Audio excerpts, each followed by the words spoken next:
Yo, what is up, everybody? How y'all doing, man? I'm sorry. I am sorry. I am very sorry. I don't know what happened to my other uh app. It wouldn't let me go live. It updated and then it just wouldn't let me go live no more. I don't know what happened, y'all. I'm so sorry. I'm so sorry. I can't apologize enough. Can y'all hear me? Can y'all hear me? Can y'all hear me? If y'all can hear me, give me a thumbs up or a yes or no in the chat. I never live stream this way, so this is something new. So y'all gonna have to deal with me for a little bit because I don't I don't know this app that much. So man, I appreciate it. Man, I appreciate it. Y'all patience for hanging in there and dealing with the technical difficulties. This is the life of a streamer, I guess. It happens. I'm sorry once again. I'm gonna jump on TikTok. I don't know um if y'all gonna be able to hear TikTok or not. Y'all let me know if y'all be able to hear TikTok or not. So it is what it is, man. Thank you, Alyssa, for waiting for me. Salam Mama C to my boy Chris Claus, One Way Apologetics. Became a member for 2 months. 2 months. Appreciate that. Um, yeah, I'm gonna jump over on TikTok. I have the TikTok screen right here next to me. So hopefully y'all can see it and hear it clearly. Just let me know if y'all hear echo or if y'all hear anything out of the norm, and I'll try to adjust and fix it. But yeah, man, I don't know what happened. Don't know what happened.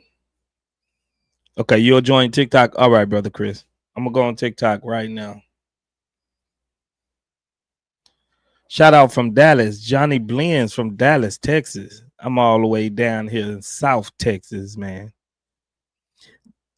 If y'all haven't already, go ahead and sub to Imam and congratulate him for reaching 10K subscribers.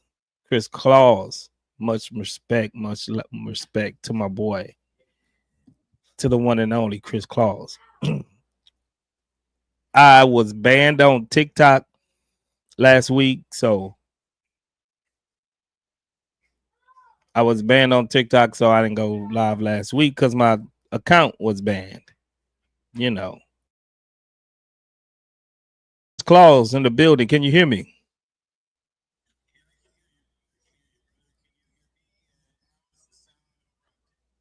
Ah, hold on. I got to reconnect. I pushed the wrong button. I'm just a rookie today.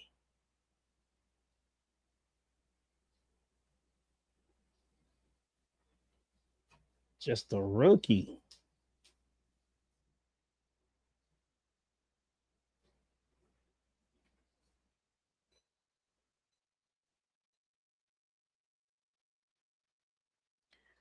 All right. Could y'all hear Imam Claus?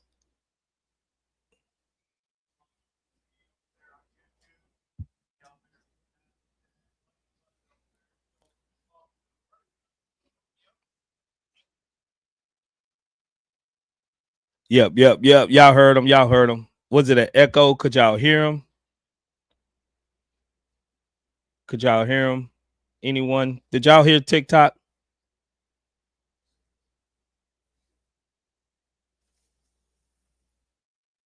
YouTube? No. They said they couldn't hear you. Volume is low. Oh my gosh.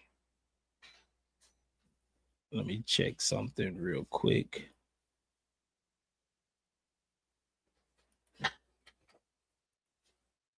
Let me do it again.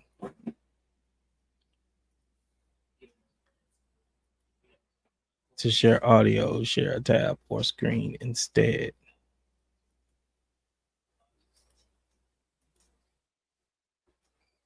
Oh,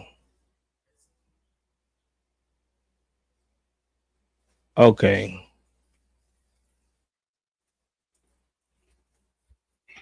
So they saying no sound from TikTok.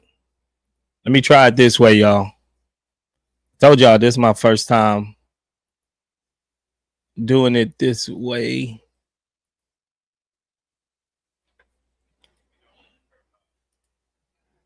Okay.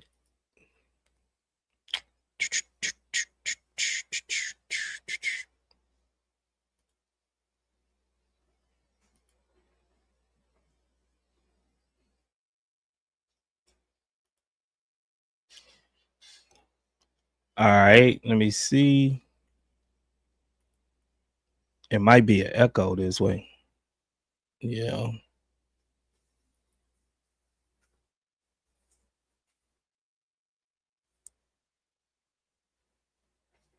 Hmm. Hmm. Hmm. Hmm.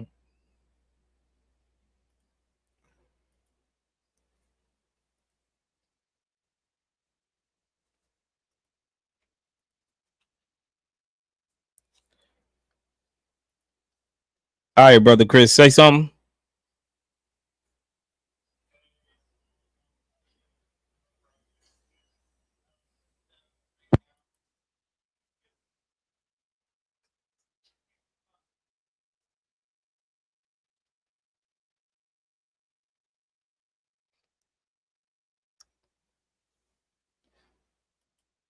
Did y'all hear, brother Chris?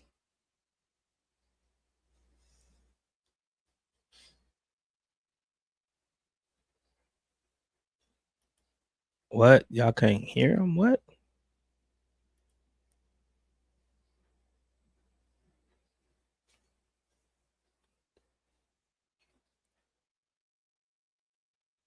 Say something else, brother Chris.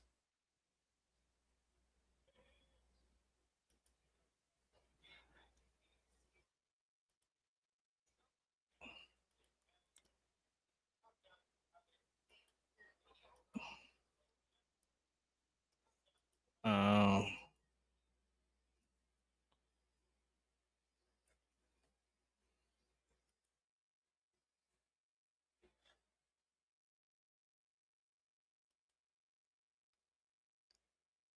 Oh, I think I know what's problem. I think I know the problem.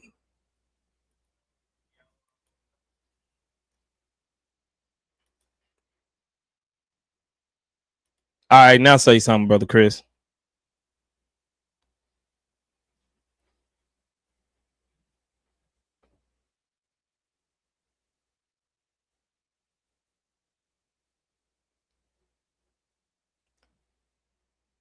Can y'all hear brother Chris now?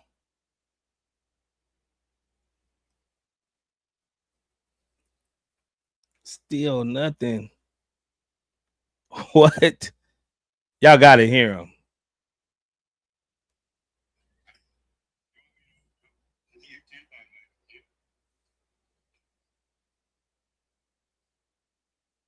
See y'all, man. Audio mic default.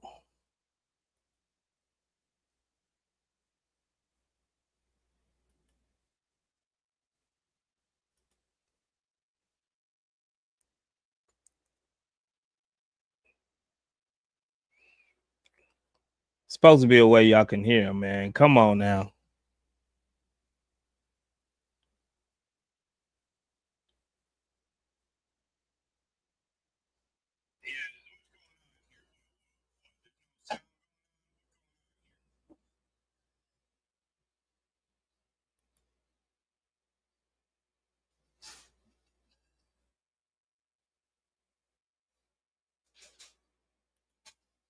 Say something now, brother Chris.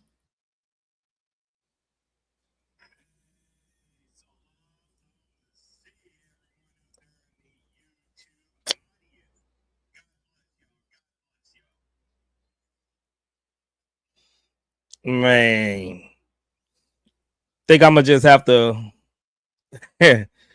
I think I'm gonna have to just figure out what's going on with my other streaming app, man. I don't know what's going on with this. I really don't know.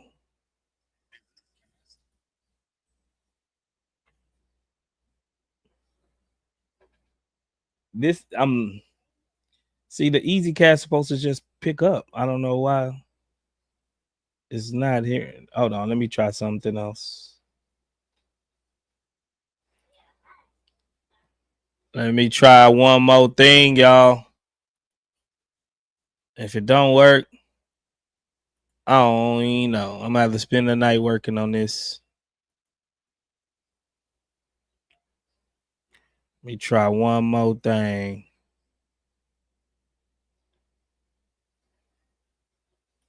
Shaitan is playing with me.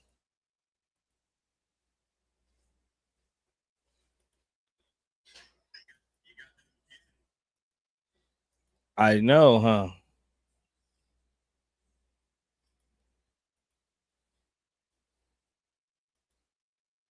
Oh, okay. I think I know. No, not that. Right here. Let me see. I think I know the problem.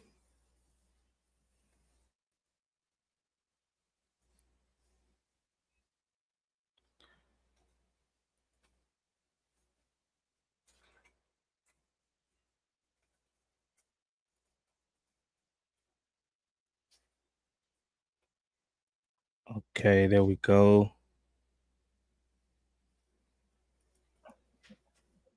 Okay, there we go. Now say something, brother Chris. Hey, Salam Now say something, Amassi. brother Chris. Hey, Salam Amassi.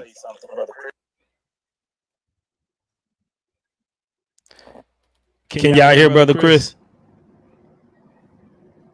Yeah, they could hear me that time. Yeah, there's an echo. That's because I had my phone up.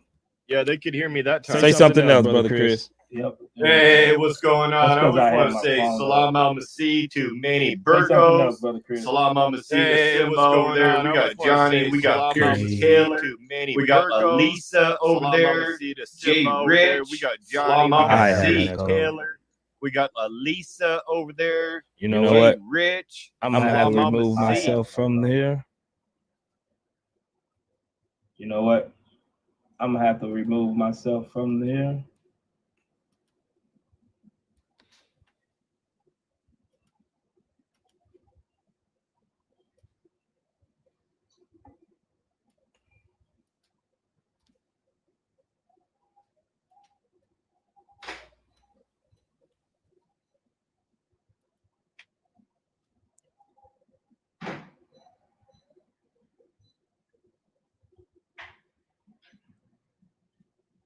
All right, now we'll try. Salam Amassi, everyone. God bless. God All bless. right, can y'all hear me?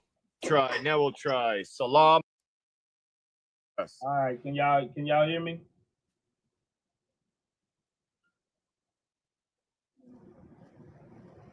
It's still an echo.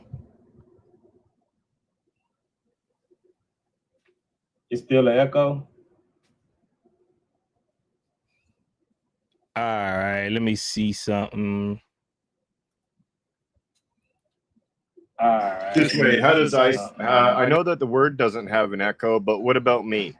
Do I have an echo now? I know that the word doesn't have an echo, but what about me? Do I have an echo now?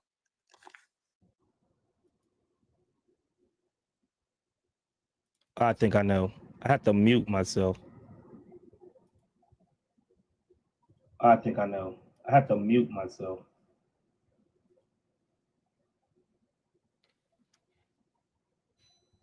All right.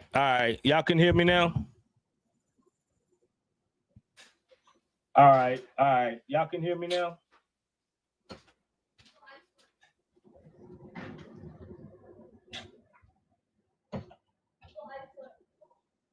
It shouldn't be delayed anymore. It shouldn't be delayed anymore. You will have a 3-second delay because of StreamYard or whatever you're using to go onto YouTube. Because of StreamYard or whatever you're using to. What about me? Do I have an echo like before, or how does it sound now over on YouTube? What about me? Do I have an echo like before, or how does it sound now over on YouTube? They say it's echoing. Can you go see what they talking about, Brother Chris, on YouTube? They say it's echoing. Can you go see what they talking about, Brother Chris? Said it's repeating on YouTube. I think I know.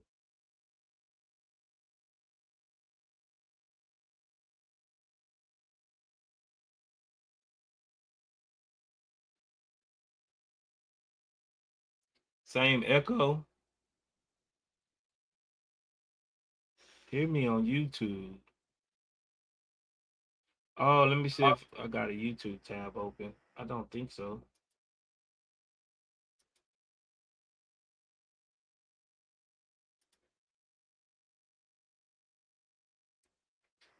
Are you muted on StreamYard or whatever you're streaming this through? Yeah, I'm. Nah, man. Whatever. Don't do nothing right now. Listen. Nah, man. Whatever. Don't do nothing right now. Listen. You heard that, right? Yeah. It sounds good now. There's no echo. So it's no echo?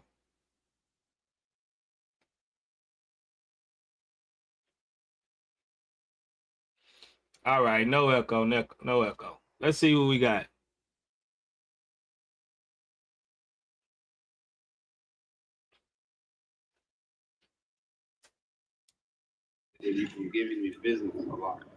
What's going on, guys? What's up, wise one? How you guys doing? I'm good. I'm good. How about yourself, man? You know, enjoying the day out. What's up, man? You Muslim? Yeah, I think we spoke before. Yeah, I think I have spoke to you before. So, what makes you think your subject today? What's your argument? Let's see. I'm just trying to see is the Quran, divine. What makes you think the Quran is divine? Could I first ask you why you think it's not, and then I'll tell you why I think it What is. you mean? I gotta hear what you I gotta hear what you think, man. Well, to me, it is. So I gotta know what you Right. think to tell you otherwise. So what's the reasoning behind it? What's the reason you think it is divine? There's actually many, but the two I'll point out.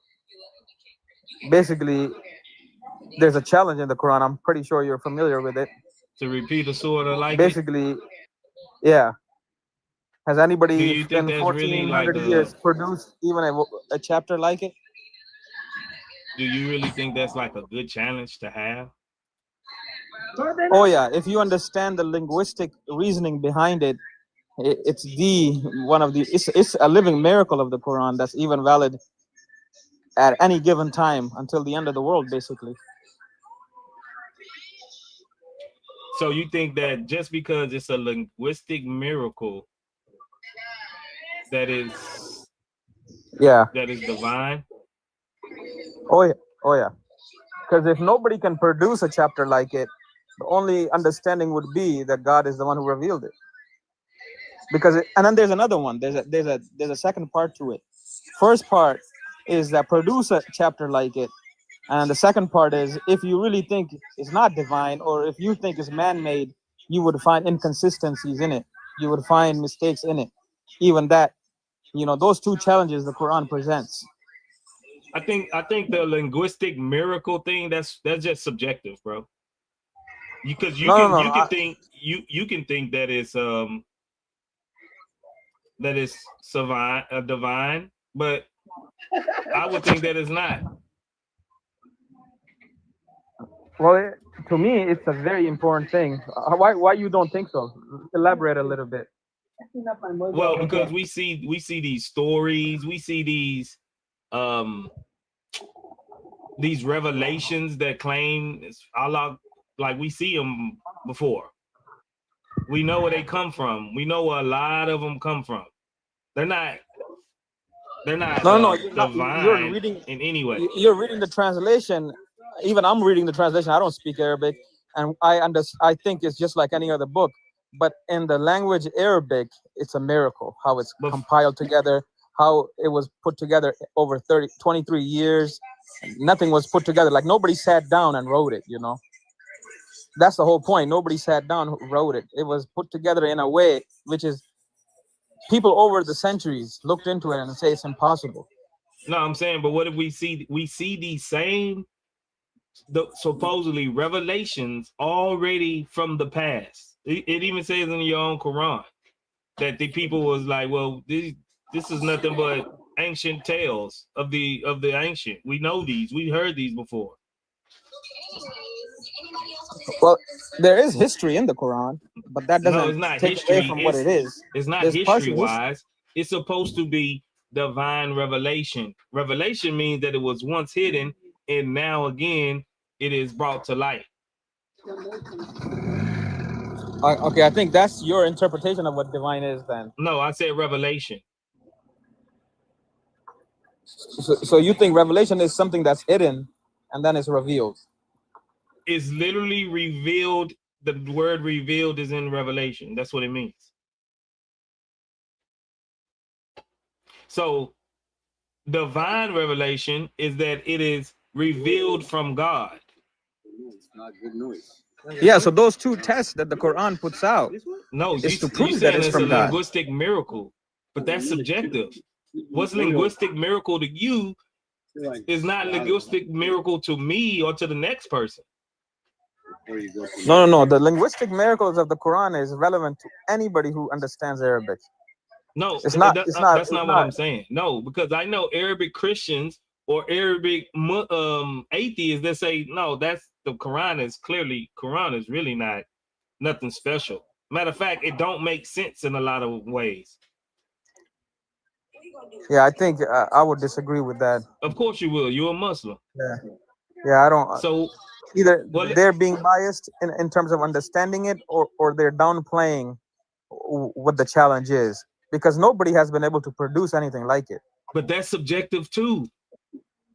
How is that subjective? Because let me bring you up. Because people tried it. Hold on, let me bring you up a sorta real quick. Let me bring you up a sorta.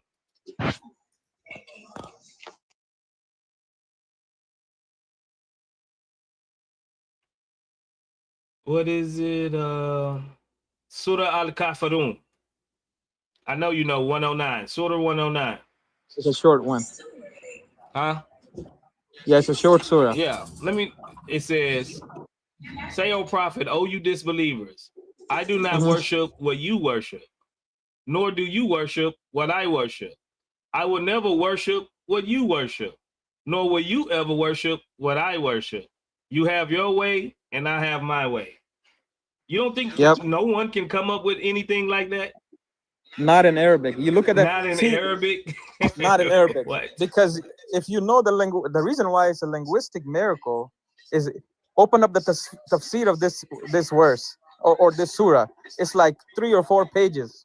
That's how much depth there is in 4 verses. Bro, it's literally saying you go your way and I go my way. I won't go your way, you won't go my way. I won't worship your religion, you won't worship my religion. Or follow my if you religion. know the context of what was happening and how it was presented to them. How on earth is that divine? See, this is like what you just showcasing is in a way like it's a good example, because as soon as you translate something, it loses meaning. That's like one of the main problem I have with your scriptures, the Bible, because there's no original. You can't really understand the full meaning, or a lot of it is missing. I got a question.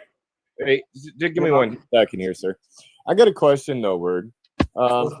Isn't it in the Hadith where, wasn't it Umar said that Allah agreed with him on three different things.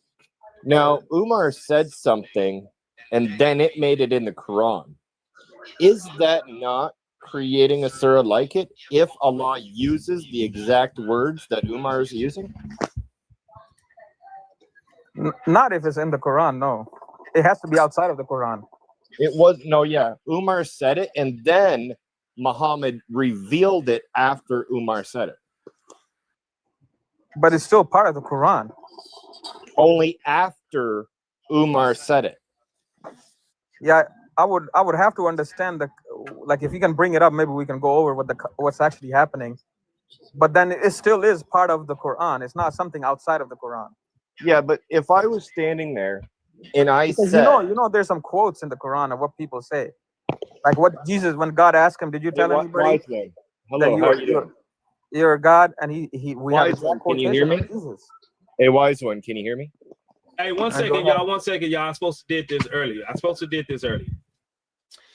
You see this shirt I got on, y'all? Love thy neighbor. Can y'all see that, brother Chris? Yeah, we see that. Yeah, who made that? This is a fellow brother of ours that makes shirts. He sent me some of his shirts. It's called East of Eden. And he sent me some of these shirts. He sent me 3 shirts. And he wanted me to, if y'all want some good merch, this is a high quality t-shirts. I wear t-shirts all the time. Love Thy Neighbor by East of Eden. Right? If y'all want some good Christian merch, go to his website, East of Eden, and you can get you some shirts. All right? Good merch. Nice. So the hadith that I was talking about is actually in Sahih al-Bukhari, number 4483. And here it says, Umar said, I agreed with Allah in 3 things, or said, my Lord agreed with me in 3 things. I said, oh, Allah's apostle, would that you took the station of Abraham as a place of prayer. I also said, oh, Allah's apostle, good and bad persons visit you. Would that you ordered the mothers of the believers to cover themselves with veils. So after Umar said to Muhammad, you got good and bad people coming to visit you, you should order the mother of believers to cover themselves with veils. All of a sudden, the divine verse of the al-hijab was revealed. So if Umar says that women should be veiled, and then all of a sudden Muhammad's like, I just got a revelation from Jibril that women should veil. Didn't Umar just create a surah like it? No. How didn't he? You cannot use that reasoning to say he created the verse. But how didn't he? It's just an event that took place, because a lot of verses or a lot of the ayahs that are revealed are situational based. Something happens either to support it or to go against it. A revelation just a second. You're about to throw your God under the bus, and I don't want you to do that yet. Not this early in the discussion. So you said that Allah's revelation is based on situation that Muhammad's in? Because of how the revelation is revealed over 23 years, it's not all at once. So of course, that's why we always look at the context. You know, we have to know what happened. You do realize that there's a mother of the book, right? There is a mother of the book? Yeah, the Quran is written in the tablet in paradise. Oh, of course. Now you're talking about, maybe that's more related to predestiny. Of course, there's a complete version of God knows what everybody's gonna say. So that's the whole point. Just a second. There's a complete version of the Quran in heaven with Allah, and that was written down before even Adam and Eve walked this earth, right? Yeah, of course. Okay, so then the Quran can't be situational because Allah had already. For me and you, it is, because we don't know the future. We don't know the so past. For me and you, so just 1 second here. In this situation, Umar said, Muhammad, the women should wear veils. All of a sudden, Muhammad's like, I received the revelation that women should wear veils. How did Umar not create a surah like it when it's the exact same thing? So what I would want to see, I completely disagree with your conclusion of this.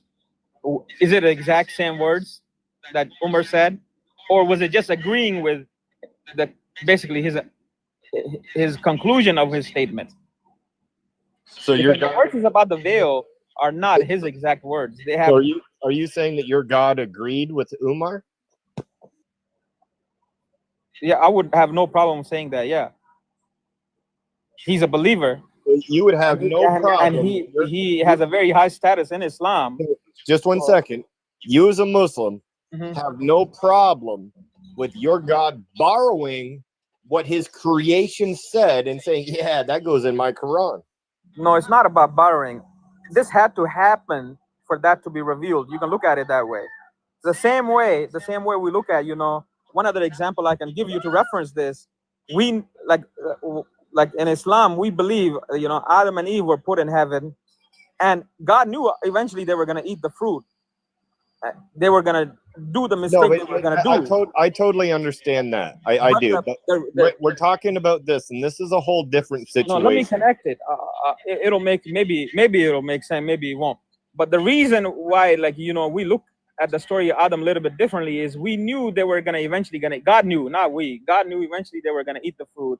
And the reason behind it is the knowledge behind it is so God could teach them how to repent. They had to make that mistake first. That situation had to have happened, and then God revealed to them. Awesome. So now, what is the wisdom behind Umar saying that the women should be veiled, and then Allah agreeing with them, and then adding it into the Quran? I don't know the exact context of this hadith. I would not be able to defend it, other than saying I don't see any problem with it. So you have no problem with your God agreeing with His creation and then adding that agreement into the Quran. Then remember what you said. The original one was written already. The original one was already written. So that situation reference, you believe, but from Islamic paradigm, it's already written.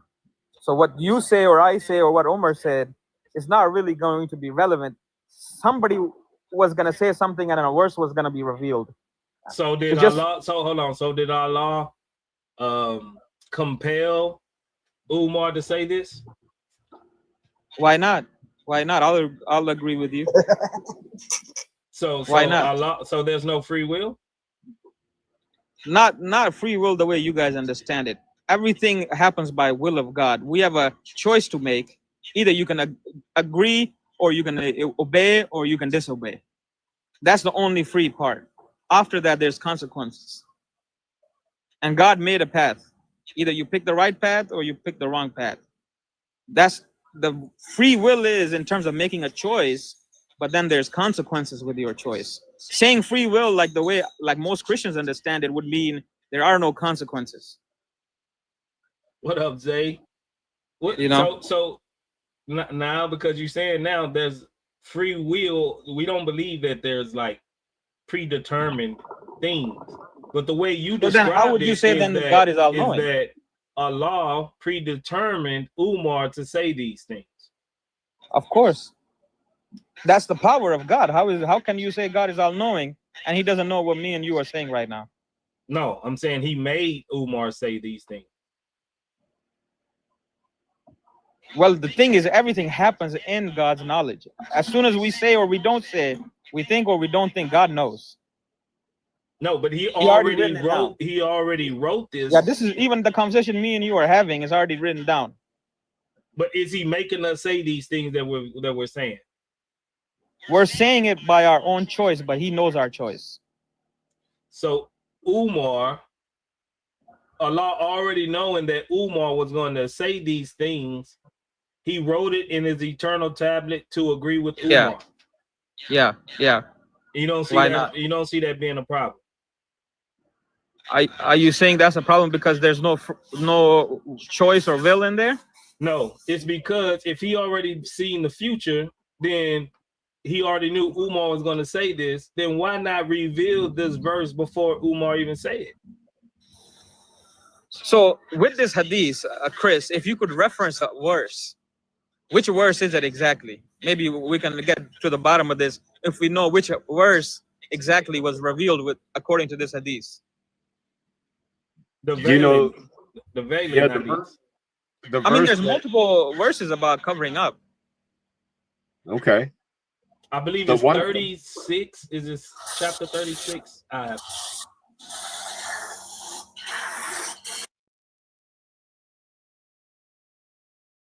Yeah, if the hadith probably references which verse it is. If you have the hadith, it probably tells you which verse it was that was revealed. I think it's sort of it's gonna take No, mine out. actually, what it says here is, I'll go ahead and I'll read the hadith for you. It says, narrated Anas. Umar said, I agreed with Allah on three things, or said, my Lord agreed with me in three things. I said, O Allah's apostle, would that you took the station of Abraham as a place of prayer. I also said, O Allah's apostle, good and bad persons visit you. Would that you order the mother of the believers to cover themselves with veils. So the divine verses of Al-Hijab, i.e. the veiling of the woman, were revealed.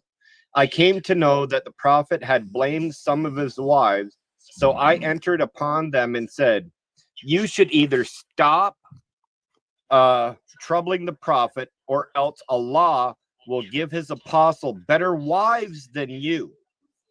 When I come to one of his wives, she said to me, O Umar, does Allah's apostle haven't what he could advise his wives with that you try to advise them? Thereupon Allah revealed, it might be if he divorced you, his Lord will give him instead of you wives better than you who submit. And I believe that one is Surah 66, ayat 5. So Umar told the wives to stop troubling the Prophet, or Allah would give him better wives than you. All of a sudden, Muhammad received the revelation, right? And can we? Do you have the exact revelation, how it's worded, or what it says? Maybe we'll understand the context a little bit better that way. Do you think that it has to be word for word? The way you guys are saying it, and for it to meet the challenge, it has to be word for word. What do you mean? Or linguistically, it needs to be in a similar standard of the Quran. Yeah, that's the challenge. You have to understand the linguistic challenge of the Quran. You have to know what the requirements are. Slow down, wise one. Where do you get that standard from? From over the time of how the Quran is presented. No, but where is that standard or the criterion? If I was to create a surah like it in Arabic and I was to hand it to you, what standard or criteria would you use to judge if I created a surah like it? You know, in the Arabic world, Quran is basically their grammar book. You know that, right? Quran has the perfect grammar in terms of what the original Arabic is supposed to be like. Where's this criteria? What is the criteria? The book itself is the criteria. How would you judge what I wrote, though? I'm not an expert, but somebody who is an expert in Arabic, who understands the Quran in Arabic, would judge it. How would they judge it? By how you put together the words, how you put together the sentence, how you use certain words and you didn't use certain words to make your point. I wanted to go down this line just to show everybody something. You went to a standard in your Quran where it says that to create a surah like it, but you don't even know what that means. You have no idea. I'm not a linguistic expert. Like obviously, I can't give you all the criteria. Why would you go to something like that when you have no idea what it means? It's not that I have no idea what it means. It's that you are looking for all the understanding, and I only know some.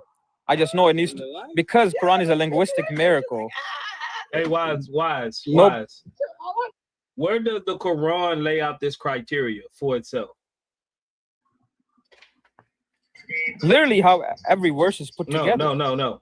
Show me where the Quran says linguistically, right? Linguistically, this, and this have to be implemented into the reconstruction or of these verses or of a verse that you will have to meet? Where is the criteria? The criteria is presented based on how the tafsir explains it. Oh, so the Quran doesn't explain this. Quran puts out the challenge. It puts out the challenge. First, it put up, produced 10 surah like it. Wise, then it made Wise. If I say, hey, Wise, I present you a challenge to do this, but I never give you a time span in to do something, or I never give you the way or the mechanism of how you're gonna meet the challenge that I give you, then that's just a pointless challenge. It's not, you don't know the criteria you have to meet. Okay, let me give to you succeed this challenge. The criteria how I understand it. The way personally, I'm not gonna say somebody's point of view, but the way I understand it is this. First criteria would have to be, it has to come down. It has, whatever you're gonna match it with the Quran, it has to come down from the skies. There we go. Hold on. Because the Quran was sent hold on down. real quick, Wise. Just a second, Wise. And then the other thing, let me explain. The second, Wise. Give me a minute to speak, and then you guys say whatever. Slow down. Give me just a minute.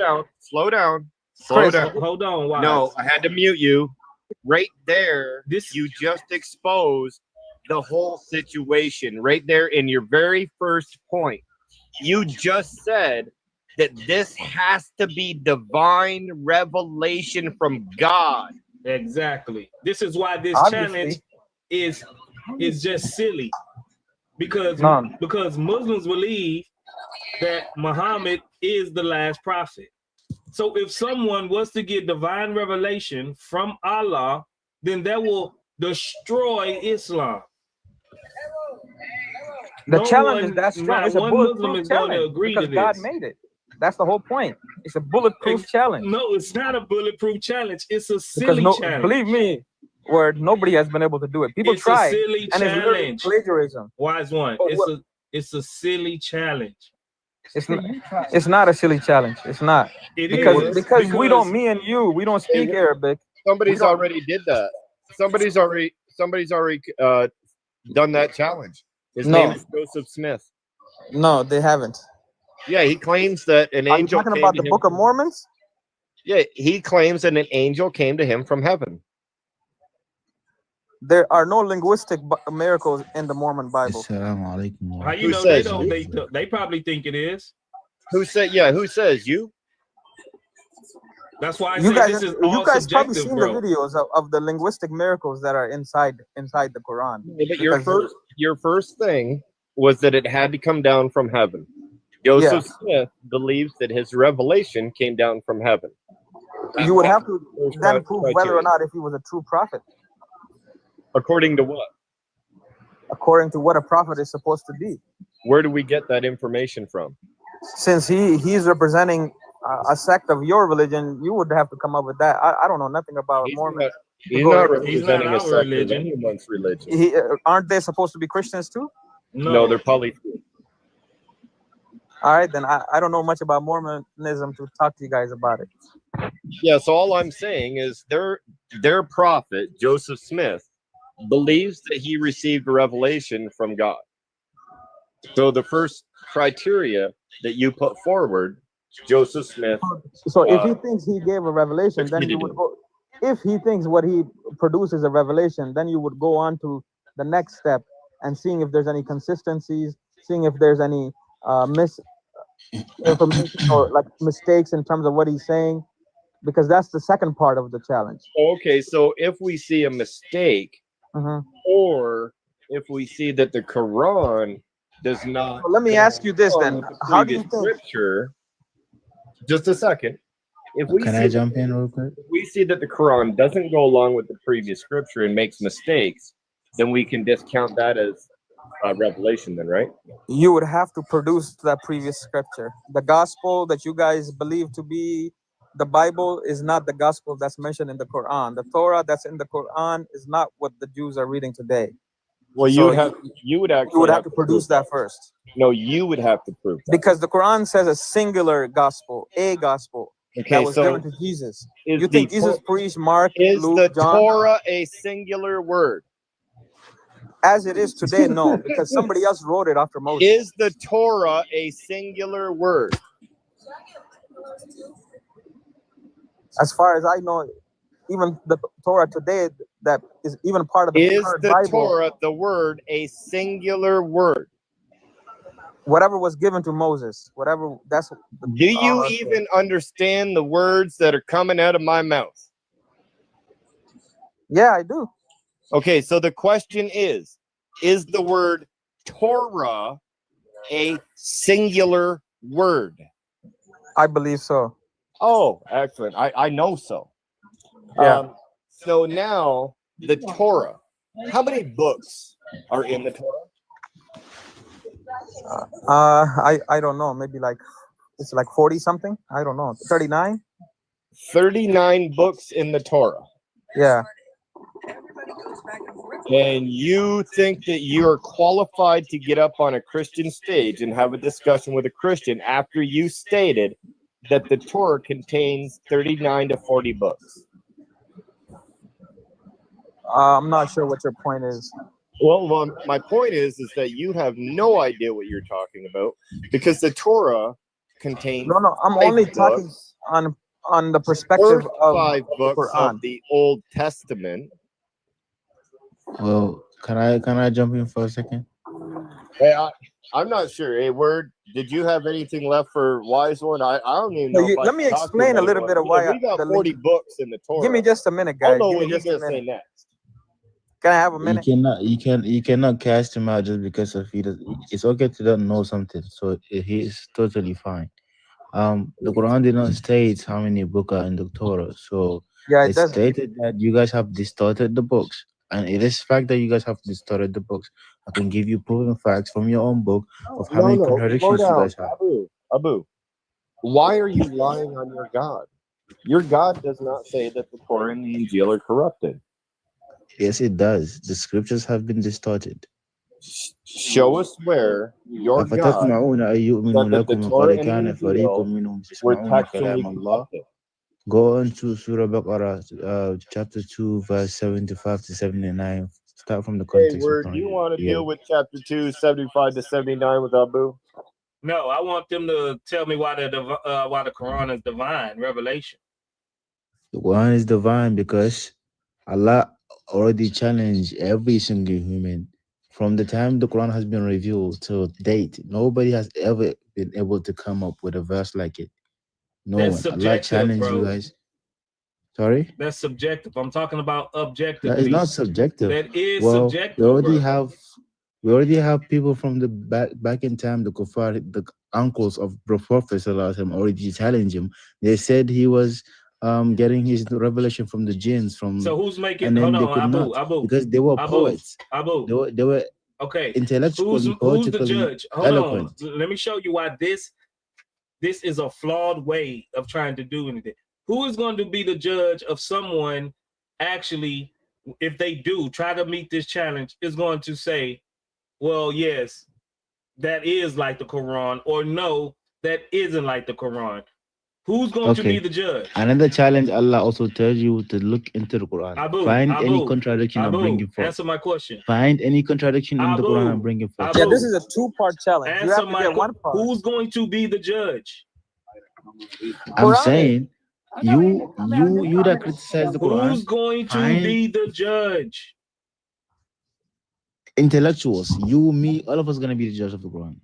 So what if so if I say, yeah, that guy, he did make it sound like the Quran, no, what are you gonna say? You don't know what the linguistic miracle is. Okay, thank you. So who's going to be the judge?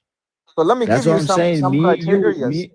The people that he said that I can't be the judge because I don't know the linguistic miracles of the Quran. No, of course you're gonna learn. Okay, of course you're gonna learn the language. Who's going to be the judge? 1 second, brother. I'm telling you, us that knows the book and the people that come that know, like the Christian Arabics themselves can prove that to you, because at the end of the day, the classical Arabic itself is not bilugha, it's bit that's not Quran, answering my question, bro. Because it's criterion. We have a panel full of people that knows the classical Arabic. Who's going to judge it? Well, you compare the contradiction, check it in the Quran if there's any contradiction. That's the thing. Would it If be you But cannot here's the find Muslims? challenge, Just man. contradiction, say Muslims. Is the Muslims going to be the one that have to actually say yes or no that they met the What's the challenge? challenge? The challenge is like it. So the original would judge it. Like it. Like it means the Quran will judge it. yeah, yeah, exactly. Bring the So Quran who's that is going to like be it, the so the Quran will judge? judge it. Is Americans going Yes, to judge it? Is Christians going to judge it? Who? brother. The challenge is if you can bring something similar to it, I know not the even the challenge. same. Who's going to judge it? The Quran will judge it How is the Quran going to judge it? because we're gonna see the difference. We're gonna know how the You see what eloquency, I mean? how this book have been written. Now, second, This is and a same thing. silly Allah also challenge. challenge you This is a to bring silly contradiction. challenge. Have you ever How is the find contradiction in the Quran going Quran? to judge a script or some scriptures that I write today? Word. I can give you so many contradictions in the Bible right I'm now. not talking about that. Who's going to Okay, be I the am judge? asking you, bring forth a contradiction in the Quran. Bro, who you think will be the most qualified to judging if someone make a verse like the Quran? The Somebody Quran is the most qualified I'm about because to if you drop you, compare bro. those, If you Is say the the brother, Quran one more understand this. time, One second, one is the if you second. say the Quran going to Quran grow a one more mouth and time, speak? I'm about to lose it. Okay, 1 second. If you now, for example, Who's going to they judge it, ask bro? you, Just answer my question. Who's going to be the judge? And don't say the Quran because the Quran can't vote. It's a book. okay, that's what I'm telling you. Before us ourselves, we can look to compare those books that you brought and the Okay, Quran. We us see who? which one is Us and better, who? which one makes sense Okay, more, us which one who? does not Us contradict who? each other. Abu, us who? As the Muslim, you the one that The has doubt Muslims. about it. We sit Exactly, down and look at it. exactly. So this is why this is a stupid challenge, not being offensive or nothing, because if someone was to make a surah like the Quran, then it will prove your whole religion to be false and Allah to be No, okay, false. But go ahead and bring it. hold on. But you are going to have to say, no, this is nothing like the Quran, because if I validate that it is something like the Quran, that means my religion is false. This is why this is I'll give such you a a reason. I'll stupid give you a reason challenge. why. Are human beings 100% perfect? This is a stupid challenge, bro. No. Are human beings 100% perfect? Yes or no? Just a simple question. Can you answer that? I want to see your analogy here. Are Abu, human beings Abu, 100% perfect? Abu, are you tracking the conversation?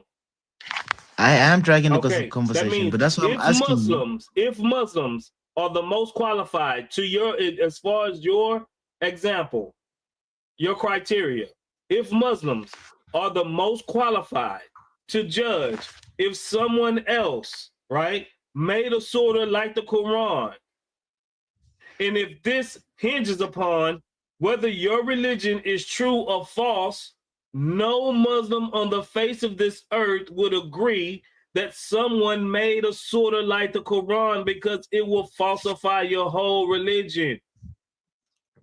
This is why this is a silly argument. This is why this is a silly challenge. No Muslim is going to agree that someone make it like it, because they will verify that their Quran is false. Brother, are you perfect? Are you 100% That perfect? has nothing to do with me being perfect. No, it's just a question. I just want to see something real quick. Everything the word just said, that's the only response you have. Yo, Chris, are human beings perfect? Yes or no? After everything the word just said, that is your only response? But I want this an analogy right now. That's the thing. Watch your head, man. Watch your head. Like, the guy, man, I was about to kick him after he said the Quran for the third time. I don't know how you had the patience to keep going with that conversation. Like the fourth and fifth time, you had to ask him that same question. And then after you told him the whole problem with it, the only thing that comes out of his mouth, are humans perfect? Like, what do that even have to do with the conversation? Have nothing to do with the conversation. Well, the thing is, we're all limited to how we can express ourselves. That must have been like Shaquille O'Neal's like half brother or something. I'm gonna bring him. You know Shaquille O'Neal when he was giving those interviews. I'm gonna bring him back, and I'm gonna ask him a question. Abu, would you please Abu, allow me? Hold on, Abu. Okay, bro. I'm still waiting for my minute so I could explain it a little bit better. No, I don't want to even talk about that. Producer sort of like it no more. That's just a dumb waste of time channel. Okay, I'll give you another reason. Hold on. Well, if you want to falsify religion, we have to go back to the very beginning of the religion, okay, to see where the roots of the religion come from. Because if you falsify and crumble the foundation, then everything that sprouts out of that foundation is false as well, because it's built upon a faulty premise. Do you agree? So correct. What is the Christianity? Hold on, we're not talking about Christianity. But that's what you're defending, though, isn't it? So if your truth is built upon a faulty, flawed premise, then that means anything that derives out of this faulty, flawed premise, it makes the whole religion false. So let me ask you one simple question. Can we agree on that? I'll agree with that. Yeah. Can I ask you one simple question? Okay. My question is. So let's go back to the Muhammad in the cave. Oh my God. Yes. I'll take that. It's okay. Khalas. I'll take that, inshallah. Oh, you want to take that, Abu? Yeah, 100%. Okay. How did Muhammad know that? How did he verify that it was Jibril that actually gave him his revelation? Waraka. How did Waraka know? Waraka was a Christian. He knows that by the prophecies of the Bible. Okay. So is Waraka a prophet? He's a Christian. Was Waraka a prophet? Sorry? Was Waraka a prophet? He is a Christian, a true Christian believer. I don't care if he's a Christian. No, he's just the people of the book. Random Christians cannot go around telling other Christians or other somebody else that they're prophets. They don't have that authority. He's described as a person of knowledge. No, but he is a Christian though, brother. It doesn't matter if he's a Christian. He followed the Injil at the time. Abu. It doesn't matter if Waraka is a Christian or not. Is he right a prophet, or do he have an authority to tell somebody else that they are or isn't a prophet? Well, if somebody follows his book and he saw what happened, of course he's gonna say, "Oh, this is what I saw in the book," and you have fit the description of my prophecies. What you're saying would make sense if you can establish that the prophet didn't already know the person revealed to him was Jibril. He already knew. He went for second confirmation. Actually, a third confirmation. Hold on. You know that, right? You know that, right? He knew. No. He knew right away. Do you need to see when he left the cave, he knew who he was. Did you read the hadith on that? La. Okay. Look. Your prophet ran away from the cave frightened. That was his first encounter with him. Your prophet ran away from the cave frightened to death. Correct. Yeah. He wanted to unalive himself. Correct. Okay. Look, so he didn't know immediately that it was Jibril. Oh, he knew. No, he didn't. So what did Waraka say to him to know that this was Jibril? Because he fit the description of all the prophecies about somebody that would get the book. No, that ain't what he said. That ain't what Abu. That's not what Waraka said. Oh, are you asking me what Waraka said? Yeah. How did Waraka know that this was the same angel that Angel Jibril that appeared to Muhammad? How did he know that it was Jibril? To be honest, that I don't recall how exactly it happens. I mean, I can bring. He made a reference. This is how he said. He made a reference that let me this was the let me same get my Ibn angel. Ishaq book real quick. Hold on. He made a reference. I'm telling you, he made a reference that this was the same angel that came to Moses. Yep, I have it right in front of me. Now, can you show me anywhere in your Quran or the previous scriptures that Moses ever spoke to Angel Jibril?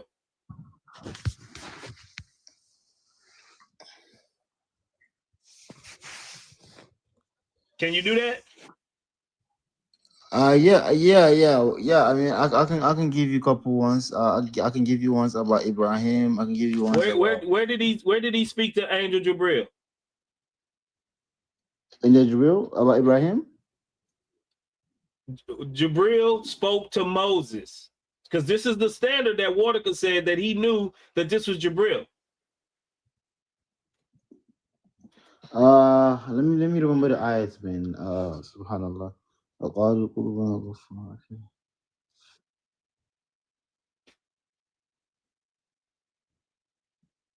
Brother Chris, you on mute. Yeah, I was just waiting until you were done talking with Amir. Oh, I'm done. Go ahead. Here says, Warka said, this is the same angel, Gabriel, who was sent to Moses.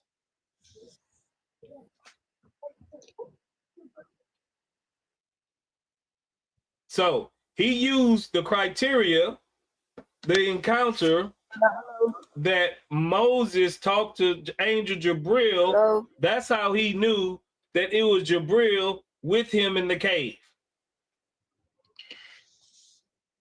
So Yeah, that's show right. me a bit.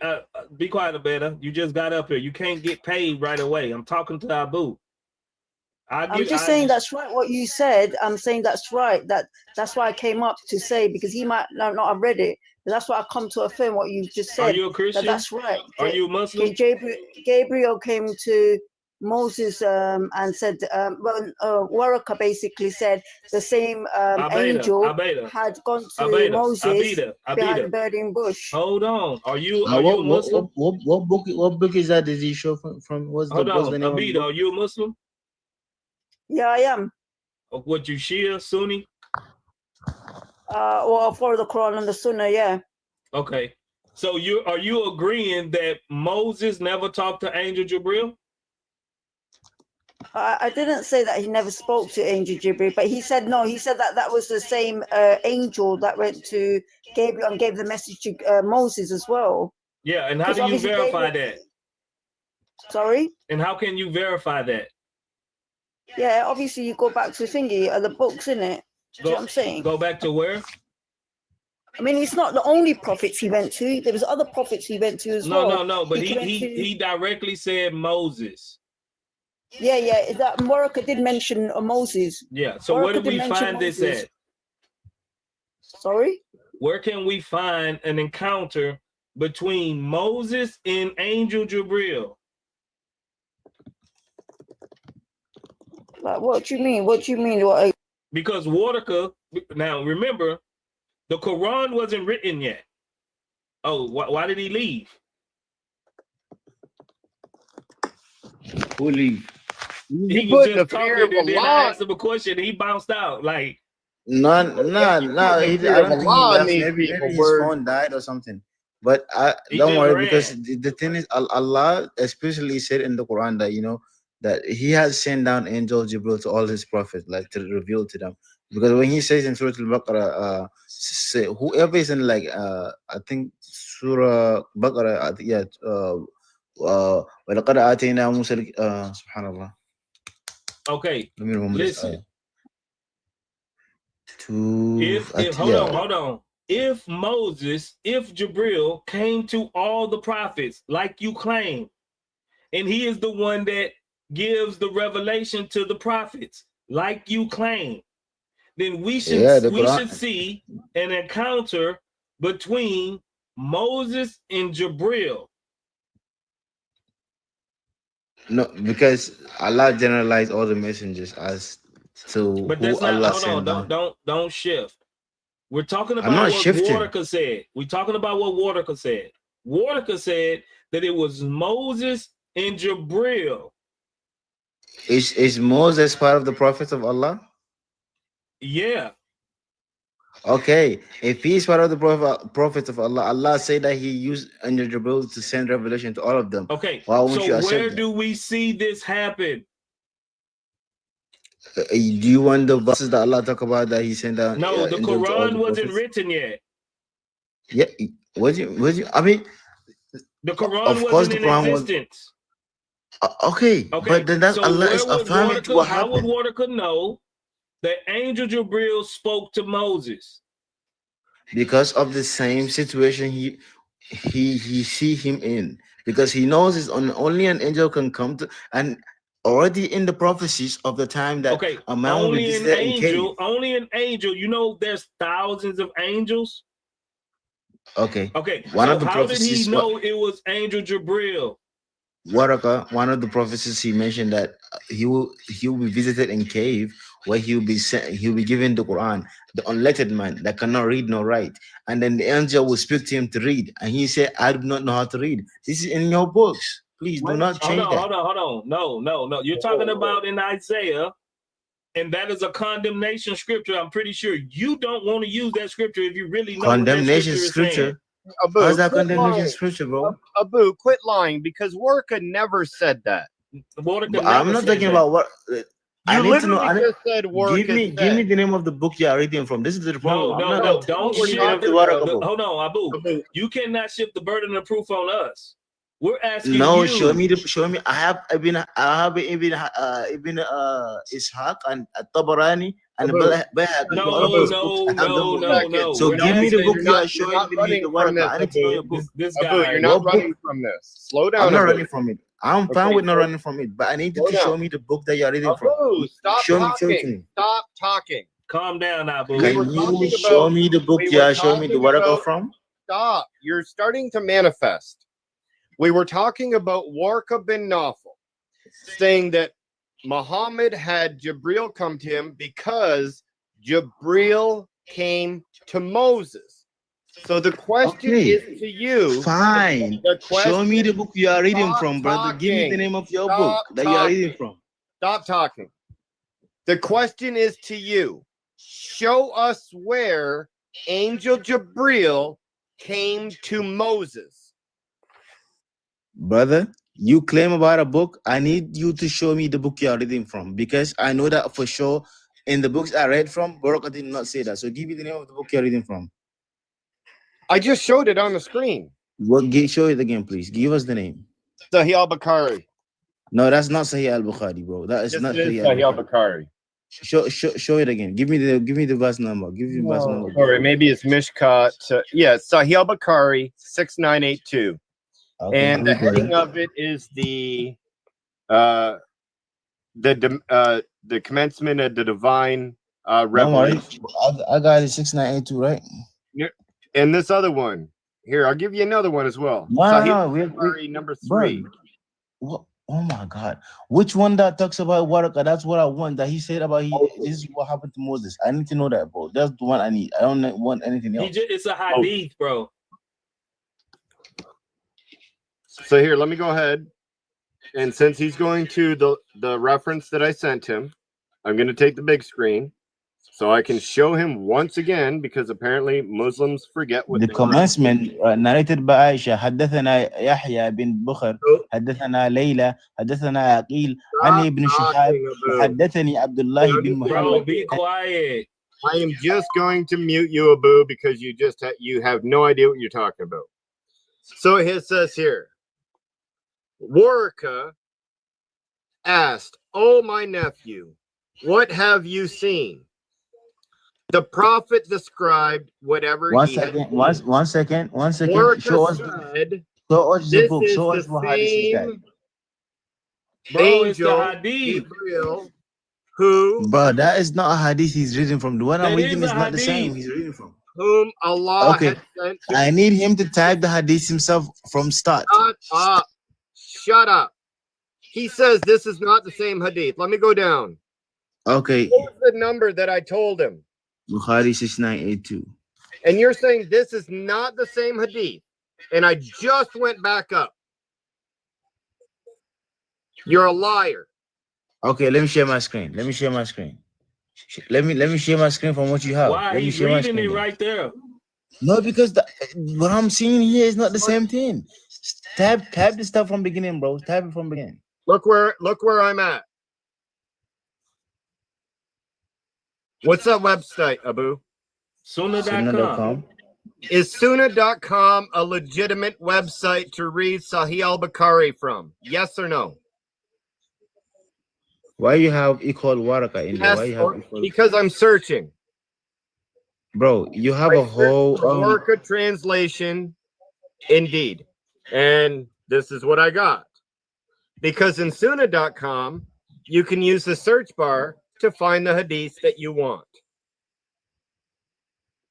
Right? Okay, tab the thing again on there so we can see vividly. Please type it again. What, the search? Man, just press search one more time, Brother Chris. He's tripping. Type it again. You think we playing? You think we wrote this hadith? Oh. Look at this. I hit it again. Let me go down. There's a few smaller ones, right? There's a longer one. That's that one. There's another longer one, which they all say the same thing. And then I'll keep going. This is the one I read from. Right here, right? Allah had sent to Moses. Right? That was the one I read. Here's the reference. 6982.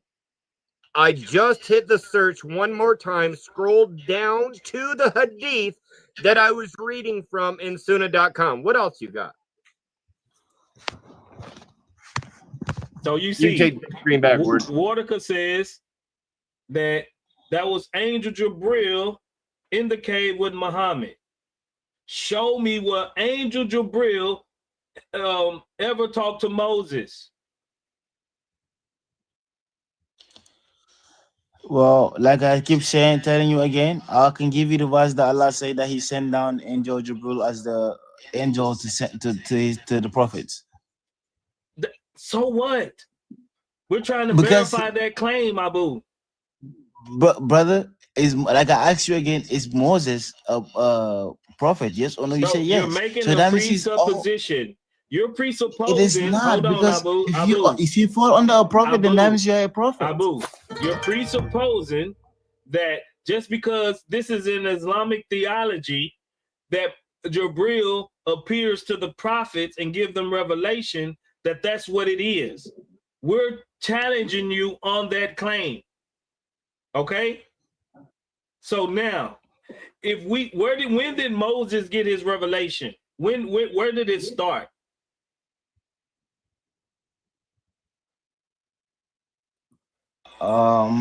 I think when he was still at Pharaoh house, Pharaoh place, that's when the revelation started.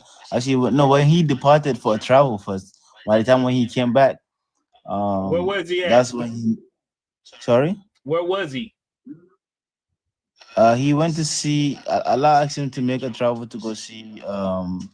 What's this guy name? That somebody that has more knowledge than him. When was the first time God appeared to Moses? Or Jibril supposedly appeared to Moses? See, let me remember. I think it was in Surah Al-A'raf.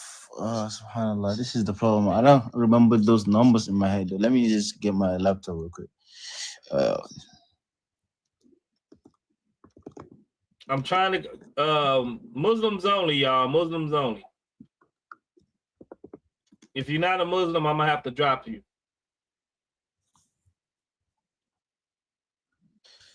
Surah Al-Taha, yes, that's mostly where Allah talk about Musa a lot. So Surah Al-Taha will be chapter 20. Chapter 2. That'll be chapter 20. Chapter 20. Yeah. He's still, but this is the thing. He's still going to the Quran, but the Quran wasn't even written yet. Bro, Don't get stuck on the Quran hasn't been written yet. Wartaker said that he knew that it was Jibril in the cave with Muhammad. But the Do you know why? We're talking about the commencement, the beginning of the revelation.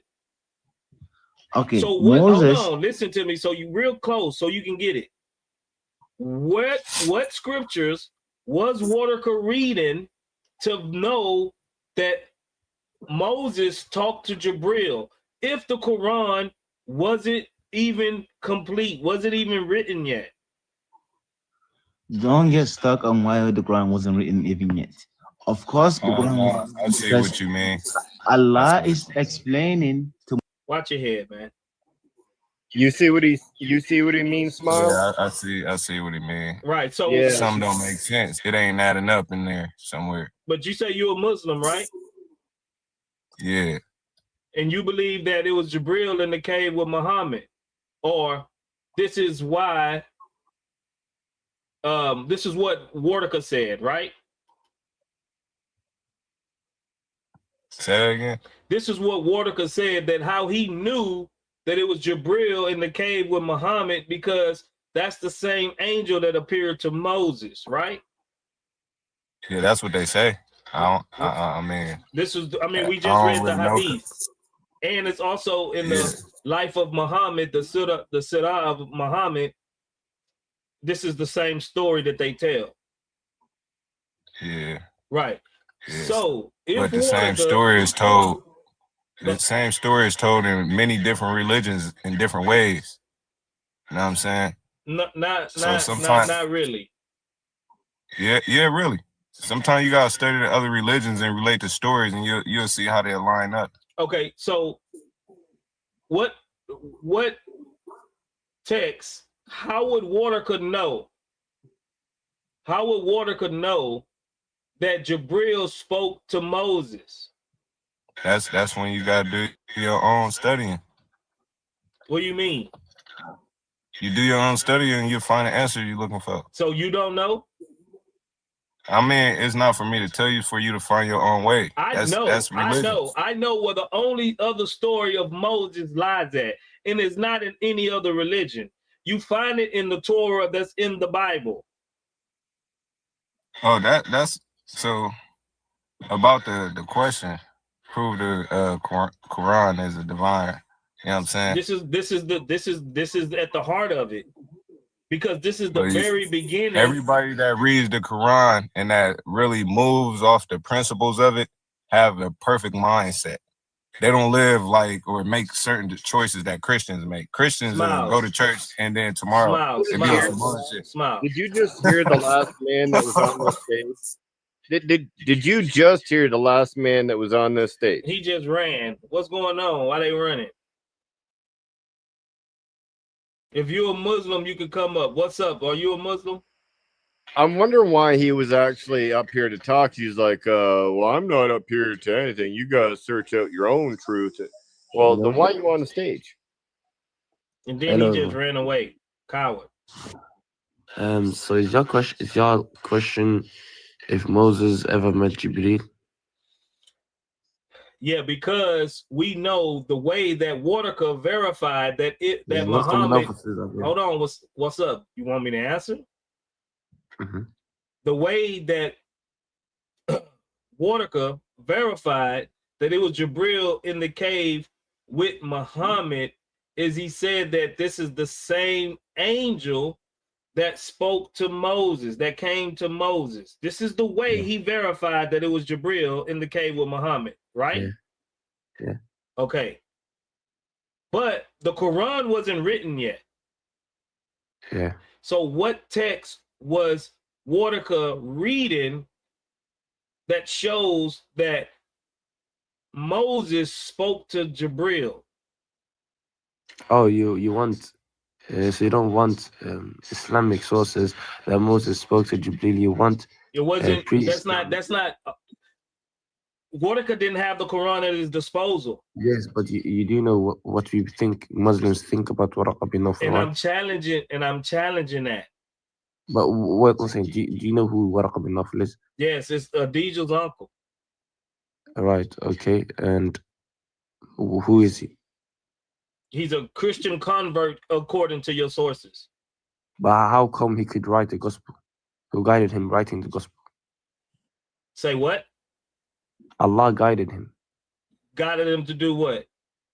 For instance, you have verses where it says that he wrote the gospels. No, he translated the gospels into Arabic. Yes, but it was he who wrote the gospels and translating it to Arabic. Okay. So yes. So hold on. So you're not answering my question. What text was he reading to know that Angel Jibril came to Moses? Allah Azza wa Jal gave him knowledge. He gave him the capability to get alone, not only know the gospel, but to write of it. Oh, hold on. Let me understand you, that I'm reading you clearly. You're saying that Allah gave Waraka wahi or inspiration to know that Angel Jibril spoke to Moses. That could be the case. Or okay, so now you're just cooking your own religion by saying that. No, actually not.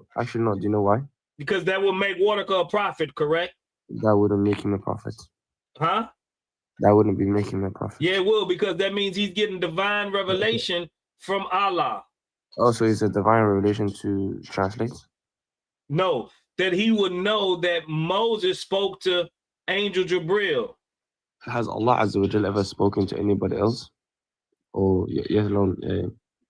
According to your prophet, there was no other prophet in between him and Jesus.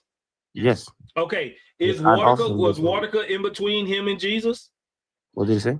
Was Waraka in between him and Jesus? Again, I'm not promoting the idea that Waraka bin Nawfal is a prophet. Yes. So you believe? Hold on. I can give you hadith. Hold on. I just want to get it clear. Allah guide a person. What's up? Hold on. 1 second. What's up? I just want to get something clear on your position. Are you saying that Waraka bin Nawfal possibly received divine revelation from Allah? Let me speak. What's Allah up, what up, life? Does Allah life, Islam, I'm a see, brother. Salam, I'm a see, Chris. What's going on? Does Allah only guide his prophets? Speak. Is he still on the work of being a prophet thing here? Does Allah only guide his prophets? Speak. He only give revelation to them. Does Allah only guide his prophets? Speak. Bro, hold on.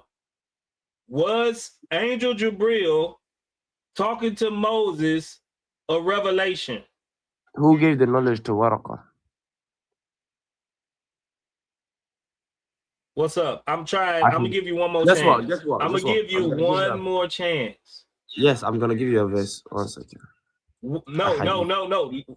Lock in, bro. What's up? Lock in, bro. The Quran wasn't written yet. Waraka didn't have the Quran at his disposal. So you can get, I don't care what verse you come up with, that's not the verse that Waraka was reading. You can't come up with a hadith either, because Waraka wasn't reading Sahih al-Bukhari.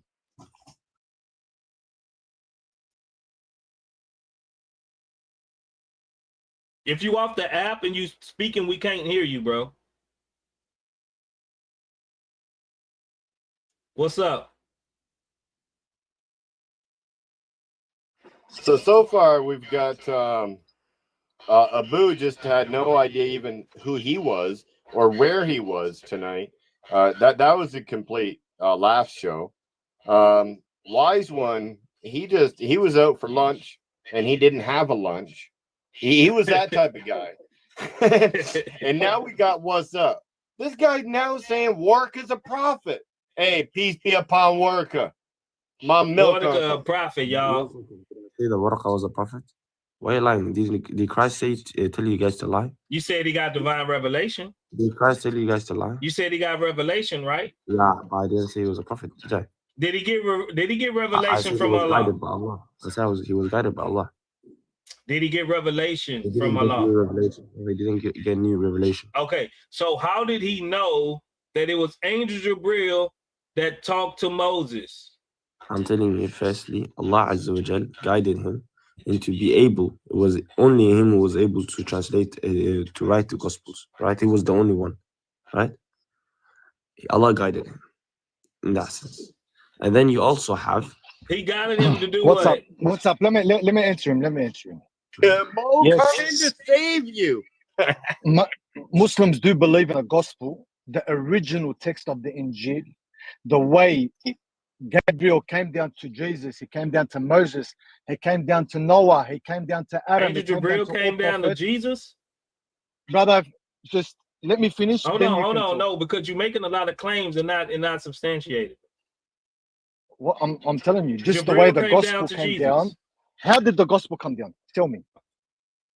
Did Gabriel come down to Jesus? Yes, he did. Where at? What do you mean? Where at? A specific location? Wherever he was. No, and what text did you read this? He could have been in Nazareth. He could have been anywhere, but he came down to him. He gave him the scripture. Show me the scripture where this happened.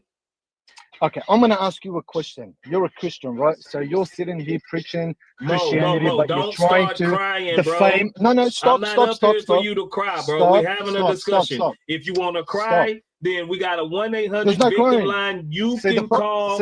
You can call a 1-800 victim, and you can get the victim card. Brother, shut up, bro. I've got no rejection in saying that Jibril came to Jesus. Show us where this happened at. What is it? Show us where Jibril came down to Jesus. Where? It says it in your scripture. Show us. I will permit. Hold on, Mo. Listen. I will permit you to go to our scripture. Show me from our scripture where Jibril came to Jesus. Do you take from a blasphemer? From what? Do you take from a blasphemer? You said it was in our scriptures, right? No, I'm asking you a question. Do you Christians take from a blasphemer? Mo. No. That's why we don't follow Muhammad. Because he's a blasphemer. So sweet. So Paul, was he the gospel? Was he the disciple of Jesus? Yes or no? Bro, can you show me what answer the question? Came to Jesus, Answer the question. No, you trying to run. Show me what Jibril came down to Jesus. I'm not running. I'm here. I will answer your question. Okay, show me. Any way, shape, or form. I'm asking you a question. Show me. That question is irrelevant to the conversation. Was Paul a disciple? Why you meet him? Because he's not doing it. We ain't talking about Paul. I muted him. Okay, He's going to answer the question. Show us where Jibril came to Jesus. You said you would answer the question. Answer the question. Answer my question, and I'll answer your question. No. Did Paul answer Word's question, or you will be removed from the stage? Pick one. See, the problem is that you're running. I'm not running. I'm here. Bro, so answer the question. In what scripture? In what scripture? He claimed that Jibril came to Jesus. And he said that he can find it in our scriptures. So I told him, go right ahead and find it. You can find it in the Quran. The Quran wasn't written yet, bro. Oh, so 1 second. 1 second. So you can't find it in post revelation about speaking about previous things. So, for instance, God cannot give Jesus understanding of Abraham. Is that what you're saying? My gosh, bro. Y'all not, am I just up here talking to myself? That's actually hilarious because God, you do accept the first premise. Hey, what's up? I got to ask you a question. Yeah. What do you think Word's argument actually is? Words? Yeah, what do you think his argument actually is? Okay, so his argument is, how does Waraqa bin Nawfal know about this, that it happened? And what did you say? And what? So Word's argument is that Warqa bin Nawfal confirmed to Muhammad that he saw Jibril, and that is the same angel that came to Moses. So the question is, how did Warka know that Angel Jabril came to Moses? How did he know that? Who knows? Maybe it was in the original Injil, or maybe, yeah, it might have been in the Injil. Who knows? The religion of maybe. The religion of maybe. No, Maybe it was written in a telephone book. You know the difference. Hello, brothers. One thing, do you know the difference, host? Bro, maybe. Do you know what the difference is? Hold on. Hello. What's up? Yeah, but can I speak? What's up? Though? Hold on. No. You said maybe it was in the original Injil. Well, maybe an angel, alien came down and told him, or maybe his dog ended up speaking and telling him it was Angel Jabril. We do know that Musa came down, or Jibril came down to Musa, right? We see Jibril encountering Fir'aun. Where? Right? Hold on. Okay, what's up? This what I'm gonna do for you. Was Jibril at the time of Was Jibril on earth at the time of the Fir'aun? Yes or no? Hold on. Yes or no? Listen, real quick. Listen. This is what I would do for you. I will grant you to go to your Quran and show me what Angel Jabril spoke to Moses from your Quran. Okay, can you grant me also that they were at the same place? No, I'm going to grant you to go to your Quran and find me where Angel Jabril spoke to Moses. Yes, but hold on. Let me get something clear. Huh? Even though we know that Warka did not have the Quran. Like 1 second, can you grant me that? I'm gonna grant you to show me to bring me a verse. I'm gonna grant you to bring me a verse. Bring me a verse where Angel Jabril spoke to Moses. Yes. Can you also grant me that they were first? Can you grant me that they were at the same place? Go find it, bro. No, we are not going to grant you that Jabril and Moses were at the same place unless you can show us. Okay, I'm gonna show you. Please. We're not as dumb as Anas. We don't grant you your argument. Why we?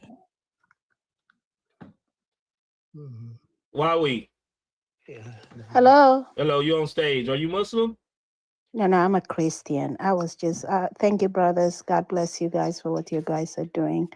I mean, I was just having, had a question to the person who keeps saying that Waraka was the one who told Muhammad that it might be Jibril, but why should it take another person to let Muhammad that it's an angel Jibril when he met him personally? If that's the angel Jibril, why angel Jibril didn't introduce himself right there to him? Instead, he ended up getting beaten and all his clothes torn apart for him to run like crazy. And someone else has to guess, oh, maybe that's the angel Jibril. And at the same time, the lie is where that this is the same angel that might have met Moses, when nowhere in the Bible or the Quran has something like that. So this is all made up stories that they're making, trying to convince us that, it's the angel. Please, 1 second. Yeah, he's doing better. But I appreciate you for coming up, sister. God bless you. Thank you.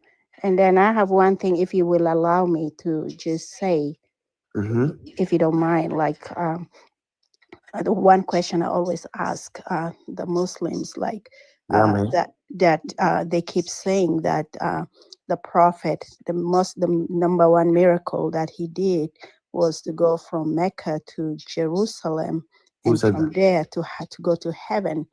But then if they go, there's a book in it's called Akhbar Mecca, means the news of Mecca. In that book, it's Akbar Mecca means news of Mecca. What's up? Be quiet. Let us speak. Akhbar Mecca. Akhbar means news of Mecca. In that book, it's volume 5, page 66. It talks about that Prophet Muhammad didn't go to Jerusalem. It was actually a mosque near Mecca. It's like an hour. If he has to walk on foot, it's just an hour that he used to go there and pray there. That's exactly where he went, and made a story that he went to heaven. Nobody, miracle is something that people can see. No one saw him except the so-called Jibril was with him. So One second. Jibril is a Satan at the end of the Jibril is the devil, Satan. That's who Jibril is. So Jibril is the Satan. Yes, Jibril is the Satan. So He's the only one who saw everything. Nobody else. All right. What's up? Hold on. Be quiet. Wawi, I appreciate you, but I want him to answer my question. I don't want, because he's trying to use you to get out of the pot. But the light the Paul said he's was also the devil. He's trying to use you to get out of the pot, but I want him to answer my question, and he need to go find that verse that I asked. Exactly. But you're absolutely correct, sister, and I appreciate you for coming up. No. Don't say Thank you, brother. God That's the bless truth. You. The truth has to be told. Did Paul also see the devil? What's up? What my verse at, man? Sahih Muslim 349. What? Sahih Muslim 349. I said in the Quran. The Quran. You went to the Hadith. Oh, you do know that we take from the Quran and the Hadith, right? Does Worka take from the Hadith? Does that what? You see? Does Worka take from the Hadith? You see what I did? Worka have Sahih Muslim right there, right in his book stand, right beside Sahih Bukhari? Did he? Chris, what are you laughing for? Because Chris, I said, show me from the Hadith. I didn't say show me from the Hadith. I said show me from your Quran where Angel Jibril spoke to Moses. Listen, Chris, what is Sahih Muslim? What is that? Bro, what did I say? By Chris spoke, right? I need to address him first, right? Watch your head, bro. Ignorant. If he don't know Sahih Muslim is Hadith collection, then I don't know if there's no help. I don't know if there's help for that guy. Bro, I even granted you that you can go to your Quran. I granted that, even though nowhere in your Quran it even say that Angel Jibril spoke to Muhammad. To Moses. Nowhere. Also, this question stems from Warqa bin Nawfal saying that this is the same angel that came to Moses. So, Warqa bin Nawfal had to have prior information before the Quran, before the Hadith, because it didn't exist yet, of Moses meeting an angel. We want to know where that is. Exactly. Now, while we got the time, you see this shirt, it said, love thy neighbor. This is the Tim the Two-Man guy, neighbor. I received this shirt from East of Eden. Brother in the faith, Christian brother in the faith. Go to his website and get you a shirt. He got some fire shirts on there. It says, love thy neighbor. Very, very comfortable, thick, high quality shirts you can get from East of Eden Collective. Matter of fact, there he is right there in the chat. Go over there, get you one of these comfortable, nice shirts, man. High quality. Even my wife was impressed. My wife was like, hey, them some good looking shirts. East of Eden Collective. Go online, get you a shirt. They're fire. I'm telling you. Good high quality shirts.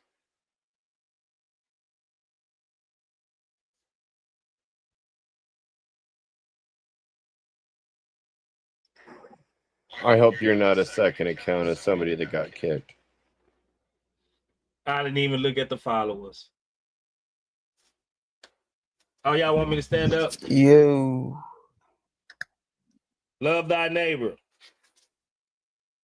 If you know about Tim the Two-Man, that's the neighbor you never see his face. I used to love this show. I used to watch this show a lot. Oh man, that's an iconic pose right there. The neighbor looking over the fence. That's iconic right there. I used to watch that show a lot. Good, and it's a good play on, Love thy neighbor, the neighbor across the fence. Bear say you oh, watch it, Bear. Yeah, I'm getting up there, man. I'm getting up there. If you wanted the link is in the YouTube chat. If you want to go and check out the merch. I liked that show though. Respect, what's up? Yeah, what's up? What's up? You yeah, Muslim? I'm Muslim. Yeah, I'm Muslim. All right, man. Nice to meet you. Yeah, I'm Muslim. You got a delay? For sure. Yeah, you got a delay, homie. Hold on. Oh, my bad. Hold on. You, is it better? I don't know. Can you hear me? You. Yeah, I hear you. Can you hear me? You a little bit late. Can you hear me? What about now? Yeah, I can hear you. I can hear you, bro. I can hear you. All right, okay. Let's go. You got a delay though. Man, that's crazy. What about now? Yo. Can you see me and you hear me?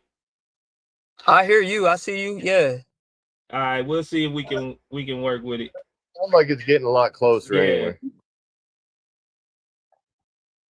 All right, yeah. What's going on? Prove the Quran is divine revelation.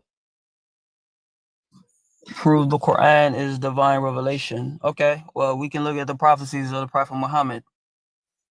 The prophecies of Prophet Muhammad. What prophecies exactly? You don't know about none of his prophecies? I'm asking you which one exactly. I mean, take your pick. I mean, we can talk about. Bro, this is your evidence. You tell me. Okay. We can look at the hadith about the tall, lofty buildings as a proof. You can look at that. We can start there. The hadith. Yeah. You said hadith, but we're looking for the Quran being divine revelation. Okay, so we can look when the Quran talks about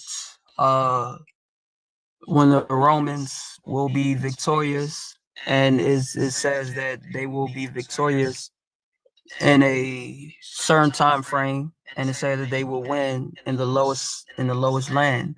Is that a prophecy or a guess? It's a prophecy.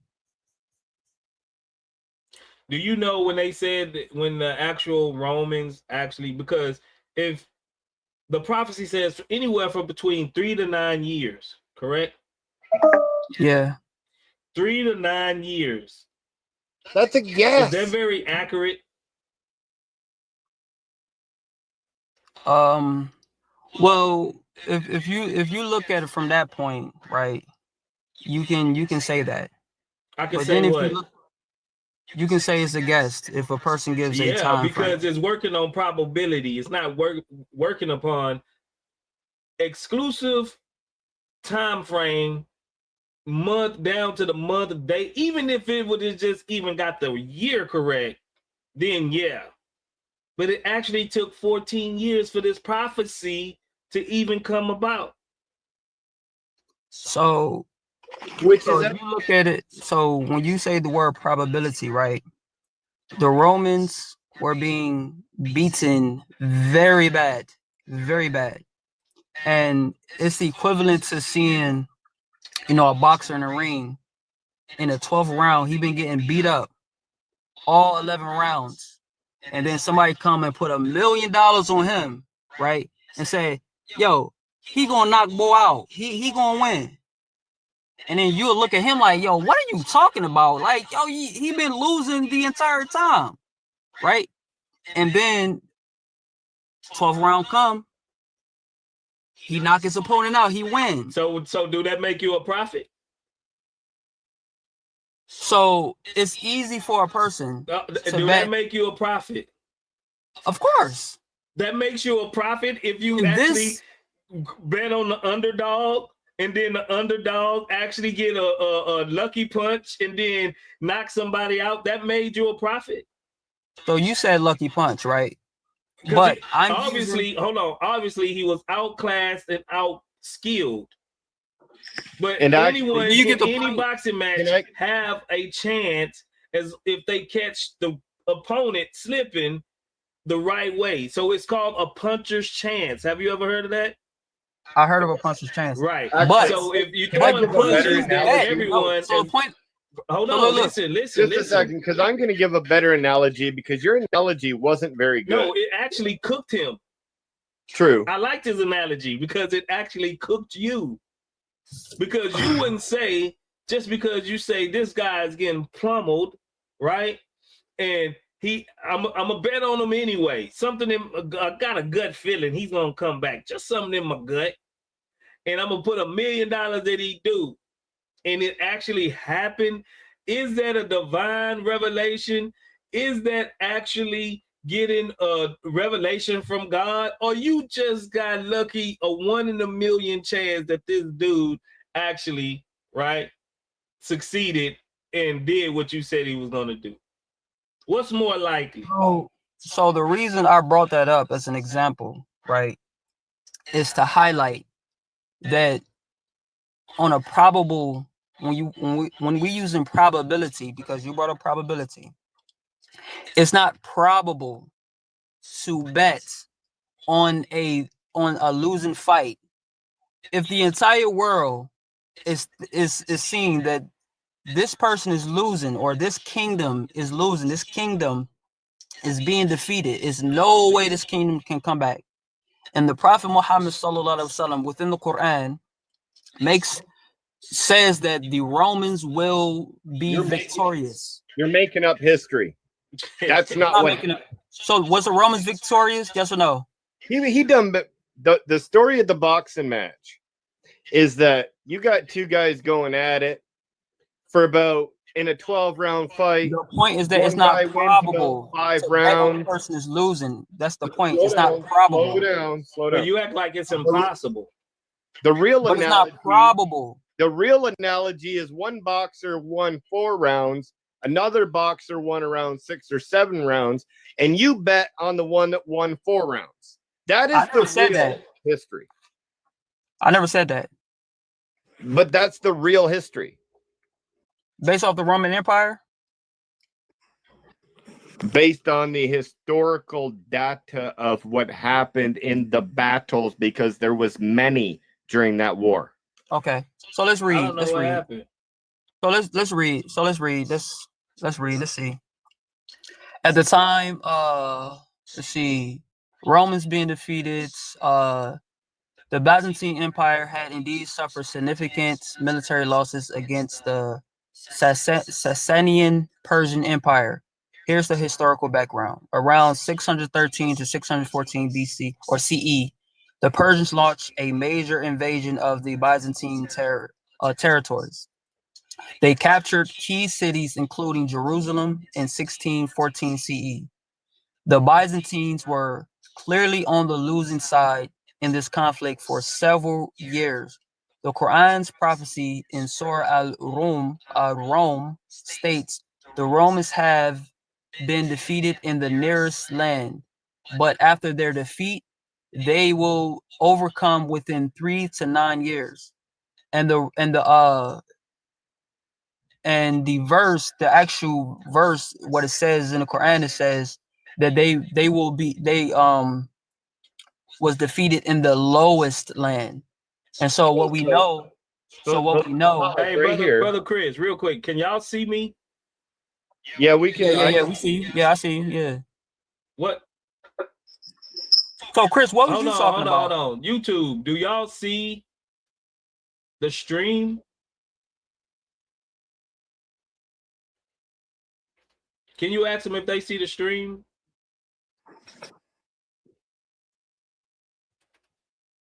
Over on YouTube, can you see the stream right now, or is Word all frozen up over there on YouTube? Because on my thing it says live paused. On Word's end, it says the live is paused. It wants to make sure that you guys aren't paused over there on YouTube. Let them know. No, on TikTok. Do they see the TikTok stream? Yeah, but you want the YouTube to see if they see the TikTok stream, right? Yeah, YouTube. Let Word know if the TikTok stream is frozen or what's going on.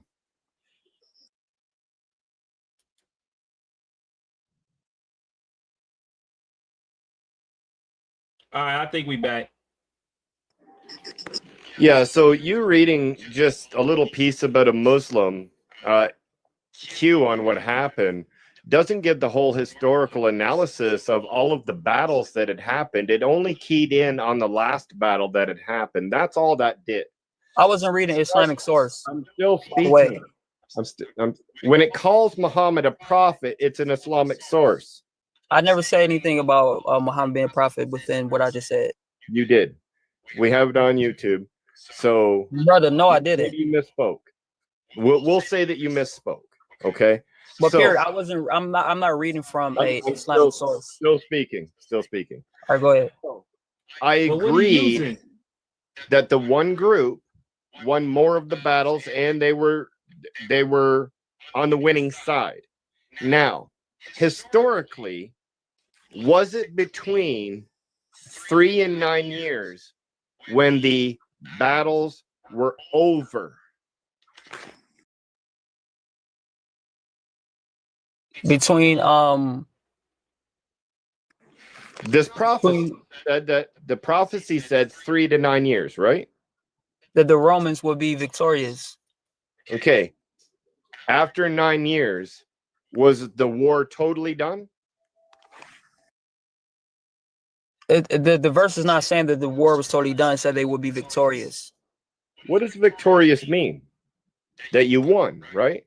That you won and you came back from a place of. So the war's over. You won, right? I mean, that's semantical, but no. If you won the war, then the war is over,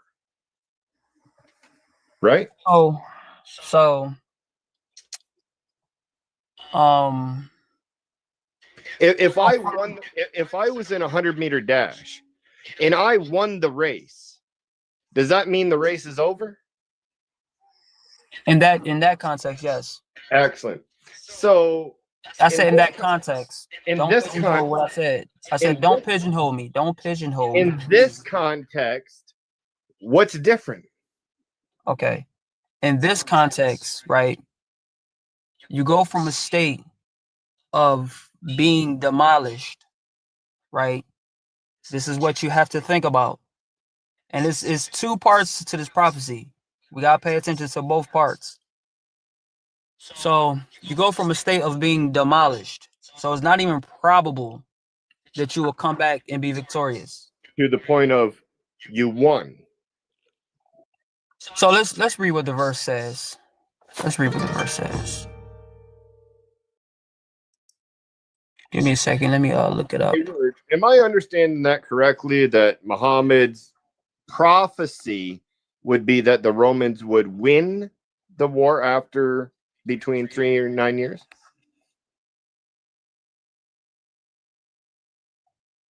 Okay, so the prophecy says the Romans have been defeated in the lowest land. The lowest land is very important.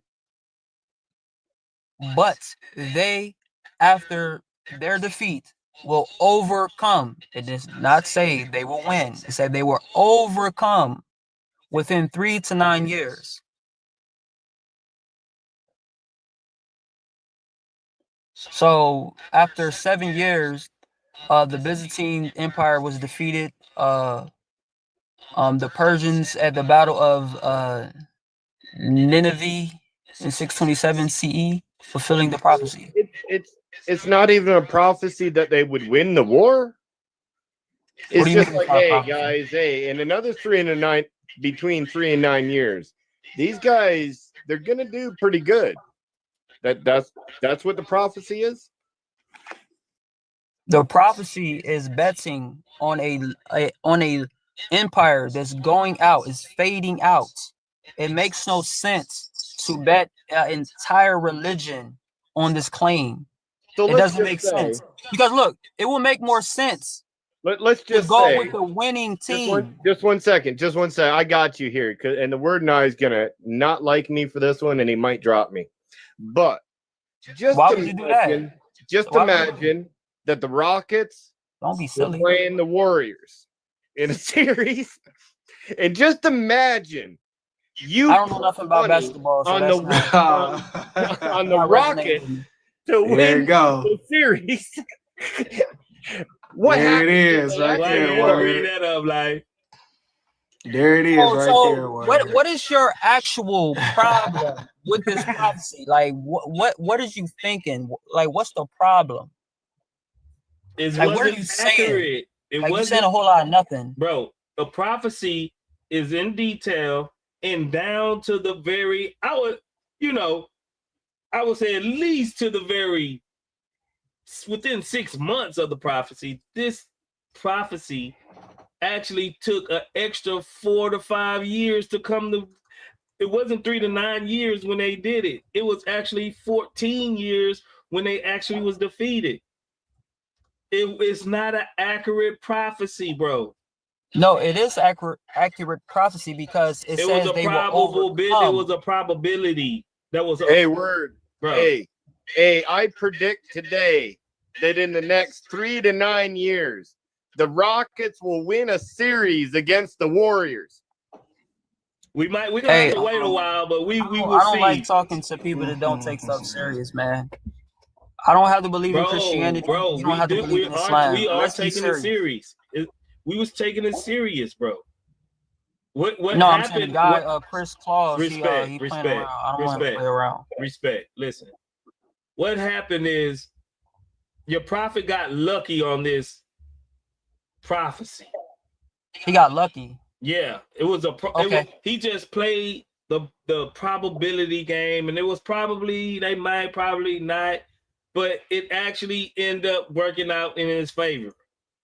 Okay, so let me ask you this question, right? And be honest. If you're not honest, I'm gonna drop you. It's like, no. We'll see about that. Hey, we don't deal with people who ain't serious, man. So look, right. Let's be honest. Does it make sense to bet on a losing team? Word does it every year. I mean, but he's passionate, right? He's passionate. He probably been. That probably been your team, bro. That probably been your team since you was a kid, right? You ain't gonna lie, Chris on fire right now. Yeah, but that's a little different. You know what I'm saying? But I'm saying in the case where. I mean, but the answer to your question is yes. People do it. Vegas is make billions off of people betting on losing teams. But when you do it randomly, right? But when you do it randomly, it makes no sense for you to randomly select a losing person or losing nation. Plenty of people do it. He just said it right now. Vegas. People do that go to Vegas all the time, bro. Yeah, bro. People go to Vegas. Look, they go to Vegas. They see the books, right? The books is, let's say, -600 for a team, right? But then +500 for a team. That means that +500 means that most likely that team is going to lose. They don't have to follow the series. They don't got to follow sports. They could just be trying to win some money. They go to Vegas and bet on the +500 team and win. People do it all the time. It's called an upset. They do it all the time, bro. So are you saying that people all the time go bet on a losing team? Yes. Bro, right. People do that all the time, dude. Everybody in the world doesn't just bet on the winning team. Because you get more money. You get more money if it actually happened. I'm gonna give you a real life example. My legitimate brother plays pro line, and he legitimately picks 3 losing teams every time because the payout is extra. It's huge compared to when you bet the losing teams. So when you bet the losing team, you're gonna win more. Hoping that he wins. So are y'all suggesting to me that it's logical and rational to bet on a losing team? Is logical? We saying no. What we try to tell you is that don't make what you're bringing up don't make Muhammad a true prophet, and it don't make it a prophecy. what I'm saying is that I'm saying something entirely different from what y'all saying, right? Y'all bringing up some situations that I can't even verify, but this situation we can verify. So in this situation, right, That's crazy. We know based off probability, right? It makes no sense to bet. So if the Prophet Muhammad is a liar, if he's not a true prophet, right? It makes no sense for him to hang that around his neck. It makes no sense whatsoever to say that a nation that's being spanked will come back and win. It don't matter if you say in 10 years, 20 years, it doesn't matter, because normally what happens when two empires go to war, once it gets to the critical level, then in most cases, and maybe in all cases, that nation that lost critical infrastructure never comes back, right? So it doesn't make sense to hang your prophethood around that. It doesn't make sense. It's not even logical, right? So, but we don't even have to stop there, right? The prophecy even goes deeper. I mean, I just don't see how that's a prophecy, bro. I mean, an educated guess, or just a guess, or saying something is going to happen within a specific time period doesn't make it a prophecy. That's what just makes what something I mean. An educated guess? What makes something an educated guess? Those are your words. What makes it educated? When I say something like this, well, in between 5 to 10 years from now, 300,000 more people are going to buy phones. No. You said educated guess. How is this prophecy? That is an educated guess. That is an educated guess. No, what you I just gave you an example of an educated guess. Okay, but how do you relate that to the prophecy? Now I can tell you what a prophecy is. A prophecy is on January 3rd of next year, this is going to happen at 3 p.m. and it's going to happen by this, and that standard. That's a prophecy. And then if on January 3rd, exactly what I said on the exact date at the exact time happens, that is how it's a prophecy. Not all prophecies. That's what a prophecy is. Not a guess. Not saying, well, within this and this amount of time, this is going to happen. That's not a prophecy, bro. Anybody could have did that. No. Nobody can do that. Anybody could have did that, bro. As a matter of fact, the people rooting for the Romans to win probably did that in their heads. Probably is not an argument, right? So the people rooting for the Romans wanted the Romans to lose? The people who's rooting for the Romans, who are the people that's rooting for the Romans? That's basically like saying the people that were rooting for the Romans to win that war were also prophets because they said they were going to win. Just because they're losing doesn't mean the people. Just because they're losing doesn't mean the people rooting for the Romans, right, are going to say, "Yeah, we're going to lose this war." Did people rooting for the Romans state that the Romans were going to win? Okay, who is saying anything about rooting? Now you're changing the structure. It's the same thing. Let's not get hung up on words. Did they think the Romans were going to win? Okay, people that were people that were. No. People that were. I want you to calm down. No, Bring I'm not. it down, bro. Bring it down. No, I'm not. People that were. See, you're manifesting now because you can't. You don't understand, right? You want to try to make it seem like you don't understand what I'm saying, and then you want to manifest like I'm manifesting. I'm not manifesting, dude. I'm just answering your question. So what I'm saying here is this: the people that were on the Romans' side, did they think that the Romans were going to win, even if they were losing? Right? Did they still think they were going to win? Okay, let's put it this way, right? Because we speaking of in so context. You're not going to answer that question? Yes. All right. So are you? I mean, can you answer it first? So you want me to say yes or no? I mean, that's how conversations work, bro. You don't ignore the question and then say I'm going to answer it later. Are you going to answer it first? But every question you can't answer yes or no. You would agree to that, right? I agree. I'm not asking you to simply just answer yes or no. I'm asking you to answer yes or no first. Because a lot of the times you guys tell us, "Oh, I'm going to answer it," and then you end up not answering it. after waffling for 4 minutes. Well, I want you to take my arguments on the merit of me and not nobody else, because I'm talking to you as an individual, not as a collective Christian base. Okay. All right, cool. Go ahead. So I'm gonna give you some grace, man. Go ahead. Promise me that you're gonna answer it yes or no. I can't answer yes or no. I can't. No. Not first, but I would like a yes or a no. I can't. It can't be answered yes or no. It doesn't make sense. It can be answered yes or no because I asked you a simple question. You can expound however you want. Every question can be answered with a yes or no. It's whether you're able to expound on it. So even if you say yes and no, or no and yes, or yes, but let me explain how it's this way. Okay, then let me know. I would say yes and no, no and yes. Okay, there it is. Now explain. There you go. Explain how it's yes and no. So the reason why is because it's a loaded question, right? It has presuppositions within it. So that's the reason why you can't say yes or no. And the reason why is because people that was living in the Roman Empire, it's easy for us to, like, we can't say what they were saying unless we have recorded information of what the people in the Roman Empire at the time was saying and what they believed, and if they was rooting on the Roman Empire or if they was ready to pack up and leave. You got to have that type of information in order to make that type of assessment. You know what I'm saying? So, but what we can say typically and generally, right, that people that's living within a nation, they can hope that their nation will not perish, right? They can hope, but it's not the same thing as them making a prophecy to say, we're going to win. Hold on, respect. It's not the same thing. Respect, I hear you. I got a super chat and he referenced a prophecy from the Bible. We can show you real prophecies from the Bible so you can get what we're saying. Pierce Taylor, appreciate the super chat.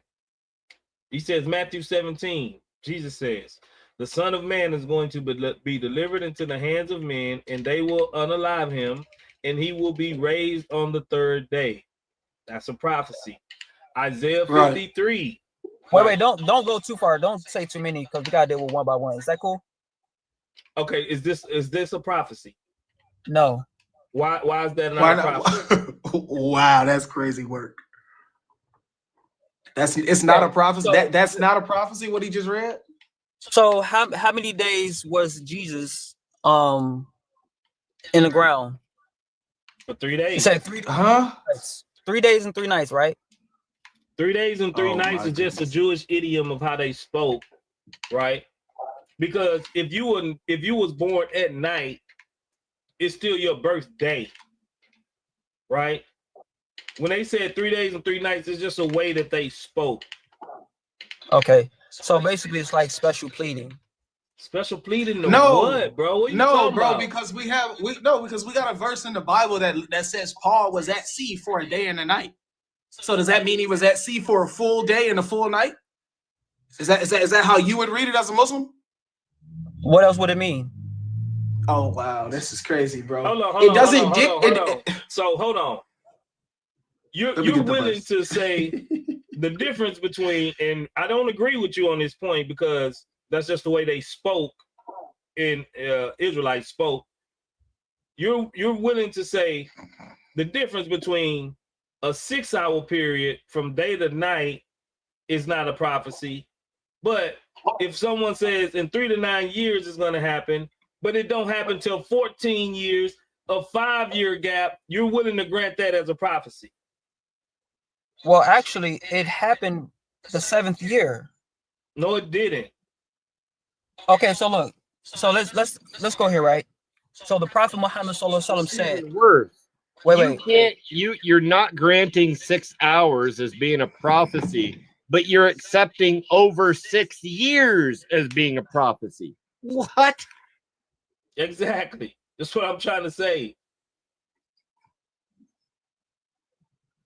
Oh, give me a second. Even if exactly, Bear. Even if it did happen on the 7th year, that's still 4 years more than the original 3, and then 2 years less than the 9.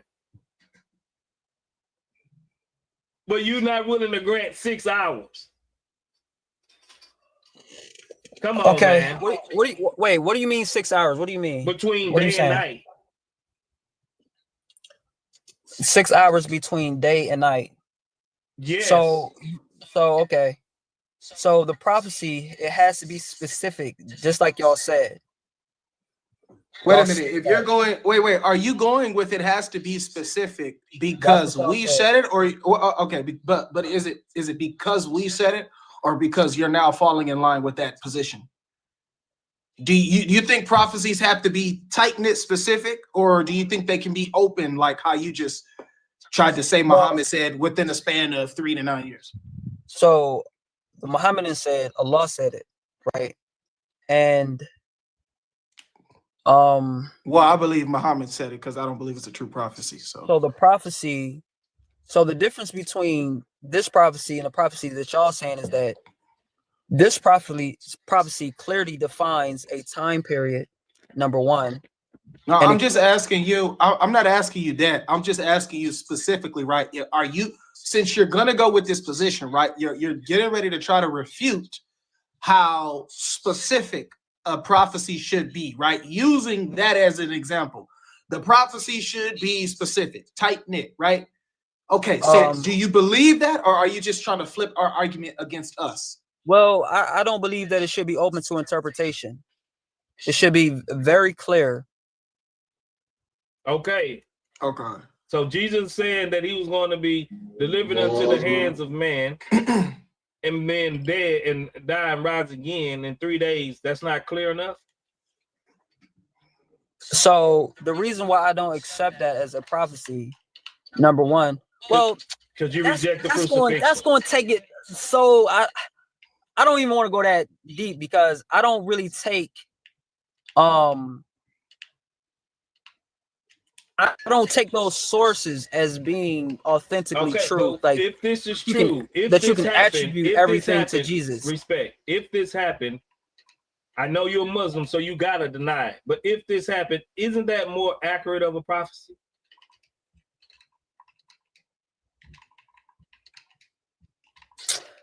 Well, just be honest. Not really. It's so much problems with it. It's so, he can't. He talking about just be honest. He can't. He can't. He can't try. He tried his hardest. So if you want me to take those words at face value and ignore everything else, right? I will have to ignore everything else. Bro, ignore what? You ignore take the everything Quran's else. word. You take 4157 at face value. Do I take it at face face value? Yes. Of course. Exactly. So why you can't take our text at face value? Because I can't verify that Jesus actually said those words. Can you verify that Jesus actually was raised up to Allah and wasn't crucified? Yes. How? He can't verify. Yeah, go ahead. Yeah, but so the way we do it, right? So the way we do it, right? It's like when you go to court, there's different types of evidence. Oh, this gonna be your funeral. You don't want to do that. And then you got primary evidence. So the primary evidence is the conversation that we have in is the prophecies, the primary evidence. So if the prophecies can be shown to be true, right, one after another, because there's thousands of prophecies, right? Thousands of prophecies. So if every single prophecy is true, then we can say based off probability that the entire religion is true. Bro, I think you need to go to an analogy class because every analogy you bring cooks your own argument, bro. Like what do you mean by that? What do you mean? Because let me just ask you this. Everyone that was at the crucifixion that you deny, when they left, did they think that Jesus was actually crucified? Who was at the crucifixion? Well, what do you mean? Crucifixions? Hold on. Abdul. Eyewitness See, this is why I don't talk to. Hold on. This is Okay. why I don't talk to guys named Abdul. And it's nothing personal. I don't talk to guys named Abdul because they never can follow a conversation. Everybody named Abdul is like that? Everyone. Hey, Dawood, bro. Just, Abdul, Dawood's, Muhammad's, they all just like, I don't know hey, what's, but can hopefully I just you'll say prove this me right quick? wrong. Hopefully you'll prove me wrong. Hey, Respect. can I say this right quick? Respect. Hold on. Answer my question. All right, go ahead. Everyone that was at the crucifixion, when they left from the crucifixion, after it appeared to them that Jesus had died, did they believe that Jesus was the one that was crucified? So that's a loaded question because who is the Loaded everybody? question. What do you mean? It's loaded because you have to tell me who is the everybody. Okay, who is the everybody? Was the Jews there? Bring up your sources and let's read. 4157, even from your Quran. It doesn't say that they was there. They didn't, it doesn't. So how would they know that Jesus was crucified? The verse literally says it was made to appear. Who was it made to appear to if no one was there? Okay, so listen. So was anybody there? So look, right. Let me bring up the verses. Let me bring up the verses. Oh my gosh, bro. Let me just bring it up. This. No, let me bring it up. Let me just bring up the verses. It literally says the Jews say they slew the Messiah, Isa the son of Mary. They did not crucify him, nor did they unalive him, but it was made to appear. But you guys have no eyewitness accounts of the crucifixion. You do. Your Quran does. What are you talking about? This is what we showing you. So look, right. So we have to read the entire says verse. It was witnesses. Wait. Let's Abdul, chill, bro. So let's read the entire verse, right, in context. It's crazy. And for their saying, remember, even in the Torah, in the Gospels, the Jews always made claims against Jesus, right? So we don't believe everything that they say out their mouths. Just remember that. Allah believed them. What are you talking about? What you say? Allah said they talking about the Jews, in fact, unalived him not, but it was made to appear so.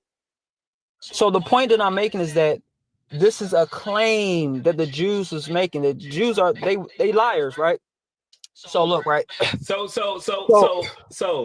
are you wait, saying? Just let me go. Hold on, because I'm trying to hear you out. I'm trying to get where you coming from, which makes no sense. So are you saying that Allah is saying that they didn't crucify Jesus, right? But wasn't no one there to see him being crucified? So let's just read it. Like, let's let the words speak for themselves. Bro, we just read around here. I have no problem with you just reading it. But you're going to have to show me that no one was there to witness it when your Quran say it was made to appear so. Okay, so let's try to understand what appear so means. Because appear can what do appear have mean? Different meanings and depending on the context, right? What do appear mean? Depending on the context it's used in. So appear can be something that's you visually see. Okay. And appear can be something that you perceive to be. So for example, I was in my house and I was looking out the window. What? What? No, seriously, like this is all within context of how we use language, right? It appeared to me like it was warm outside, so I put a jacket on, so I put shorts on and a short shirt, and I went outside and it was freezing. So just because something appeared to be a particular way doesn't mean it's that way in reality, right? So we can use the word appear in different ways. Do you agree? Just a second. With that, bro. So you disagree with that? You disagree with that? Analogy school. In this analogy, what analogies do you be bringing up? In this analogy, you just give. Yeah, y'all just be making stuff up, bro. In this analogy that you just give, for you to appear that it is warm outside, did you look outside and see the sun? Maybe. Is that why it appears to be warm? Of course. So let's be honest. Let's be honest. So have you you ever looked something. outside and seen that it looked sunny and So you thought that it was warm? Just a second. Did that ever happen to you? Yes or no? So people were standing at the crucifixion and they saw something then, right? No, I'm not. All right, okay, you got me there, partner. That's what we got me there, partner. Nah, we on the Xbox. So look, right. So the point that I was making is that appearance it does not necessarily mean you have to see something, right? You just agreed to it. Okay, well, I can use it in a different way. Let me use it in a different way. I can use it in a different way, right? Oh man, bro. Let me use it in a different way. Right. So, I was sitting on my block. Just a second. I'll let He's you go struggling. through this.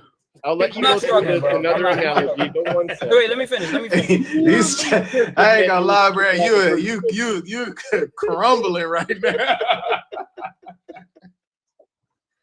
Bro, struggling I don't know what you talking about, bro. Dude on here falling apart, man. Hey, listen, I came over here to have a serious conversation. I ain't come over here for comedy hour. Okay? Nah, you was just all right. Go ahead. Listen, at the end of the day, I hate you when don't have to people agree get with me. start, I like, don't have to agree laughing. with you. It's just, Nobody has to agree with each other. We just having conversation. He was literally. that's just a form of disrespect by laughing at you.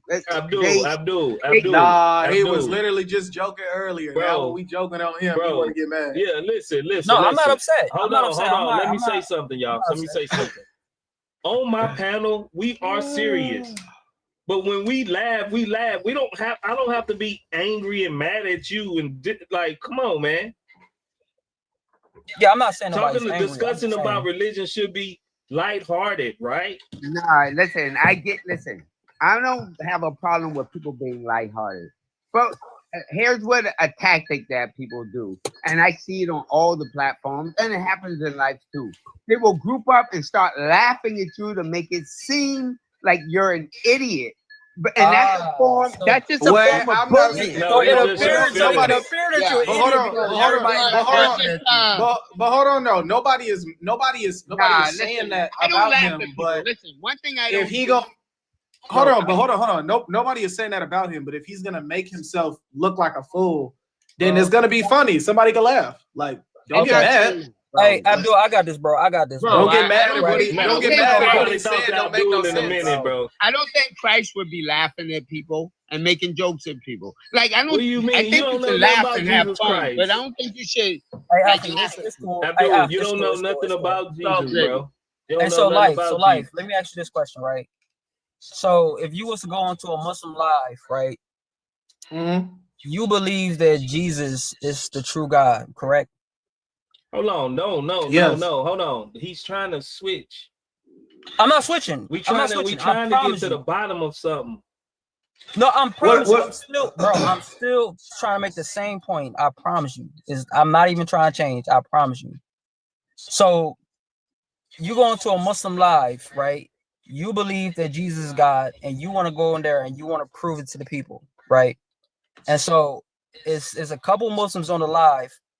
They all start laughing at you, and everybody in the comments, they're saying things about you like you dumb, you're not making no sense, you stupid.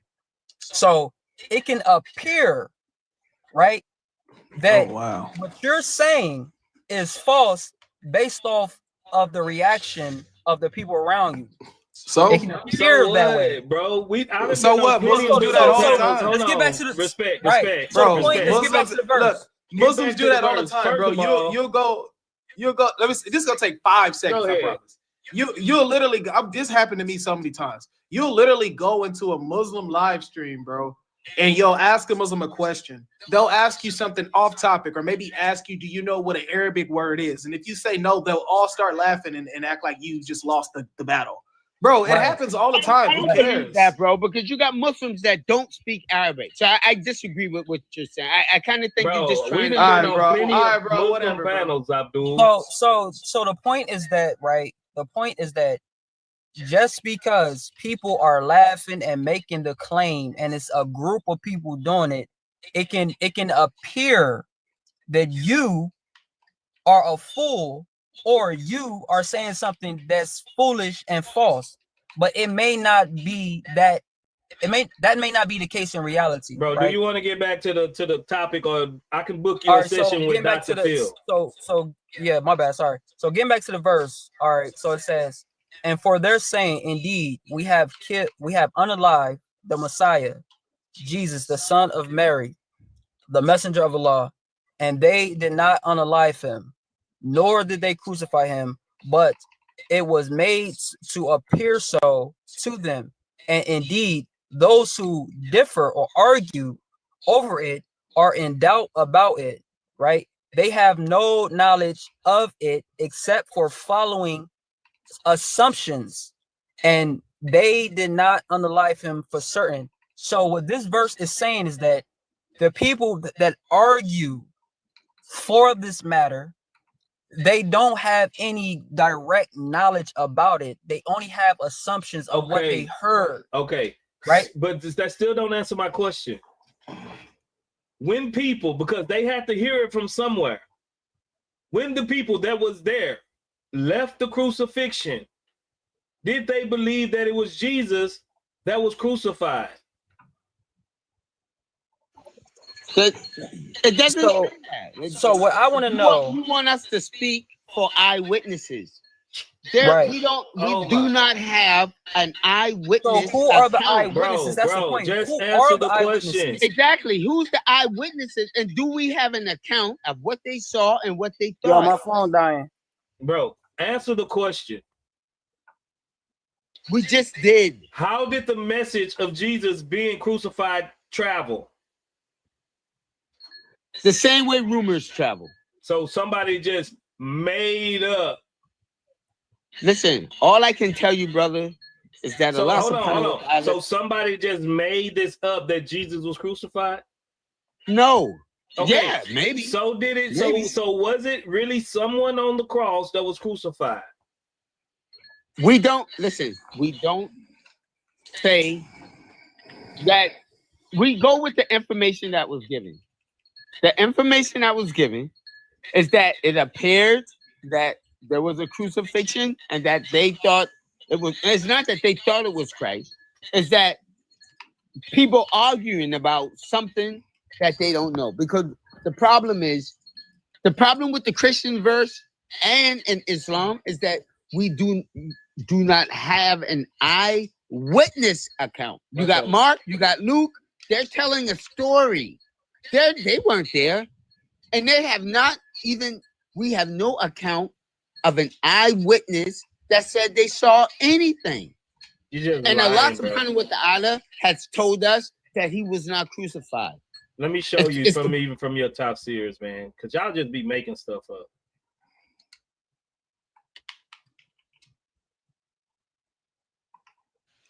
We hearing about that new religion called Abdul Islam.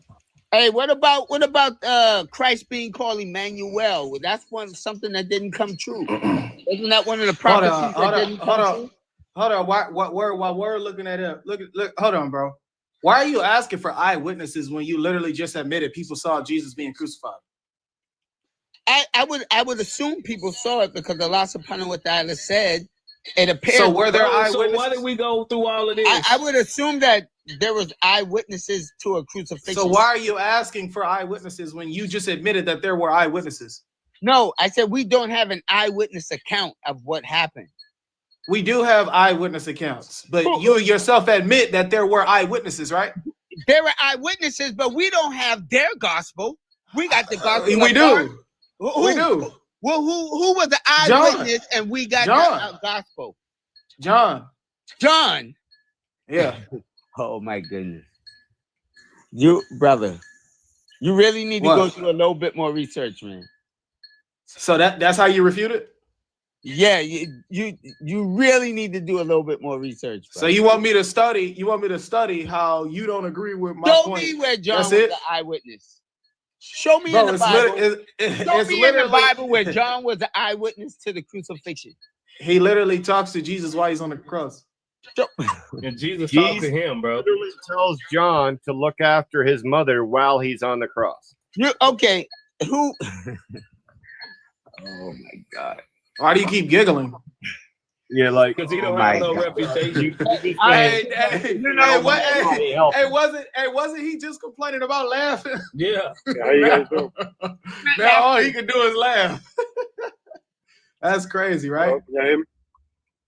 Listen, I'm according to your scriptures, like no one saw Jesus die. Bro, brother, you keep repeating yourself, bro. But, what are you talking bro, about? you literally just admitted people saw Jesus unalive. How long was Jesus on the cross? How long was he You just throwing stuff. Listen. You just throwing stuff at the wall, hoping to stick at this point. Listen. When you're crucified, that is one of the most. That's why the Jews used to do it. This is one. Crucifixion is not a quick death. Crucifixion is a death that lasts over time. It's not even a death penalty. It's a form of torture. The Jews weren't the ones that did it. It's a form of torture. That's what it is. You just throwing stuff at the wall, man, hoping to stick. No, listen. Who witnessed him die? Bro, I just told you. So he was there the whole day. Oh, John, you trying to tell me this is why I was just laughing? Not laughing. Everybody who was at the crucifixion witnessed him be unalived, bro. Who? That's what I'm not about to say it again. You want me to spell it?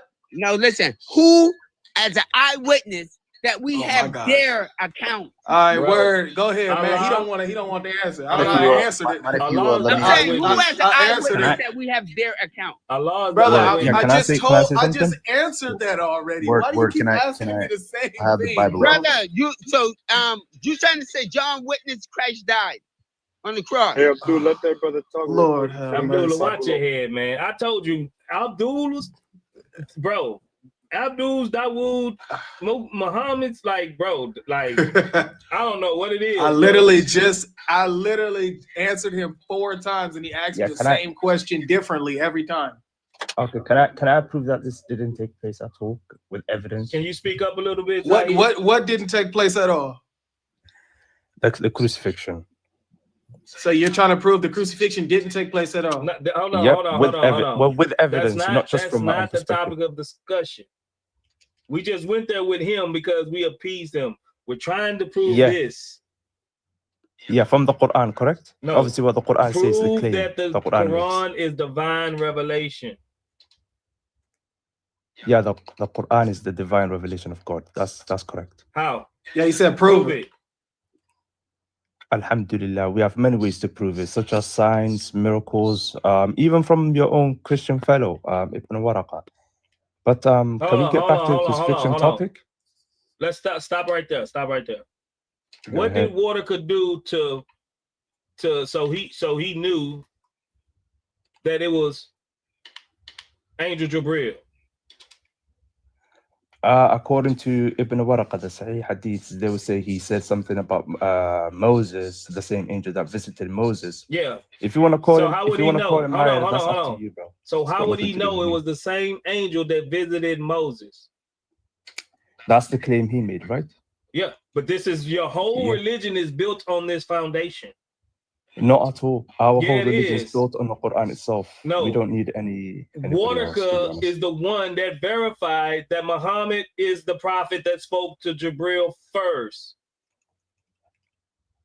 The Quran. Say that again, bro. I didn't catch that. Waraka is the one that gave Muhammad his prophet card.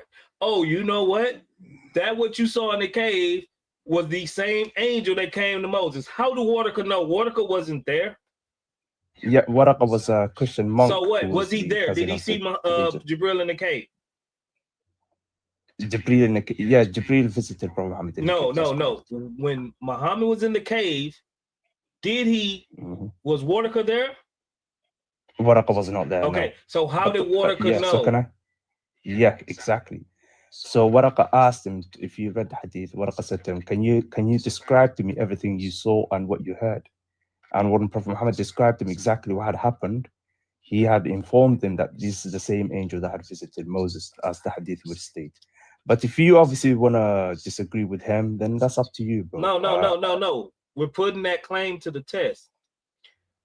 Wartica said Go this ahead. is the same angel that visited Moses, Jibril. Yeah, that's How the would claim. Wartica? How would Wartica be familiar with Jibril speaking to Moses? Well, how would he know that? According to Waraqa, then he would know that from his own scriptures. What from scriptures? 1500 years ago, right? What scriptures? The scriptures he would read about Moses. So I'm guessing it's probably the Old So Testament. let's narrow it down. Because there was a lot of scriptures Yeah. going around. This, can I just quickly ask you something? Straight Pat, hold on. Because I'm taking 10 questions from you. There was a lot of scriptures floating around at that time. A lot of them. Okay. So what scriptures is actually talking about Moses and Moses' revelation? Yeah, so it would be the Old Testament. According to Waraqa, he just mentioned Moses. He didn't mention no details on how he got to this conclusion. So we just got what he said. All and right. plus, remember, I'm glad you said that. Yeah, So and if remember, Wartica didn't give you a reason and how he knew it, could Wartica just been lying? Yeah. So Waraqa said, obviously, we know that Waraqa was a Christian, and it would be scriptures that he was reading, but he didn't really detail where exactly he got this from and that. So it's not up to us. And by the way, I did mention to you that doesn't still refute Islam or the Quran. I'm not. Hold on. Listen. Mm-hmm. Can we come to an agreement that if something was built off, that if something was built upon a faulty premise, then everything else that derives, everything else that comes forth or spring forth from that faulty premise is also faulty and flawed because it was built on a foundation that was actually faulty and flawed. But what do you mean by that? Built on what, bro? Are you saying the Quran was built on Ibn Waraqa's word? From his verification of that it was Muhammad, that it was Jibril. Then you're totally wrong, because I've already told you the Quran doesn't even need him as a witness. We have the sayings of because if it wasn't from your prophet, and if it was hold on. If it wasn't hold on, bro, listen. If it wasn't for Wartica, right, verifying that he was a prophet, because your prophet thought he was going crazy.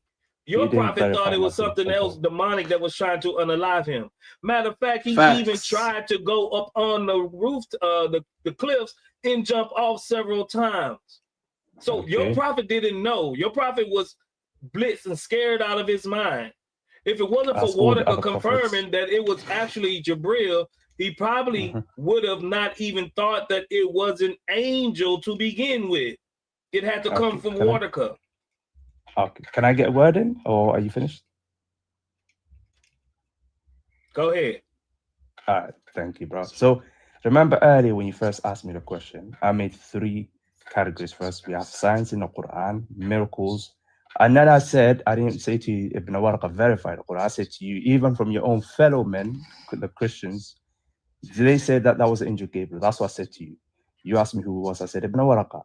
That just shows you that I'm not putting the whole faith of Islam on that one man who, by the way, didn't even live to see Prophet Muhammad fully do his da'wah and that. As you would know that he passed away shortly after that. So, and all this claim that you're making that Ibn Warqa is verifying the Quran or the basis is Ibn Warqa that Islam is false or true, it doesn't matter at the end of the day because he didn't even live to see it. And secondly, I mentioned to you signs and miracles. I hope you know that. And third, the Quran also says that it came to confirm what had come before it.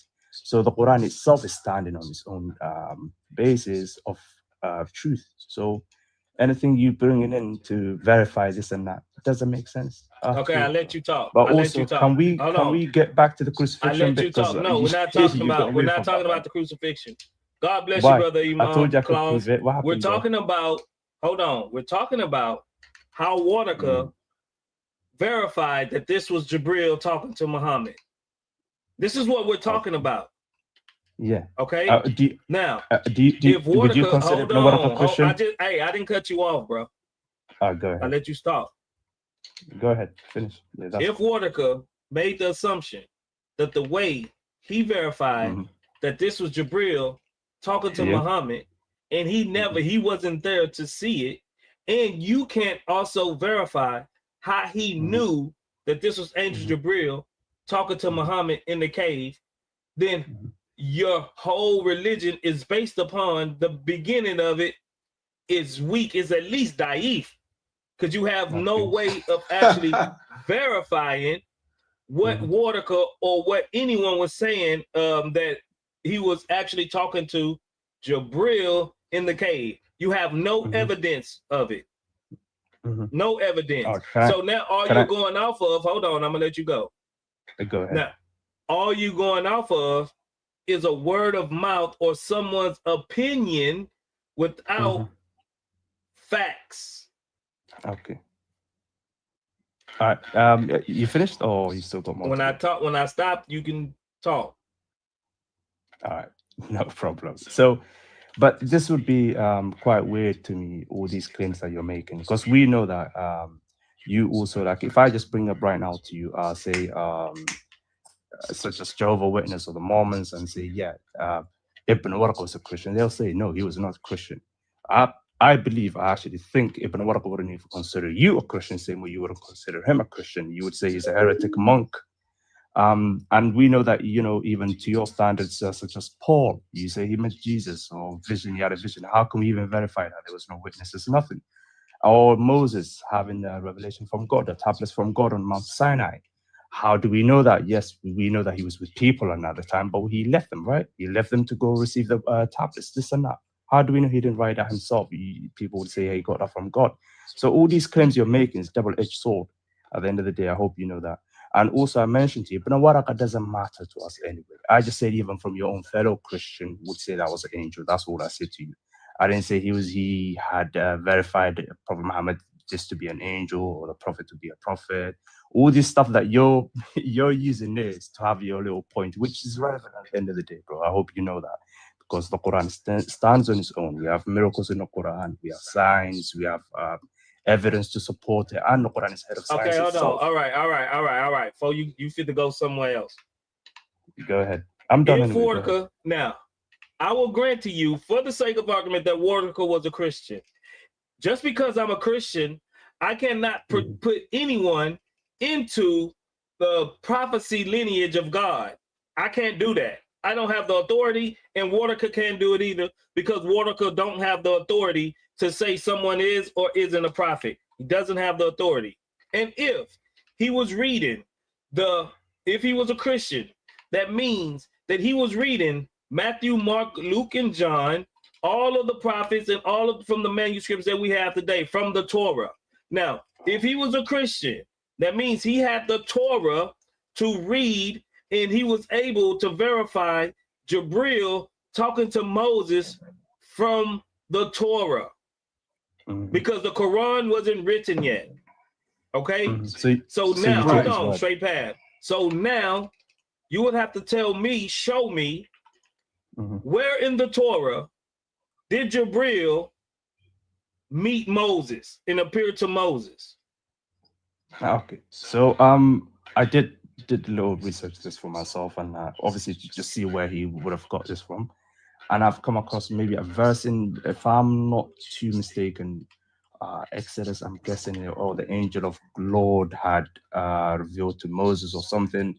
And I've had discussion with another Christian fellow on my own life actually, where he said, oh, that was God himself, that wasn't an angel. But all I see in the text is an angel of God. But then he would say that's a God. So all this, even your own scriptures would confuse me.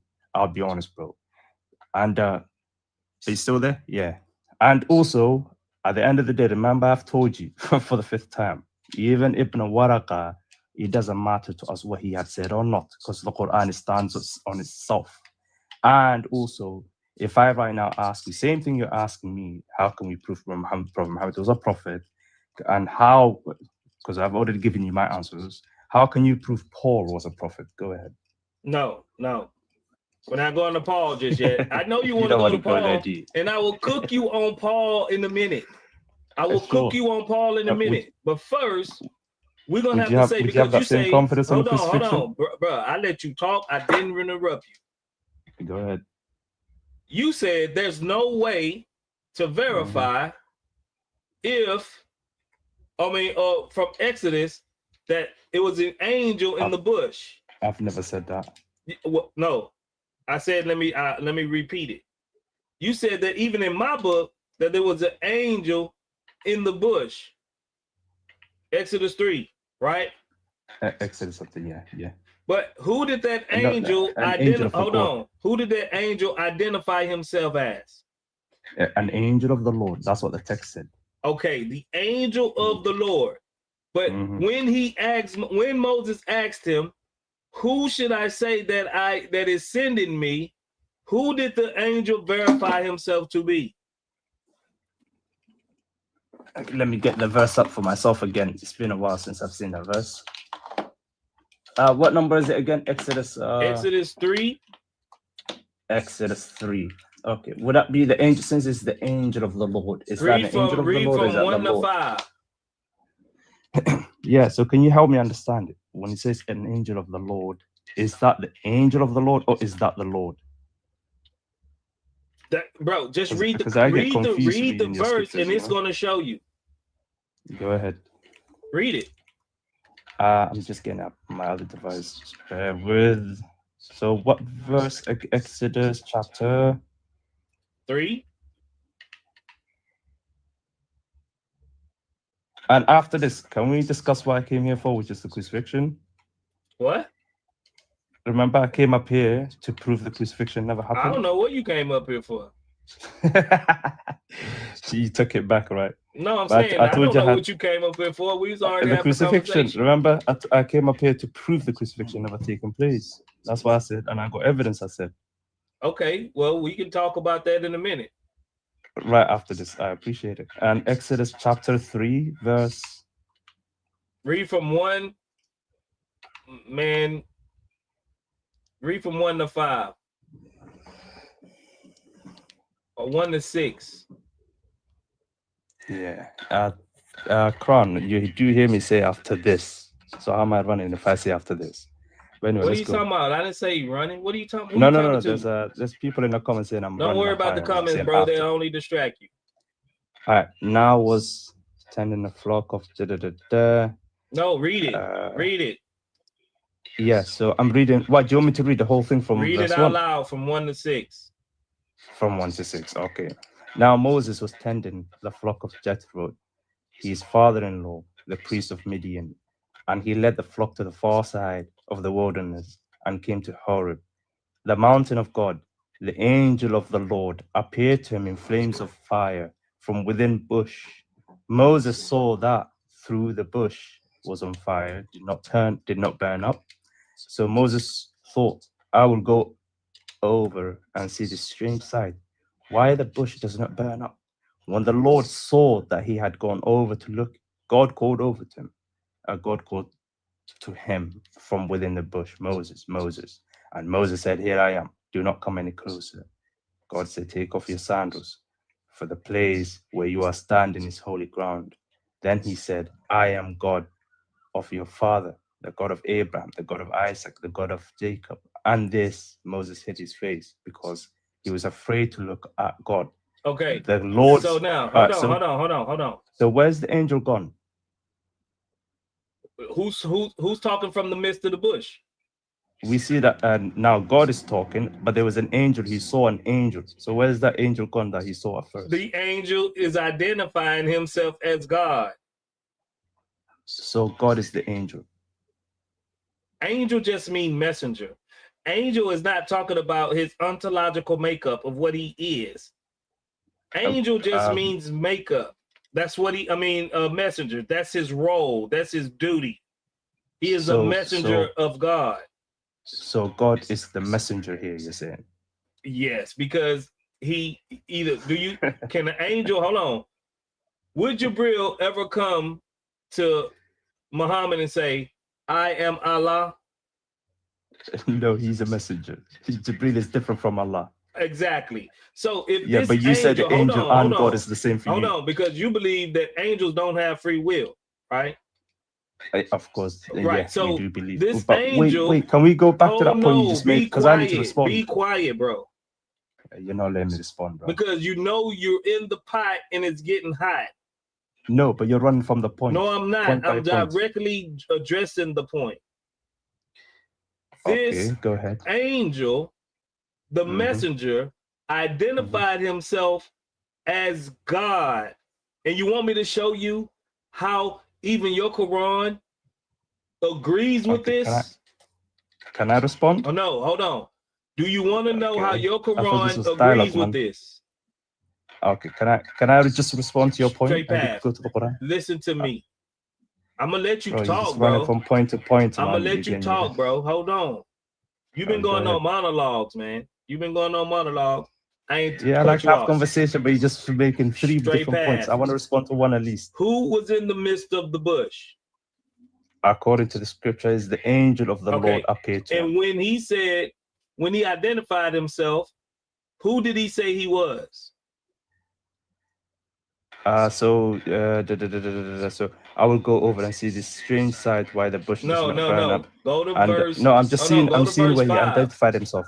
Go to I'm verse trying to 5. read to see where he identified himself.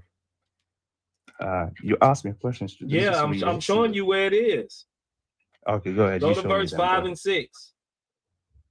5 and 6. Do not come closer. God said, take off your shoes. So where's the angel gone? Because the He ain't angel of going the nowhere. Lord. He's talking to Moses. So the angel of the Lord is God himself, who is the messenger. Yes. Okay. Can I now respond? But do you see that he's saying that? Bro, you don't let me speak, Oh, no, no. I'm trying to clarify something with you. Do you see that this angel say, I am the God of your father, God of Abraham, Isaac, and Jacob? Yeah, we see that God is speaking after, which is the Lord, ain't right? after. The He's angel of speaking the Lord. from the. Okay, look. Number 4 says, so when the Lord saw when he turned aside to look, God called to him from the midst of the bush. Okay. Can I so who was in the midst of the bush? Brother, can I at least respond here, man? Because you don't let me respond, man. I'm trying to get something Just clear answer to you. that question directly, Okay, bro. so Who was in the midst of the bush? The Lord there, not the angel. No, the angel, it already says in verse 2 that the angel was in the midst of the bush. And the angel of the... And then in verse 4, it said that God called him from the you just midst missed of something. the bush. It said the angel of the Lord, right?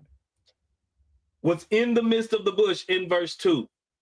Yes, it said the angel of the Lord. So the angels no more now. Can I speak, bro? God damn. I'm just going to leave, bro, if you're not going to let me speak. In verse 4, who is calling from the midst of the bush? Finish off, bro, because I'm trying to speak, man. I'm asking you a question. Yeah, but you asked me 20 questions and you don't let me speak, bro. Are you like afraid of what am I saying? No, you in the pot, bro. You was having good dialogue earlier, man. Bro, I'm stirring up straight path dish right now. Yeah, but You're at least in let the me pot, respond. bro. You just if don't you're know saying it. something, I gotta respond, right? No, answer let the me question respond. and I'm gonna let you go.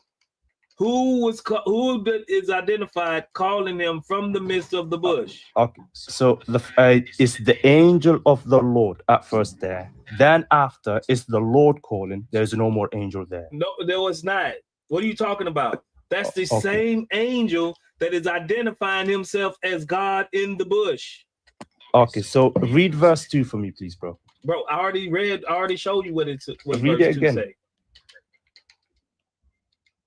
It says there, the angel of the Lord appeared to him. Then verse 4 says, in the midst when of the hold Lord on. saw. What did he appear to him at? There's no angel, so there's the Lord there now. No, where did he appear to him in? The angel, he appeared to him in the flames. In the midst of the bush. You see that? Of the bush. Right. Correct. So read verse and that's 4. the angel. Yes, and we also see that the Lord is also in the bush. No, read verse 4. Okay, and look, let me read it. This is tough, man.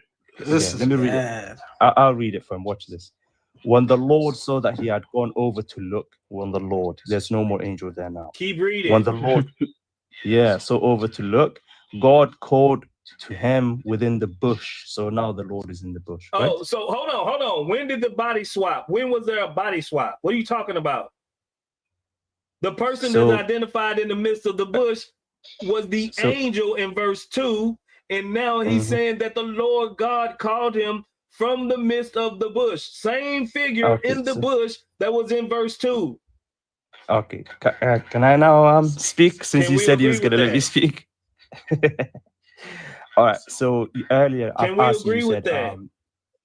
I don't agree with this at all, bro. Because from your answers you gave me earlier, right? What? You said that you told me you were going to let me speak, bro. What's going on, man? I didn't say you have to believe it, Straight Path.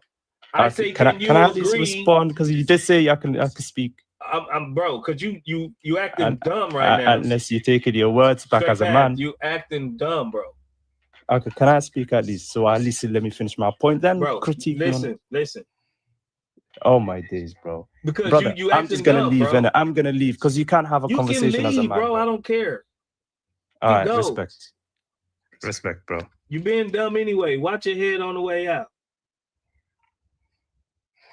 As soon as you let them know, yeah, it's good. We can have that conversation after this. They start playing dumb so they can get to that conversation.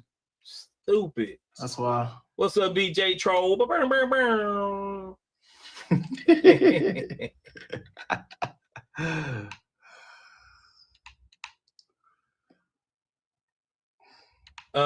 Zahid Joe.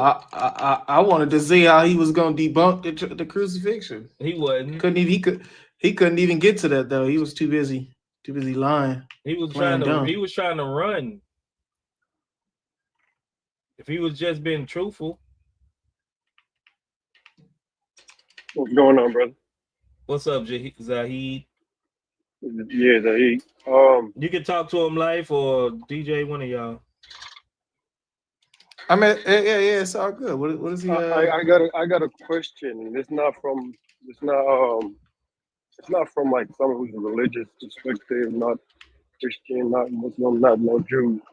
But my question is: so Christians believe that? Is he a Muslim? Come again? Are you a I'm not identifying myself as anything right now. So what I'm asking is, so I mean, the panel is for Muslims. The panel's for Muslims. Everybody here is Muslim. Huh? Or is it only Muslims answering questions? No, the panel is for Muslims. Like to talk. We're trying to debate Muslims. Are you a Muslim or are you not? I'm unidentified. I just got a question. That's about it. You're unidentified? Unidentified. I don't even know what you're saying, bro. You say you're a UFO? What does he say? He said he's Are you saying you're unidentified? That's correct. Can I ask a question? Just a question. No, bro, because we're here to talk to Muslims, bro. If you're trying to hide the fact that you're a Muslim, bro, that's embarrassing. No, that's embarrassing. No, I would never do that. But I have. So, are you a Muslim? I don't. We know that we know that you have a question. Are you a Muslim? That's the point. I'm trying to. It's a simple question, bro. I don't know what's going on. Are you a Muslim? No, I'm not. You see how easy it was to answer that? Are you a Muslim? You're on the panel. The question is for us to talk to. All right. Word. You got somebody else? You got somebody else in the request box, bro? I'm not about to argue with this dude, bro. That's playing stupid. You playing dumb, bro. Playing dumb. Anybody else? Any other Muslims on the panel? T up there. T, what's up, T? Yo, what's up? What's up, man? You what's Muslim? up, life? What's up, word? What's up, DJ? No, what's going on? I came up to refute that guy that was talking about no witnesses, and I had John ready, so I just wanted to bring that up. It was John, I think it was John 19, and then what was it? Genesis talking about the angel of the Lord, but I don't want to take up room. I just wanted to help, like, just refute it because it was annoying. You know, I was losing my mind in the chat. Oh, absolutely, yeah. I wanted to see what he was gonna say, but in regards to the he crucifixion, just stole that from me. That was crazy. Yeah, when he was talking about the crucifixion, when he said there were no witnesses, which is crazy because John, but outside of that, Mary Magdalene, Mary the Tokos, just they were there. So it was just crazy. And then one last thing, W in the chat. Her name is W or whatever. She's a Muslim. She called Allah the Father because she kept saying like Muslim just means submitter of God, and was just saying just a lot of unnecessary stuff. And then she eventually said that Allah is the Father. So congratulations for innovating, W. Hey, yeah, I wanted to hear his evidence for the crucifixion as well. I love that topic. Because you notice the assumption. Let's just say there was no eyewitnesses, but it was just widespread that he was crucified. Notice the assumption that if there was no eyewitnesses, it means he didn't get crucified. How dumb of logic is that? If they didn't see it with their own eyes, that means he didn't get crucified, even though we do have eyewitnesses.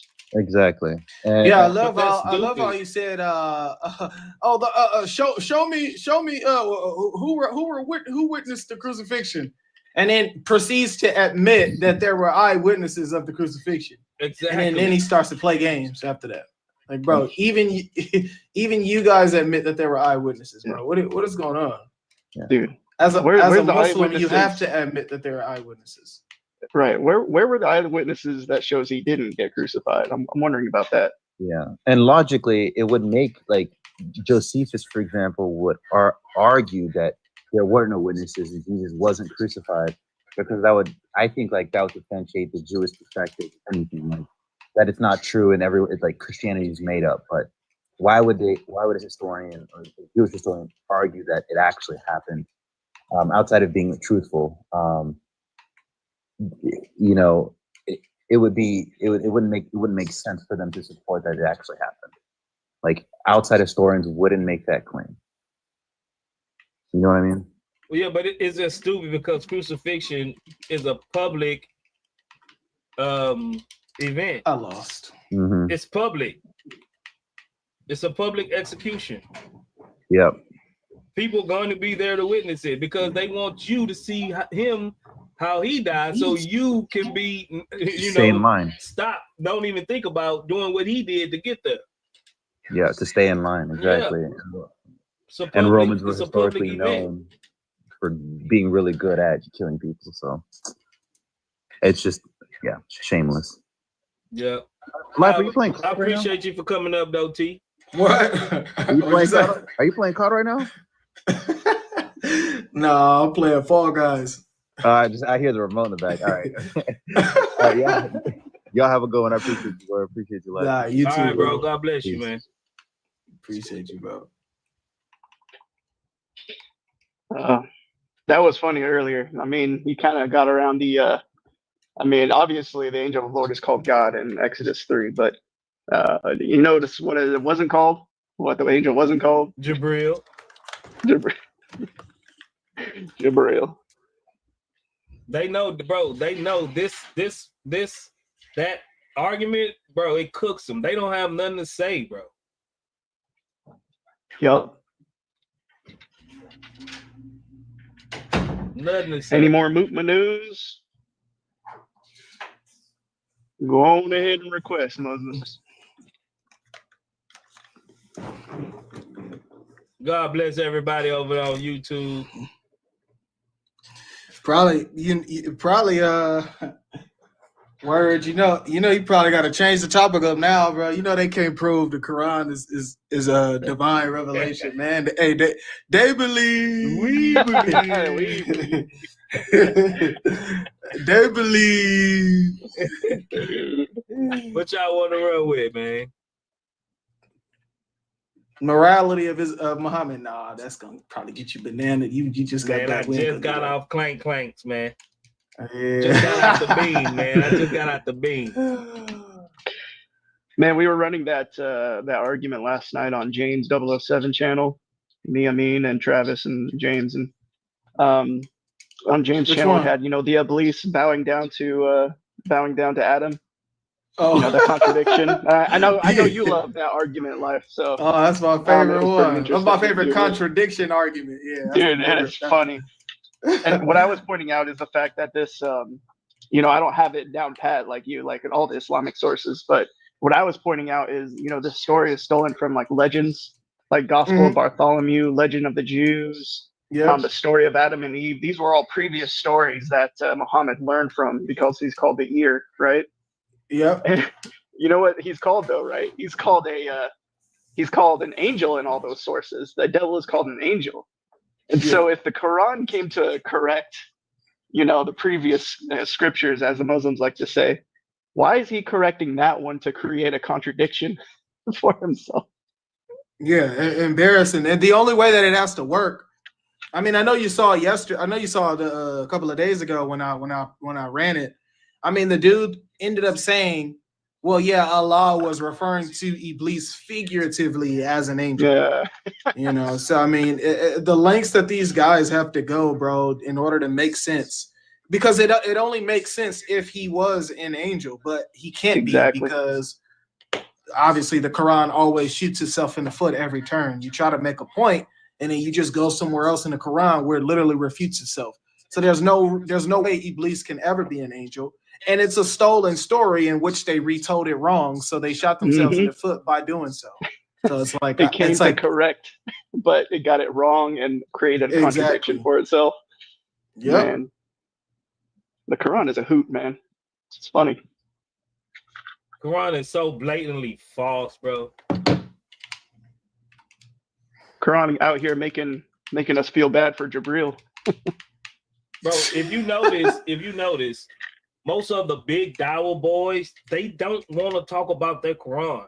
All they want to talk about is the Trinity, where they can use this philosophical jargon to try to mix you up or straw man Christianity on some point. They don't never want to deal with their Quran. Ever. Well, and when they do, they just make up stuff. They just tell Allah what he they lie about it, tell Allah what he actually meant. They tell Muhammad what he actually meant.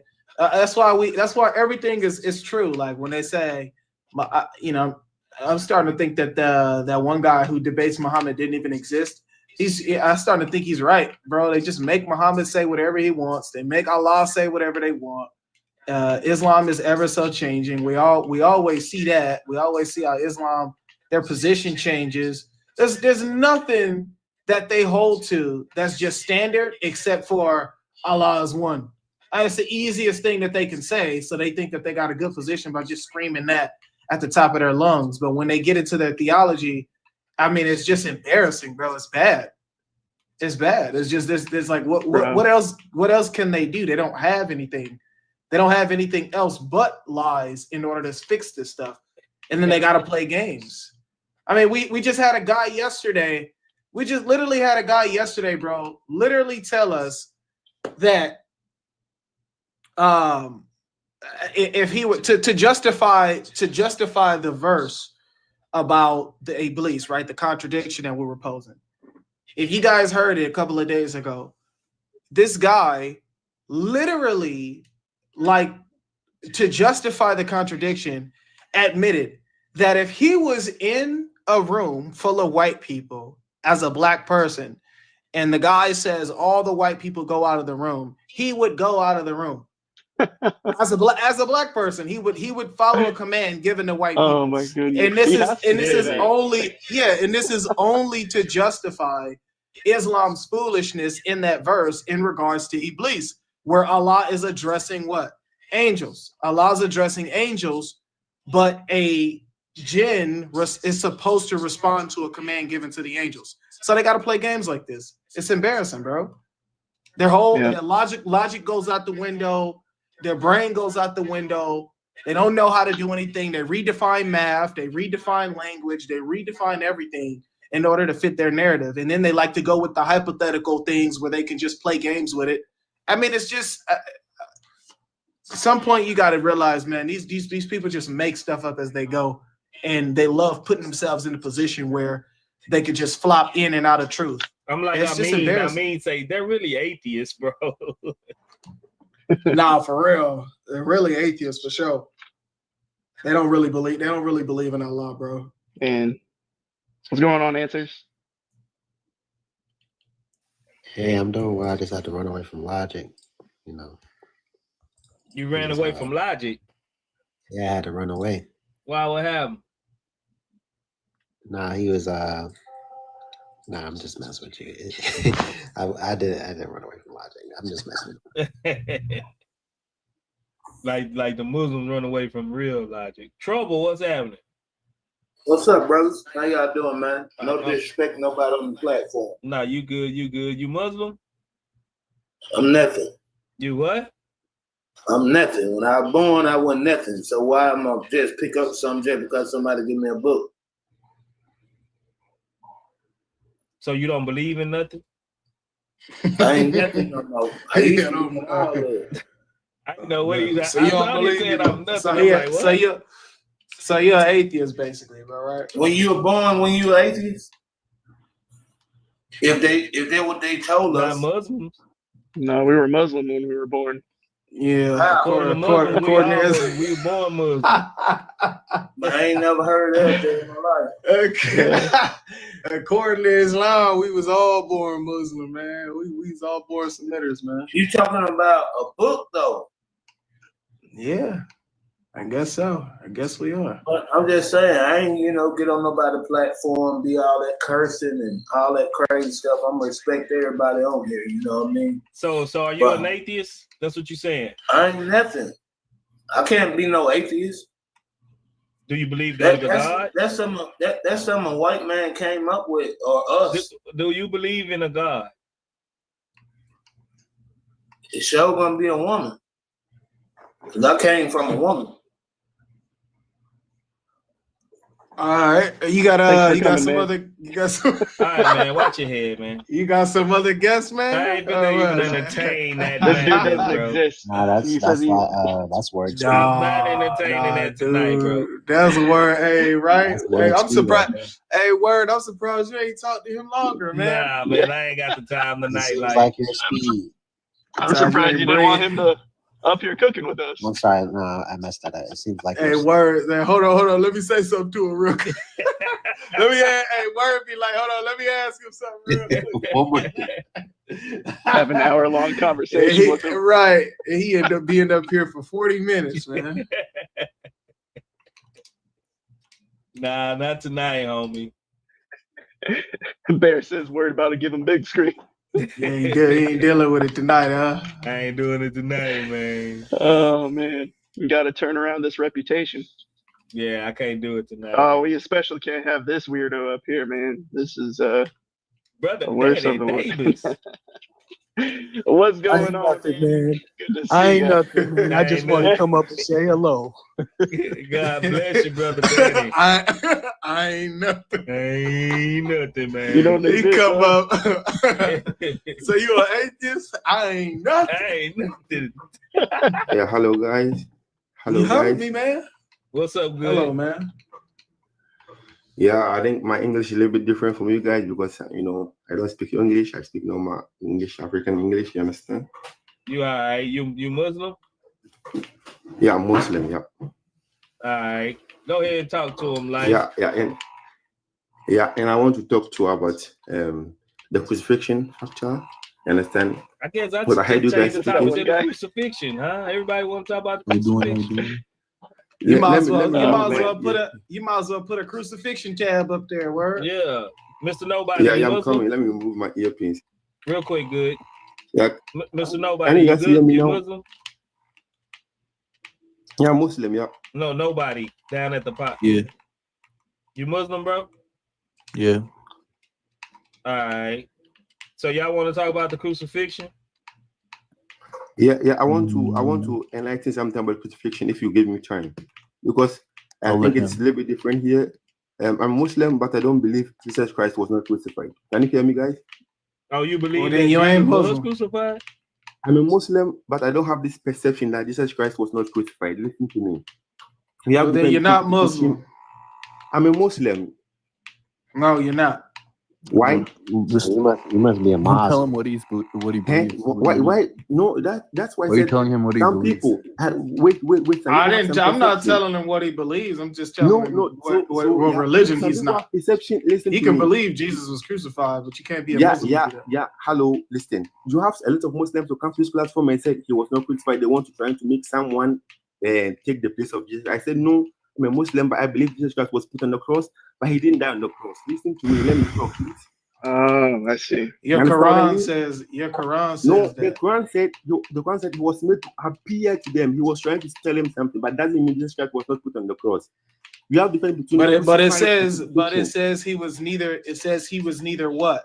He was neither what or what? The Quran didn't say neither what. The Quran said he was made to appear to them because I know, but it also says he was neither unalived or crucified, right? Yeah, he was not crucified. What is the mean? What is But it crucified? also says he was. What is But it also crucified? said. Hold on. But it Hello, also says crucifixion is different between crucified. Hold Please, on, what do you mean bro. of crucified? Hold on, bro. You can't. Okay, look, You man. can't speak that fast. This he one of them dudes that want to make the Quran say whatever he want to make it say. Look, bro. Your Quran says. Okay, talk. Bro, your Quran says he was neither unalived nor was he crucified. So, with those two statements, what is the Quran saying? Yeah, that's what I'm saying. God is Allah is trying to tell us that Jesus was not crucified. And I was asking you, what do you mean of crucified? But it also says he was never killed either, right? And I'm sorry about that. Unalive, right? Basically, the belief. It's the same word. Hello, one second, buddy. Please, can I explain? It's the same word. You understand? Because these Jews, they believe that they was going to put him to cross, to kill him, to make him to like it's a shame to kill the prophet on the cross, like a shame. All right, but did that happen? But did it happen? They put him. Yes, it happened. They put him on the cross. But he didn't die on the Your cross. Quran says it didn't happen. How are you saying it did happen? But trying to justify how your Quran is saying it didn't. Quran didn't say it didn't happen. Quran said it was made to appear to someone like with these people thought they will kill this because it's a prophecy even in Isaiah that God said this person I will look at his bones and neither of his bones will be broken. So that's why even according to the Bible, the time the soldiers came to Jesus Christ, they said this man has died already. So they used spear. They spit spear on his they spear him for the blood and water to dash out. So according to the Quran, what happened? Yeah, according to the Quran, they put him on the cross, but he didn't die on the cross. That's why I said some Muslim. That's why let me explain something so that you understand where I'm coming from. Some of my Muslim brothers, they believe he was not Jesus Christ, he was somebody else. But I don't believe so. I believe it was Jesus Christ, but he didn't die on the cross. But you're talking too fast, man. You're arguing a billion points, man. You're trying to argue with yourself. When it says that it was made to appear. When it says it was made to appear, right? How are you gonna claim? How are you gonna hold on? Wait. Bro, I can't even talk to this guy, bro. First of all, you're trying to make your Quran say whatever you wanted to say. Two, you're too excited about distorting your own book. So I don't know what else to tell you. Can I give you a clean answer? And some of my wait. Yeah, bro. Let's talk. I can't really talk to this guy, bro. He wants to distort his Quran. Your host, can you mute him, please? And he's not able to make a solid. He's not even able to make a solid claim about what he himself believes. This guy's not even coherent. Hey, good news. Calm down. Well, you talking too fast. Yeah, you're doing too much, bro. You're talking too much, bro. You're talking about way too much at one point. I'm not even talking. No, I ask you one question, and you give me the direct. You give me the Muslim standard response. Then you give me your distortion of the Quran, and then you keep going. As I try to respond to you, you jump in and just start going up. That's literally what you do, bro. You're not even letting me respond. Breathe and talk, bro. You're talking about a billion points at once, bro. So here's what happened. Hello, bro. You're not allowing me to talk. I'm not even getting my point. You said I'm talking too much. You understand? I'm not giving you any Muslim perception or any Muslim point. I'm saying some of my Muslim black brothers believe he was not on the cross. Some of my I don't care about what your Muslim brothers believe. I'm asking you. Good name. And I said I don't believe like this. Good name. Hush, this is not what the Quran is saying. You don't sometimes allow me to speak. This guy's gonna confuse you, bro. I swear. Is there another Muslim on pad? We could just drop him, bro. I don't really like talking. I don't really like talking to Muslims who just that's the confusion you guys are getting here. That's the confusion because you want bro, because you keep talking. You just keep talking, bro. You don't let nobody talk to you, bro. You just want to say what you want to say. Watch your head, good name. All right. Can I answer your question then? Yeah, bro. So basically, the Muslim belief is right before he went on the cross, he tripped, fell, and his soul, like his spiritual self left his body, and he's still alive. He tripped and fell. Something like that, bro. Who told you that? Oh my goodness! But basically, right before the cross, bring up good back, man. What? Right before the cross, Jesus tripped and fell, y'all. Y'all heard that, right? Everybody on YouTube. I'm just everybody on TikTok. Yeah. So right before Jesus' crucifixion, he tripped and fell. Exactly. Are you trolling, man? Exactly. Yeah. So that's what happened. This is insanity. I know. Just let me explain what the belief is. Okay.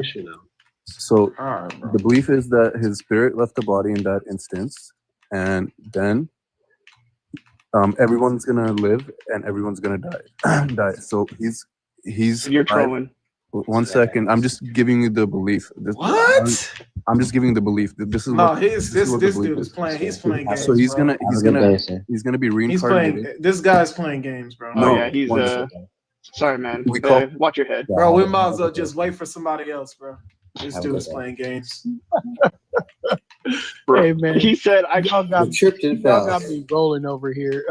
Listen, I'd rather talk to myself, bro. I just came up to say what's up, man. You know, I haven't talked to y'all in a while. What's up, Danny? Wait a minute, Danny. So good to see you, man. I'm gonna go back down in the audience, but man, words, you be getting a good one. Hey, you know what? No. Hey, Logic's Live was funny today too, man. Diane to change his time slot. What's that? I said Logic's Live was funny today too, bro. The first 2 hours was hilarious. I was crying laughing today, bro. I was crying laughing today. I think this might have been the funniest Logic Live today, bro. Yeah, bro. I ain't gonna lie. That was hilarious. That was funny. That Mr. Nobody said, "Here, let me come up and give you clear answers." He said he tripped and then came up and said nothing. Right? He tripped him. and then went into being reincarnated. Like, what are you talking about, bro? What are you, man? What's going on, Jesus' prophet? He's stuck for a lot. I'm gonna move down for this combo. Stuck for a lot. He said stuck for a lot. Yeah, I'm just saying I'm Muslim and I believe. Oh Lord, have mercy. Oh my goodness. He is not. This dude is not going to be on topic at all. Is there like 3 to 5 different Australian Muslims, or is this the same one like over and over again? Yeah, I believe in the crucifixion. No, you don't. Yeah, look in the chat. This is what I believe in, all right? We know what you believe in, man.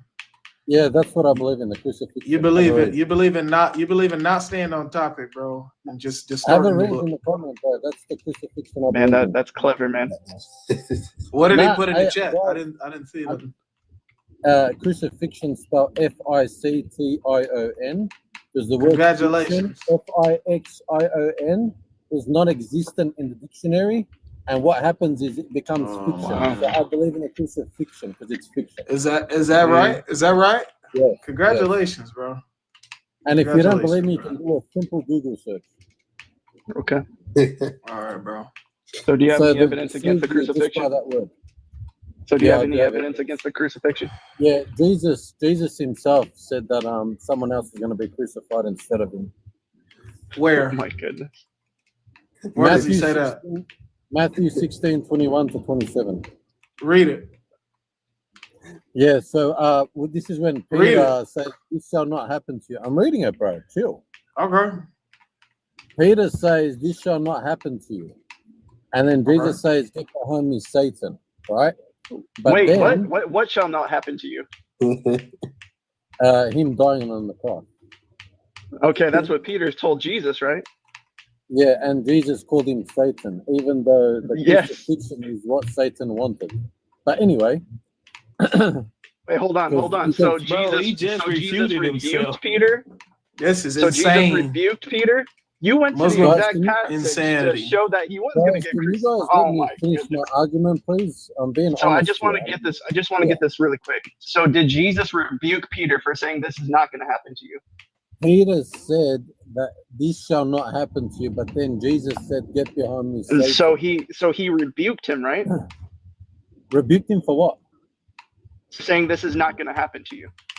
Okay, so Peter is being a good friend and saying, "No, I don't want this to happen." Right? And So Peter, then Jesus Peter's rebuked being a him, good friend correct? here. Yeah, rebuked him. But what did he say? He called him And then Satan keep for reading. Go what? ahead. What did Go he ahead. call him Satan for? Tell me. Answer the question. Go ahead and keep reading. You'll find out. Okay, I'll finish the argument. Let me finish. So Peter calls Jesus. Peter says to Jesus, "This shall not happen to you." And Jesus says, "Get behind me, Satan." Right? Then, why did he say, "Get behind me, Satan"? Was it Satan's desire to have Just eternal keep life? reading. Just keep Bro, reading. what? Hold on. You see what I said? This what I said. This guy can't even stay on topic, bro. I'm You still came on up here. topic. No. Hold on. Did I You. divert? Did I divert? Oh I my didn't gosh, divert. my Australian brother. Can you please be quiet for a second, please, bro? Please. You said Matthew 16 says Jesus said somebody else will be crucified instead of him. Did you not say that? Yes. You Okay, haven't finished. stop You haven't asking let us me why finish the he. Okay, argument. You haven't stop let me finish the asking argument. us. All right, bro. Look, stop asking us why he said, "Get behind me, Satan." Stop asking us that. Prove your point. Okay, I'm proving my point. Okay, so first of all, Jesus says that Peter's Satan for saying this shall happen to him. But then Jesus tells his disciples, "Take your cross and follow me. He who loses his life for me will save it." Therefore, Jesus is asking one of his disciples to take the crucifixion for him. And this is where it gets better, ladies and gentlemen. This is where it gets better. Oh my This goodness. is where it gets better. This is Let me the finish most the argument, outlandish please. argument I've ever heard. Crazy work. Oh, please let me finish the argument. So Jesus is asking one of his disciples. Anything but the truth, man. Huh? Bro, what are you cutting me for? Let me finish the argument, then you can respond. I'll put it on mute. Go ahead.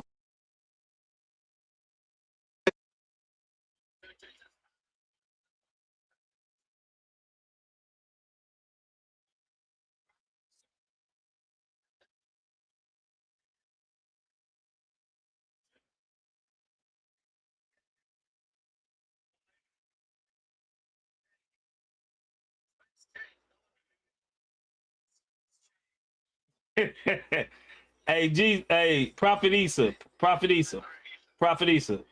is hold on. Was Simon of Cyrene one of Jesus's?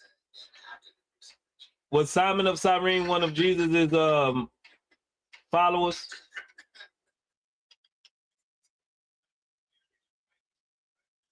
Can y'all hear me? My mic low.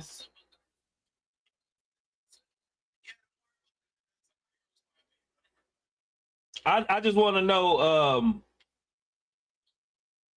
was Simon of Cyrene one of Jesus's followers? Yes. He was? Yes. Can you prove that?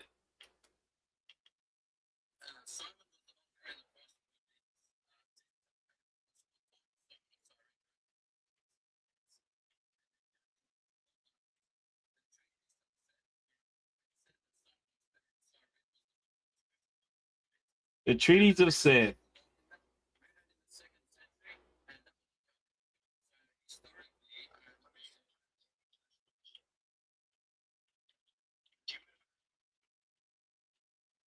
Y'all can't hear TikTok?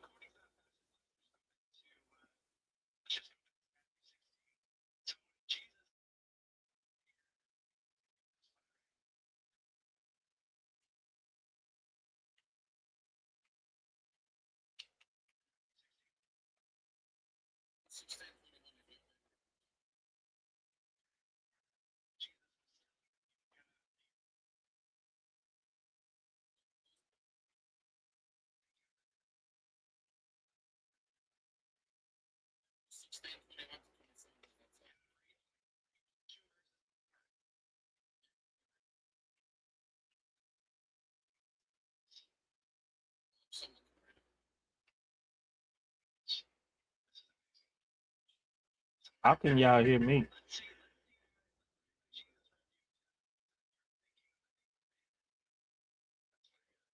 How can y'all hear me? Hold on, this is weird. Y'all can hear me? YouTube?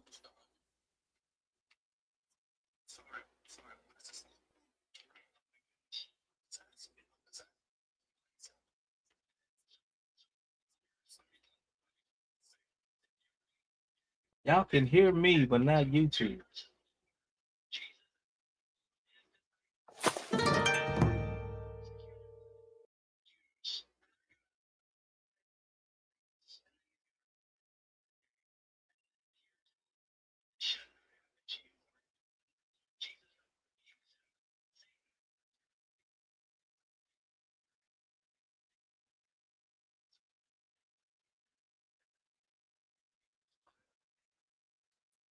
Be unalive on the cross and rise on the third day.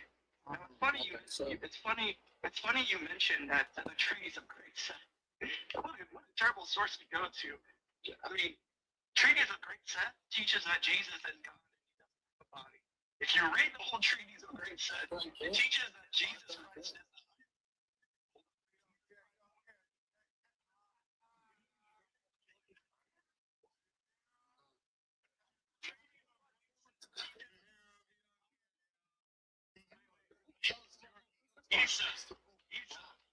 right.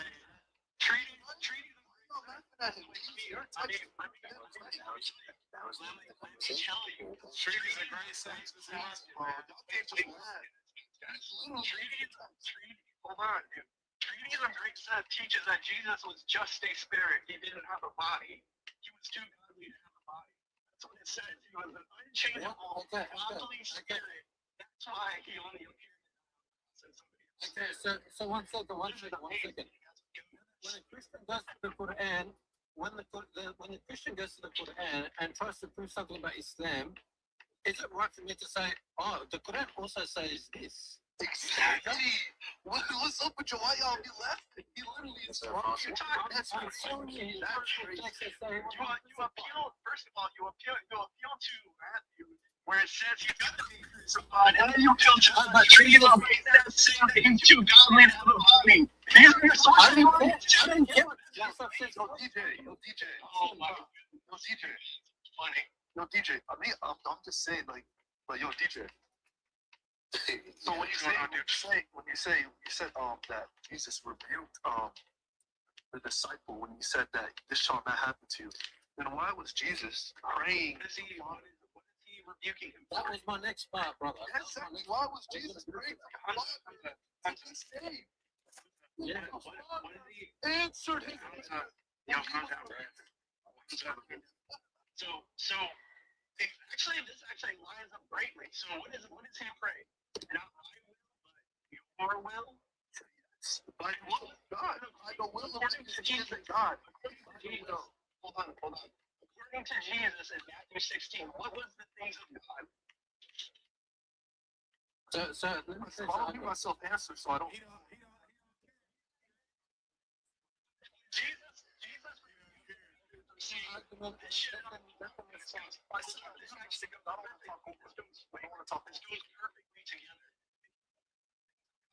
Jesus in Matthew 16.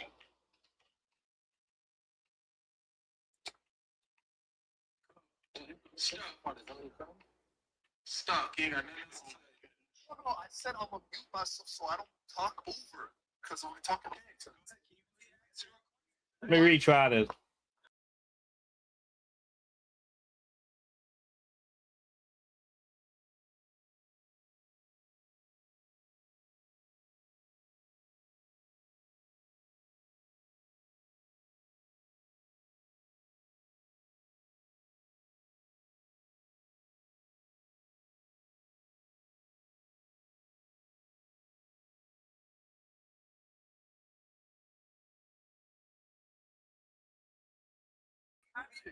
read it. I can't read it because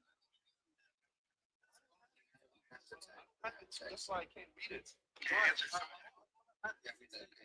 Well, Jesus is Isa has it. He read it earlier. Can I finish my argument, please? Hold on, we gotta get this point through because they don't seem you guys don't seem to get it. It's 16, 19. They're saying that it was God's will to have him out of love on the cross. I know what you're trying to say. Okay, so according to Jesus, that was the will of God, right? But this is where What about now? Can y'all hear TikTok? According, no, but we gotta finish this point. To the he said, "My will, be done." Matthew 16. What was the will of God?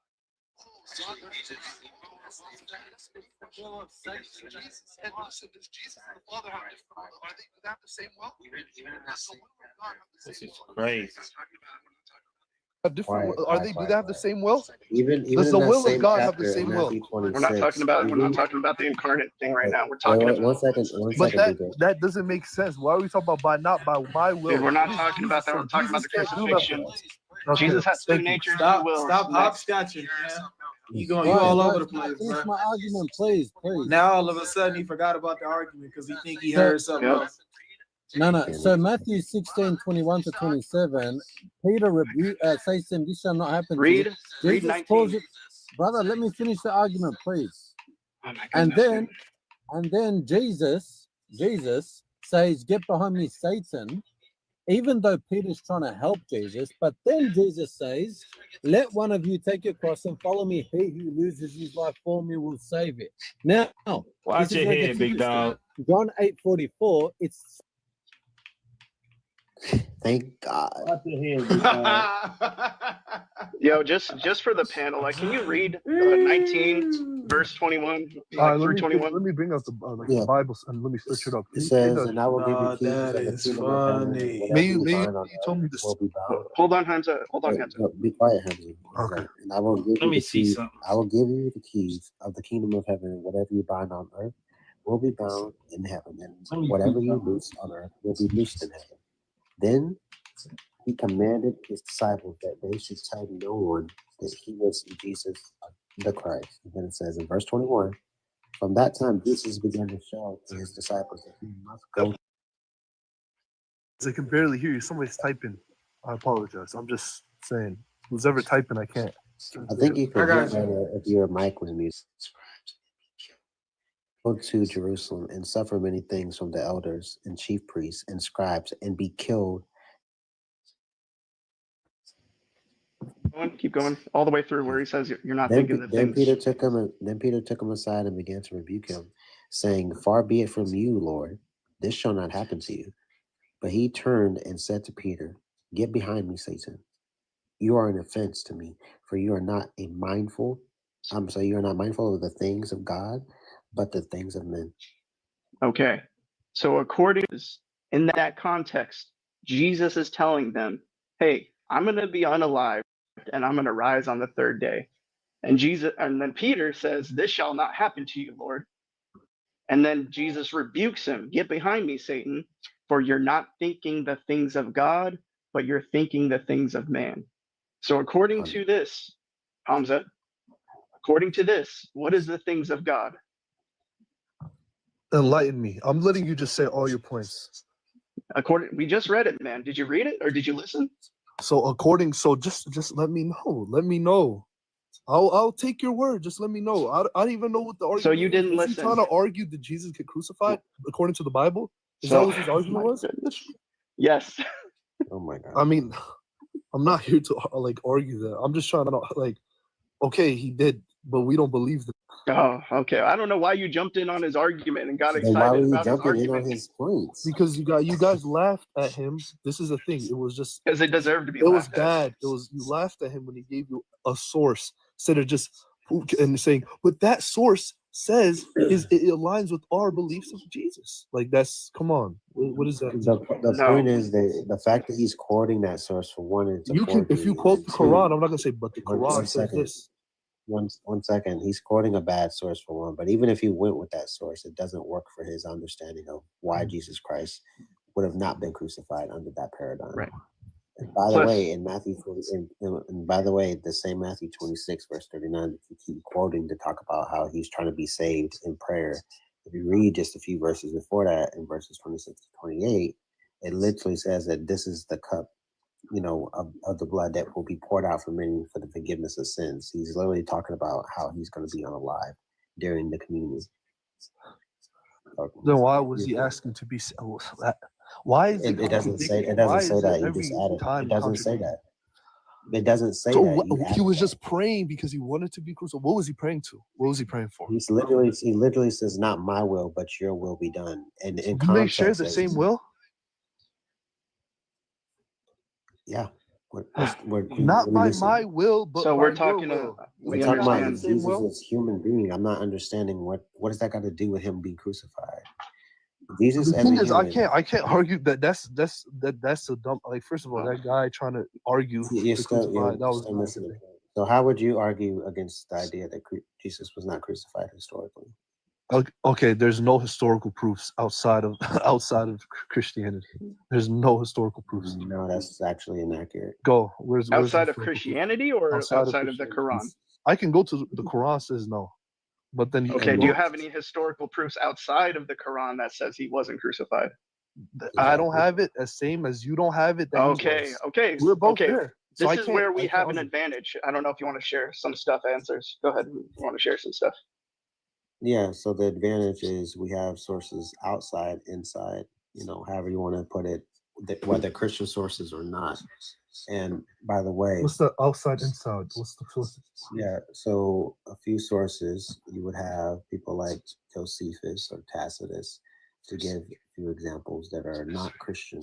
Tacitus would have been a Roman historian in the first century. Is there any proofs that we have now, not just historians? Like we have now historians now. Is there any proofs? Plenty of historians, atheist historians, like this is a consensus. You can go to Google. There's They no say historical. First of all, they say I don't Jesus believe. Christ was Listen, you crucified. believe that he was based on your Bible. I believe he wasn't based on It's the not Quran. just based on my Bible, it's based on history. We believe that he wasn't. If I wanted to do genuine research, you want me to read? You want me to read the Quran and why? for instance, if I wanted to do research on a historical figure, I go to that source which describes who he is, what he believed in, etc., and what happened to him, where he was born, all these certain details that we could find out about an individual like Muhammad. I do the same for Jesus Christ. That source being the Gospels, or the Gospel, right? According to Matthew, Mark, Luke, and John. I hear you. Answers, but this is my rebuttal. Did a crucifixion happen? Yes. Was it Jesus? No. How can I prove it? Just with the Quran. I do not believe. I believe that Jesus was raised up, that he wasn't killed, and I find it to be equally more blaspheme that you believe the one that was killed is God. Yeah, that's called circular reasoning. Yeah, that is circular reasoning. But I wanted to Hamza. So I wanted to give you the sources because I don't want you to. I don't But want wait, you going the way thinking. DJ, real quick. Let me just answer this 2 seconds, and then I don't even want to go back and forth with him. So, based on everything everybody just said, are you saying that your rebuttal to mass majority of everything that everybody told you is you just believe? Josephus, that's it. That was your Josephus? response. Josephus? No. I'm just asking you. Regardless to a lot of the stuff that everybody, because it wasn't just Josephus, but your else? response What else was is. Regardless, your response to what was told to you, yes, dude, please stop playing dumb. Your response to what was told to you is, I just believe, because the Quran says so, right? Is that it? Is that all you have? Is I believe because the Quran says so? The Quran says other. The Quran says otherwise. I'm Muslim. That's what I'm asking you. That's what I'm asking you. Is your response? But what other evidence is given to me besides brother? Bible Answer. and Just Josephus? answer. I'm not trying to argue with you. Why do you guys have a? Okay, thank you. Why is it so hard for you guys to say yes for what you exactly like what you just said? You're right. Dude, just say yes. Okay, that's it. Go ahead, DJ. That's all I want to know, bro. Goodness. All right, Hamza. We obviously. It's like pulling tooth My and nail bad. with these Yo, guys. I hear what you're saying. My bad, bro. My bad. Okay, it's all good. So we have, answers already shared. So we have Tacitus in his Annals, the book, the Annals, chapter 15, verse 44, talking about how there was a guy named Christus who suffered the most extreme penalty under Tiberius. That was the pontiff at that time, under Pontius Pilate. Suffered the most extreme penalty. Okay, from Tiberius. Okay. Yep. And then we also have something called Celsius and Lucian. What does that mean? What does that mean? What you just said something. What is the that? extreme penalty is the crucifixion, according to that time. Tiberius. Tiberius is the Caesar. Yes. The emperor. What does that mean? Was Jesus that name? Was that what they called Jesus? What was No, that's the emperor. He's saying under the reign, like the ruler of that time when Jesus was there. It was under Tiberius Caesar. Tiberius, and then what happened during Tiberius' time? It says he was crucified under Pontius Pilate, the prosecutor. Okay, and that prosecutor was at the time of Tiberius. Yes. So you're saying the histories match up? Yes. What I'm saying is, I don't deny that. Listen, I don't deny. Listen, that's the thing. I don't deny that a crucifixion happens. I think Hold whatever on, that guy was saying. But what you said, what you said earlier was we don't have anything outside of Christian sources, which we do, and that's what we're demonstrating. Okay, I do not deny. Okay, I'll say it one more time, and I'll be calm. I do not deny, but then when I read Surah Nisa, because it talks about in Nisa, indeed we killed. They say, indeed we killed the Messiah, Jesus, son of Mary, the messenger of God. But they did not kill him, nor did they crucify him. But another was made to resemble him to them. That means, yes, a crucifixion happened. And there was the non-believers, many of the non-believers and the rabbinic Jews that hated his ass. They believe and they rejoiced that they killed him. Yeah. So that happening, that historical event happening, and people think that's Jesus, doesn't, I don't like, that's not, I can't argue that. I can't say that never happened. The thing is, you have to believe in the Quran in order for that to be true, but it's not true for everybody else. It's true in your world view. Did they eat? Okay. Which is why it's circular reasoning. Were there Christians? The answer is simply like, why do you believe Jesus died? 1 second. The answer is simply, why do you believe this is true? Allah told me so, so that's why I believe so. Nobody else is going to believe that. Is there okay? That's circular reasoning. Were there early? I can go. I'm gonna go with the sources. You're not Christian unless you believe Jesus died on the cross. That Jesus didn't die. No, never died. You're not Christian unless you Followers, can't be the people of that time. No, it's impossible. That's literally the attestation to be Christian. You I'm not deny the crucifixion. I'm gonna let you know right now.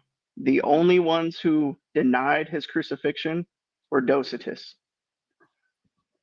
And it was the widespread belief that Jesus was crucified. Only the Docetists. Do you know what Docetists believe? What do they believe? They believe he only appeared to have flesh, meaning he didn't have flesh. He didn't have a physical body to begin with. But all of this all sounds good. Now let's say this. Is that the belief you want to go with? Because this is the thing, those points we can agree to disagree, brother.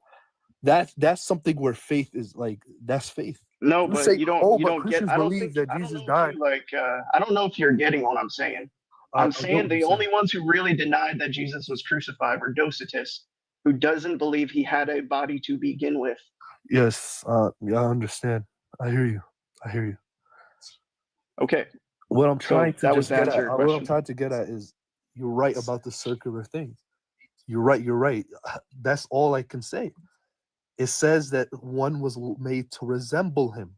That one that was resembled, he's the one many believed, a lot of the non-believers believe he was Jesus.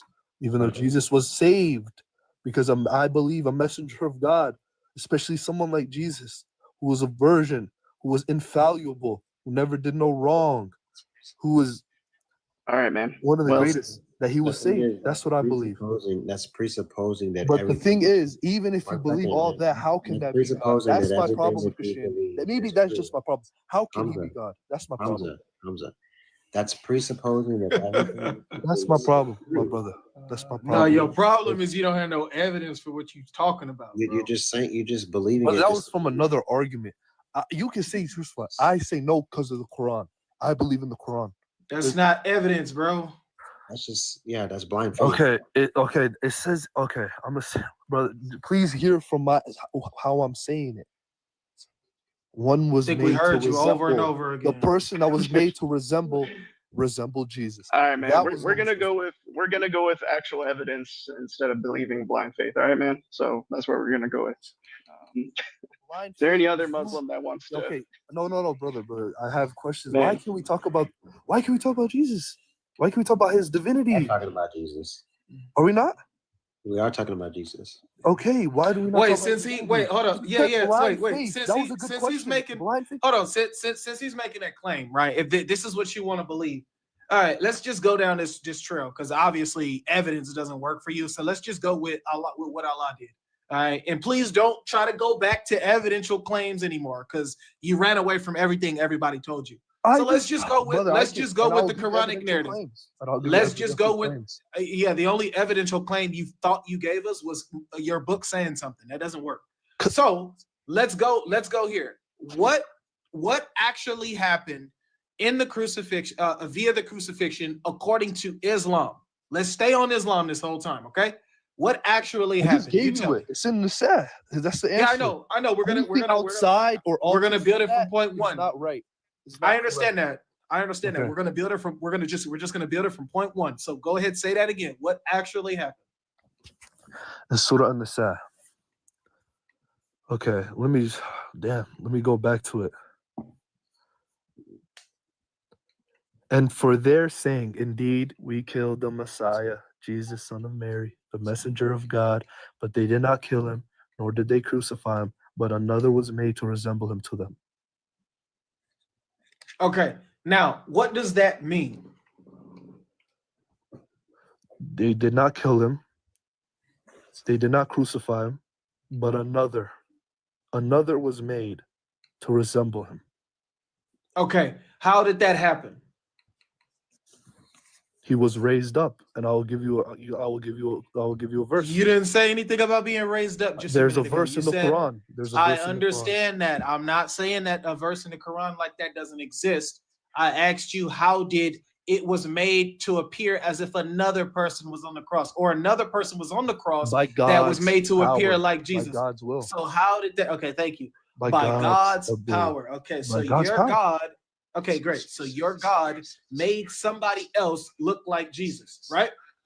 Some sources, this is where I says, this is where it goes. This is one of the ambiguous texts. I don't care about some sources. Believe what it do was you think happened? What do you believe happened? Listen, this is another thing. I believe. Here we go. Stuck. What do you believe happened, bro? I don't care about multiple opinions. What do you believe happened? I believe that another was made to resemble him for them. Okay, and how was that done? By God's power. Okay, by God's power. Thanks. So who is at fault for people believing that Jesus was crucified for over 600 years? Who is at fault? The disbelievers. How is it their fault? Do they have the power to make it look like Jesus is on the cross? They didn't have the power. Okay, who had the power to make it look like Jesus? Hold on. Go to your point. Who had the power? That is the point. That is the point. Who had the power? All your points. No, so you can run away from him. Who had the power to make it look like Jesus was on the cross? God. Okay, thank you. So who is at fault? Okay, so who is at fault? Okay, so who is at fault for making it look like Jesus was on the cross? Let me bring the tafsir, because this is a question that has been answered. Why are you stuck, bro? Who is at fault for making it look like Jesus? Why are you stuck? I don't have the answer top of my head. Let me. You're acting like you don't hear me. It's a very simple answer. Okay, who's that? Why you say? If I put a pink water bottle inside of your house, who's at fault for putting a pink water bottle inside of your house? Who's at fault? What you're saying is God is faulty. Whose fault is it that pink water? Is God faulty? Is God faulty? See, here we go. Look, the Muslims want to talk about what Allah said. Yeah, I what just the told Quran you. said. What did I say you talk about it. Hold on, bro. Mute up, because you've malfunctioned. Okay, let me talk. So you see, everybody see this, guys, right? Muslims all the time, all they want to do is assert, we believe. As soon as you give them that position and begin to dissect what in the world they're talking about in accordance with their book, they start to play dumb. Dude, I asked you a simple question, and now you don't even know simple logic. If I put a pink water bottle in your house, who is at fault for putting a pink water bottle in your house? You are. Okay, yep. Thank you. Yeah. Okay, thank you. So if Allah made it look like Jesus was on the cross, who's at fault for making it look like Jesus is on the cross?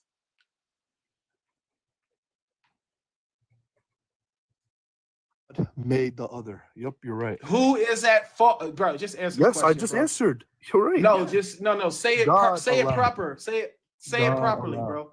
Okay, so it's Allah's fault that Jesus appeared to be on the cross. Okay, Yes? that's a great yes, and I will give you an answer. All right, now hold on. Why Okay, that's not a bad thing. we're I will going. give you an We're answer going. on why that's not wrong. We are going point for point. All right, thank you. You finally Okay, you're admitted just it. gonna take me all around the world because I will give you an answer. I'm How not that's taking you all wrong. around the world. I'm taking you According straight to down your the Bible, line. I will give you an answer why that's not wrong. Manifest. He's trying to understand the argument already, so he can run away from it. I'm trying to Are you gonna allow the conversation to be built or what? You said. Are you just gonna? What are you just gonna? I know your what are you- answer. what are you doing? How can God allow No, something you like think that you to no happen no to you deceive think you people? no. I'm Is that not right? asking. I'm not saying Okay, how. go. I'm not do all gonna your ask points. you how. Do all your points. I'm not asking you how can God allow something like that to happen. I'm not even gonna ask you that. You think you know everything, bro? You need to relax. Can we have a conversation or what?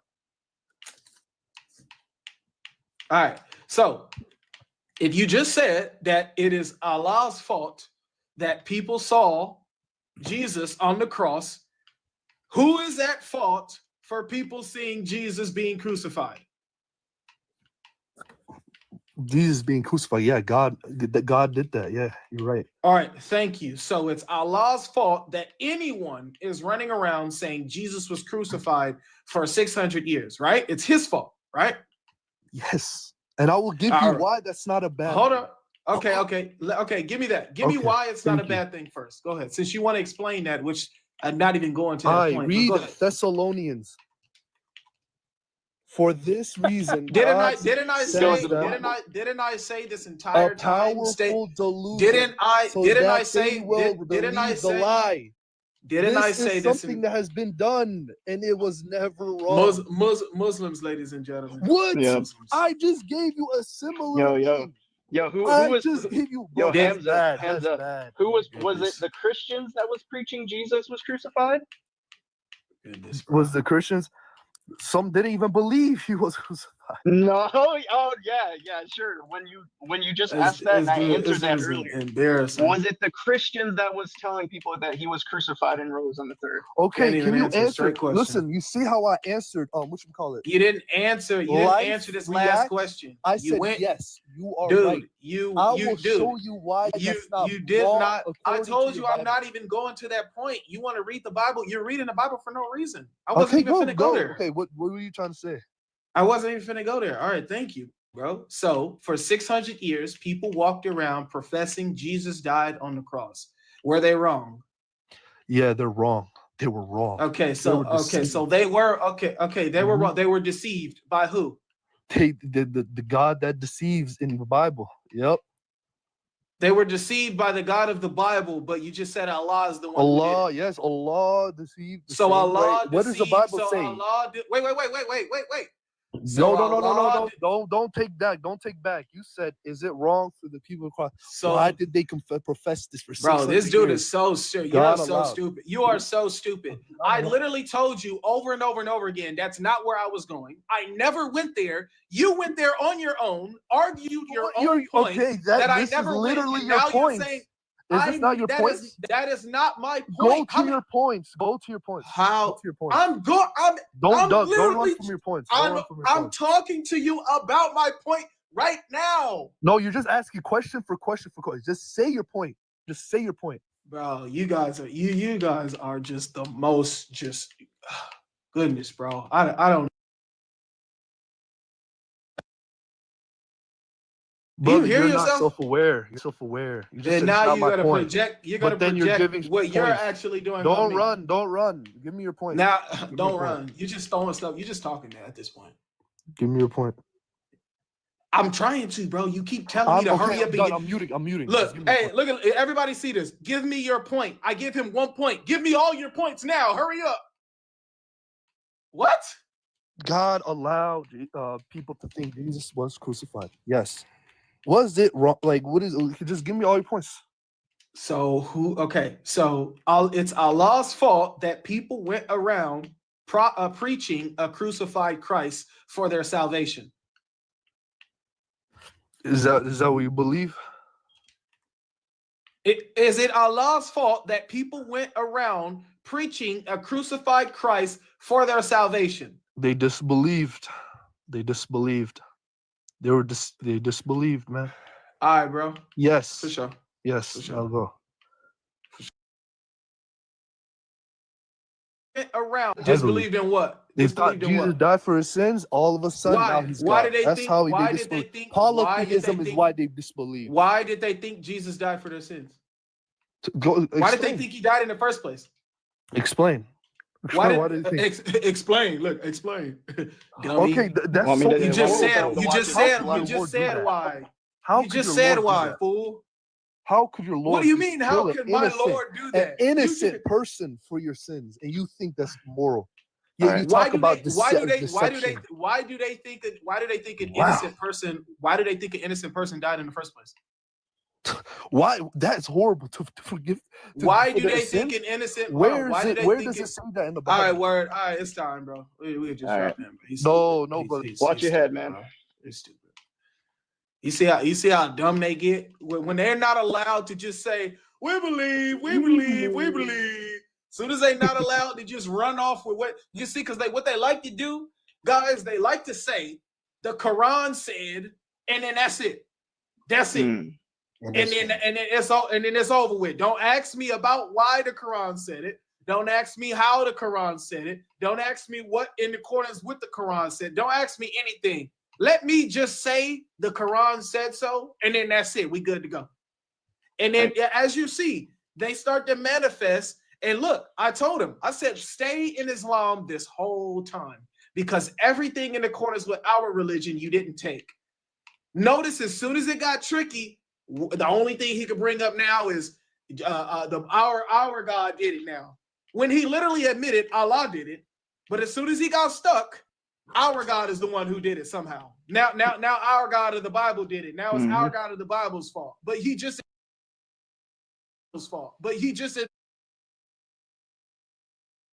here. No, the God of the Bible. How could he do that? How could he do that?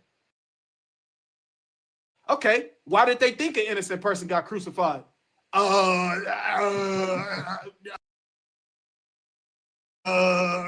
Bro, just dumb, bro. But even then, Good morning, guys. what's Hey, up, James. brother James? Allow Mama C, brother. What's up, James? I have a What's question up, for James? life. I got a question for you. The guy What's that up? took the place of Jesus, on the sin of someone else. Yep. Apparently. So hang on. Let this make it make sense. You saying this guy said Jesus can't. He said, how can an innocent man take on the sins of others, and yet some innocently? Yeah, and if he wasn't a complete idiot, I would have took him there, and I would have said, okay, well, you know what? Let's go to your sources about who took Jesus's place, because apparently a young boy took his place. And he had to ask 3 times. Why? Because Jesus said, you are young. You're too young. So wait a minute, not just an innocent person who didn't do anything wrong, right? Who didn't do what Jesus was being accused of. It was a young boy who didn't do what Jesus was accused of. And Allah let him get unalived for Jesus. I mean, these guys, bro, shoot themselves in the foot, bro. Every time they talk. You guys know Paul Williams, right? The from Speaker's Corner. Yeah, the white guy.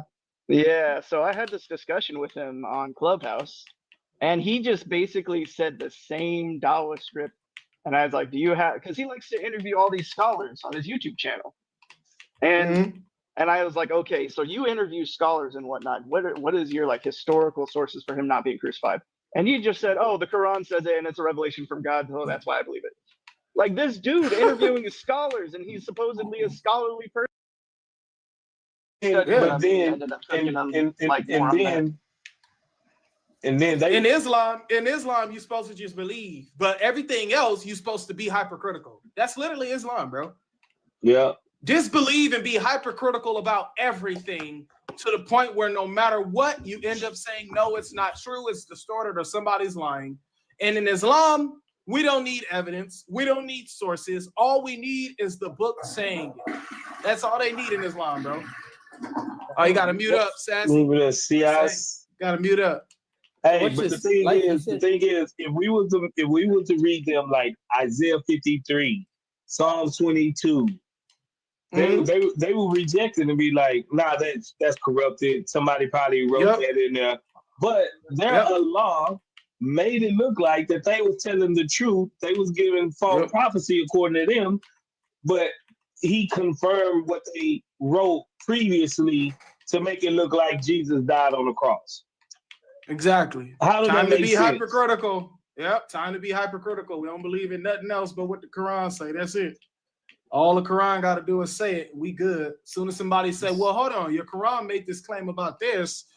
We went to the source and tried to find it, and it doesn't say it. What's going on with this? Well, see, blah, blah, blah, blah, blah, blah, blah, blah, blah, blah, blah, blah, blah, blah. It's just all it is. But you don't do none of that for the Quran. As we can see why they don't do any of this for the Quran, because they can't.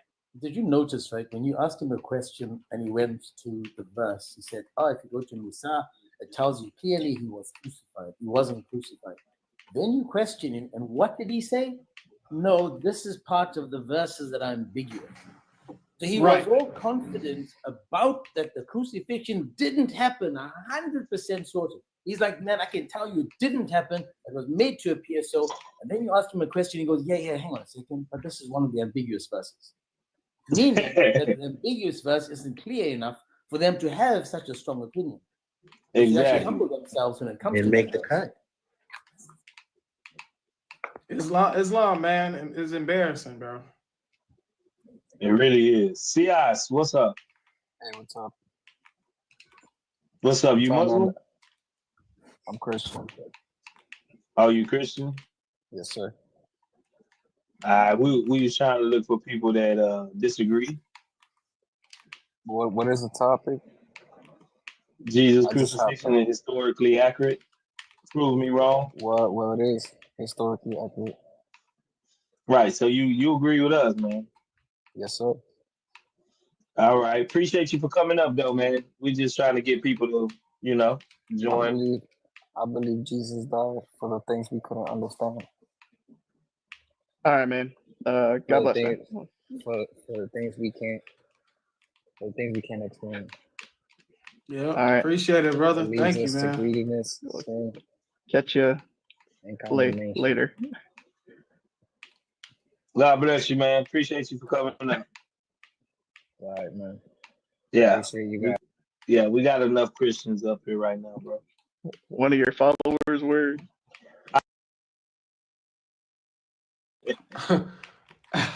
Not one That's day. crazy word. Not one day. Not one day, bro. James, you going live? You know I am.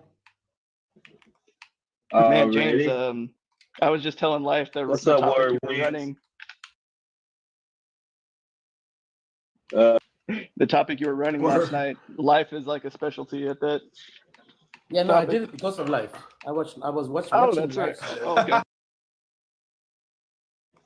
I was listening to you with and I've got another twist to the whole conversation about is he an angel or a jinn? Because I got the verse. Oh, okay. Allah, and if anyone makes you prostrate to anyone but Allah, that he is Satan. So if Allah is asking you to prostrate to someone that's not him, then it's Satan that's talking, right? That's a good one. You said that's a verse in the Quran? Yes, sir.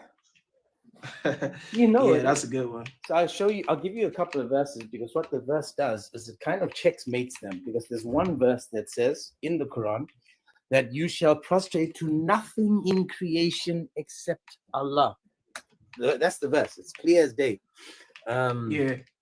I think I've heard somebody pose that argument to him. They have some weird creation trickery response to that, but it definitely, obviously, it didn't work. But I forgot what response they said to that. Bro. They say abrogate. I've heard that. Adam wasn't in creation at, I don't know, some. Oh yeah. So, it was retarded. so what we heard yesterday was one guy said, "Oh, this happened on Earth, not." What response said? Oh, this was because my question to all the Muslims is quite simple.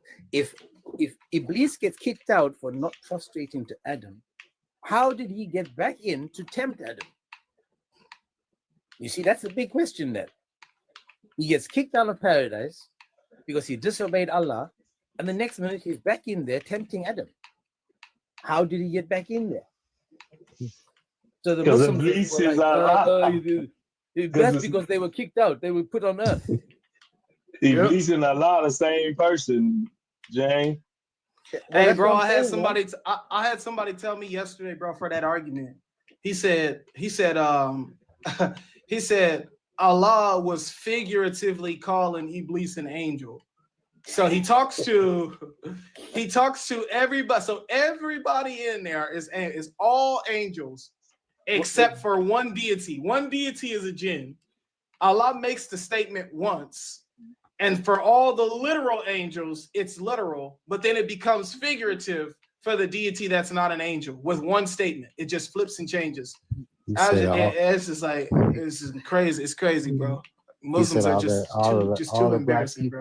All the black people stand up. Then you got that one black guy who's like, hi guys. Yeah. He's supposed to stand up too, man.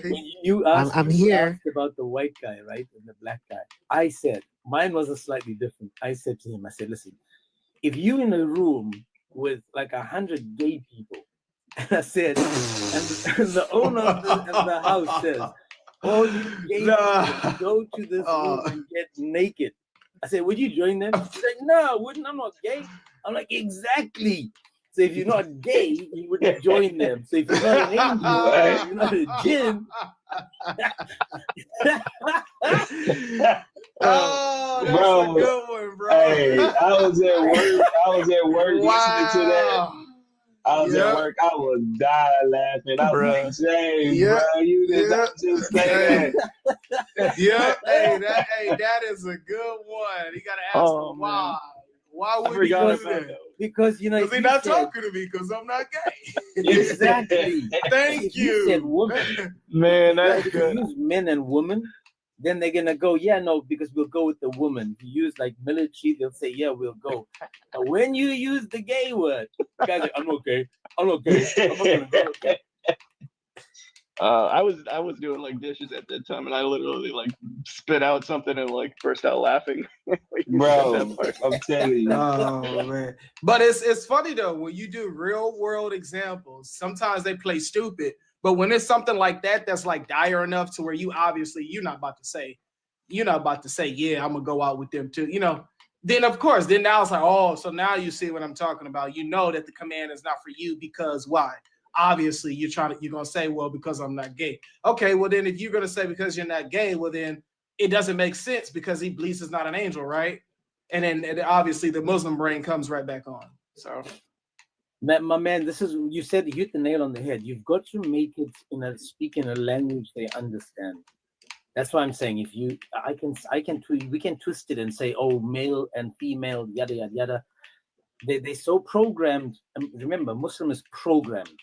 There's no intelligence, it's just programmed. So when you speak about a gay person, that's when they panic. Yep. Now they know the command now for them. So Machiavelli, what's up? Hey, what's up, my friends? What up? You Muslim? Good luck with this guy. No.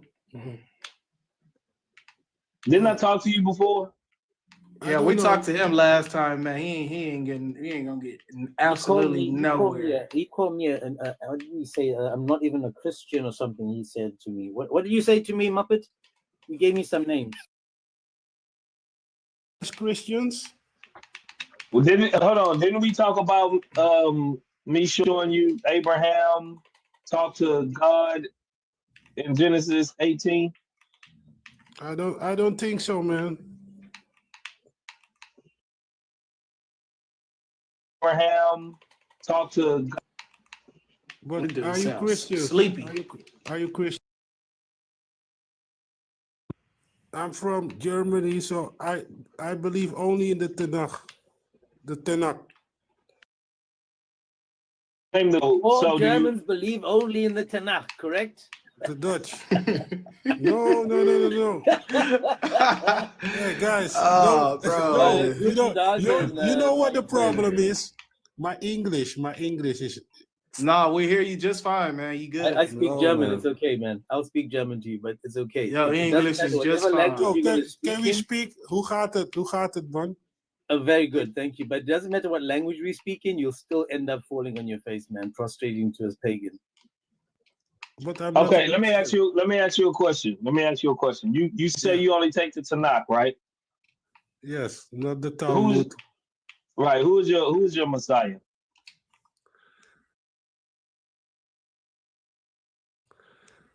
My Messiah. There were many Messiahs, man. No, the Messiah. The Messiah. You know what I'm talking about. I'm not talking about King Cyrus, Israel. The Messiah. Yeah. That's going to say is hey, thank you. But in what mechanism did he leave? That's going to say which mechanism did he use to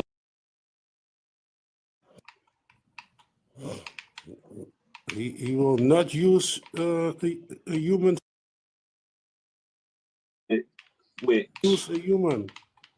Did I say that? How would he? How? With his power. Okay. So Isaiah 49:6, it says, let me pull it up so I won't butcher the verse.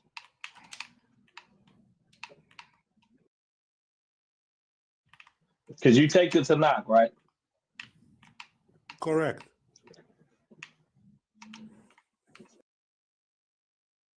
Hold on. Yes, but go on. But till now, go on. But till now, Christian. Okay.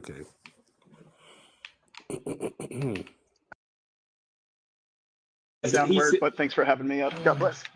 God bless you, DJ. So, DJ. I'm gonna sneak out of here too. All right, answers. God bless you, brother. So you guys believe in the Trinity? Am I right? Yeah, but that's not what we're speaking about right now. We're talking about the Messiah. Right now, we're talking about the Messiah. Isaiah 49:6 says, he says, it's too small a thing that you should be my servant to raise up the tribes of Jacob and to restore the tribes of Jacob to a light to the nations, so that my salvation may reach to the ends. Okay. So, how do people know? How do people know? How do they know about the God of Abraham, Isaac, and Jacob? Thanks to the Torah, right? They know. To the New Testament. No. Thanks I'm to asking the you. Torah. I'm asking you. Do everyone know about the God of Abraham, Isaac, and Jacob? How do everybody know? That's very The whole simple. nation. Thanks to the scriptures. Which five scripture? scriptures. The 5 scriptures. What? Bro, no. The Torah is only for the children of Israel. Who said so? Even if you're a The stranger. Torah says that. Come on, man. Come on. Do you read the Torah or do you read only the Bible? So it was bro, the Torah is in the Bible. I agree that it was a mixed multitude that came with them out of Egypt. Right? Hey, I'm sorry guys, but Samad, don't run. Don't No, run. I'm not gonna run, guys. But you know Don't what it run. is. You know. No, wait. How do Wait. the world know? How do the world know about the God of Abraham, Isaac, and Jacob? Because y'all are anti-missionary. Y'all don't believe in missionary. Y'all don't believe in going to do missionary and evangelism work.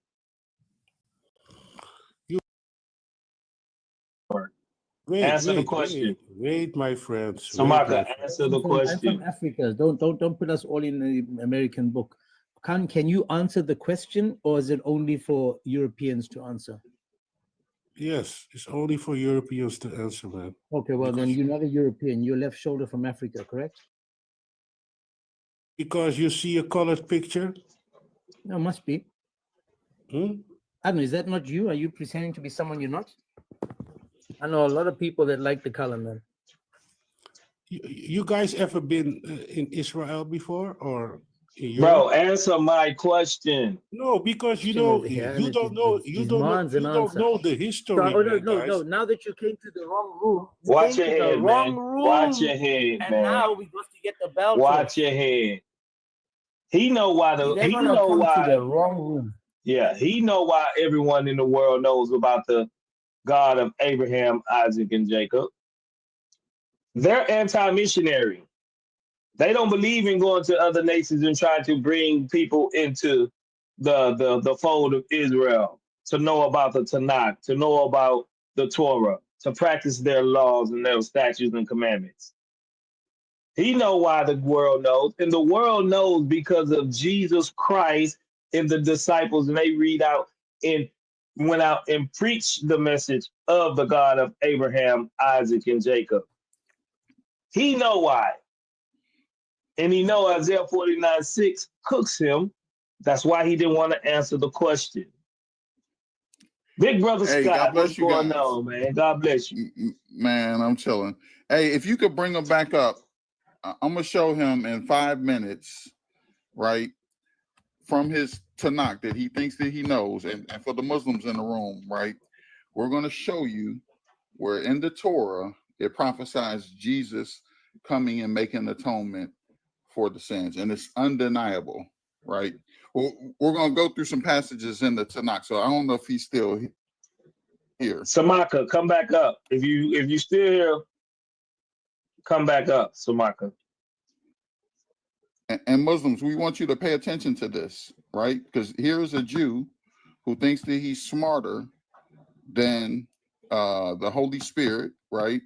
Who is inspired, right? The New Testament, and inspired the followers of Christ. So he thinks that he has something. So we're going to see if he has something. He's not requesting back up. Hey, Okay. Moms, if y'all see him in the chat, still send him an invite. I'm looking on my thing, but I don't see him. You guys want to go through a quick run real quick to Let's see who this guest is real quick. Oh, he dropped. Okay. Go ahead, brother Study. Okay, so if we go to Deuteronomy 32, right? Watch, now this is called the Song of Moses, right? And every Jew knows that this is messianic, right? But he's a Tanakh only. So he wouldn't go with the rabbinic traditions, right? Now, I don't know if he's familiar with the Targums, which he's probably not. He's probably just somebody, you know, I don't know. I didn't get a feel for what he believes, but let me just show you how deep the Bible, or we already know how deep the Bible is, but let me just show you how good God is, right? He says everything in this chapter, right? So in Deuteronomy 32, verse 8, it says, when the Most High gave the nations their inheritance, right? When he separated the sons of men, he set boundaries of peoples according to the number of the sons of Israel. For the Lord's portion is his people. Jacob is the allotment of his inheritance, right? So this is talking about the world being divided into 70 nations, right? And there's an angel over each nation, but the angel of the Lord, Yahweh, right, he inherits Israel, right? So God's people is Israel at this time, right? And it's the angel of the Lord, right? The captain of the host who's over all of the host, all of the other angels, right? So this is, of course, we know this to be Jesus. Now, when we get down to verse 21, it makes a statement. It says, they have made me jealous with what is not God. They have provoked me to anger with their idols. So I will make them jealous with those who are not a people. I will provoke them to anger with a foolish nation, right? So remember in Matthew 21, where it's talking about the parable where he takes he takes the blessings away from the Jewish nation and he gives it to a people that will worship him. This foolish nation is the Gentiles who are without God, right? And this is what Peter is talking about in 1 Peter chapter 2, right? So here, let me go to 1 Peter chapter 2. But this isn't the real crux of it, but I just want to show you guys because, you know, I just want to show you how deep this portion of scripture is. But watch how this turns out in the end. So this is 1 Peter chapter 2. It's just taking me 1 second. I must be borrowing the Wi-Fi of my neighbors. So it says 1 Peter chapter 2. It says, but you are this is verse 9 and 10. It says, but you are a chosen race, a royal priesthood, a holy nation, a people for God's own possession, so that you may proclaim the excellencies of him who has called you into a marvelous light, right? So this new nation is the Christians, right? These people that are without God, right? They didn't have God, but now they have God. And this is what Peter goes on to say, right? He says, for you were once not a people, but now you, right? He says, for you were once not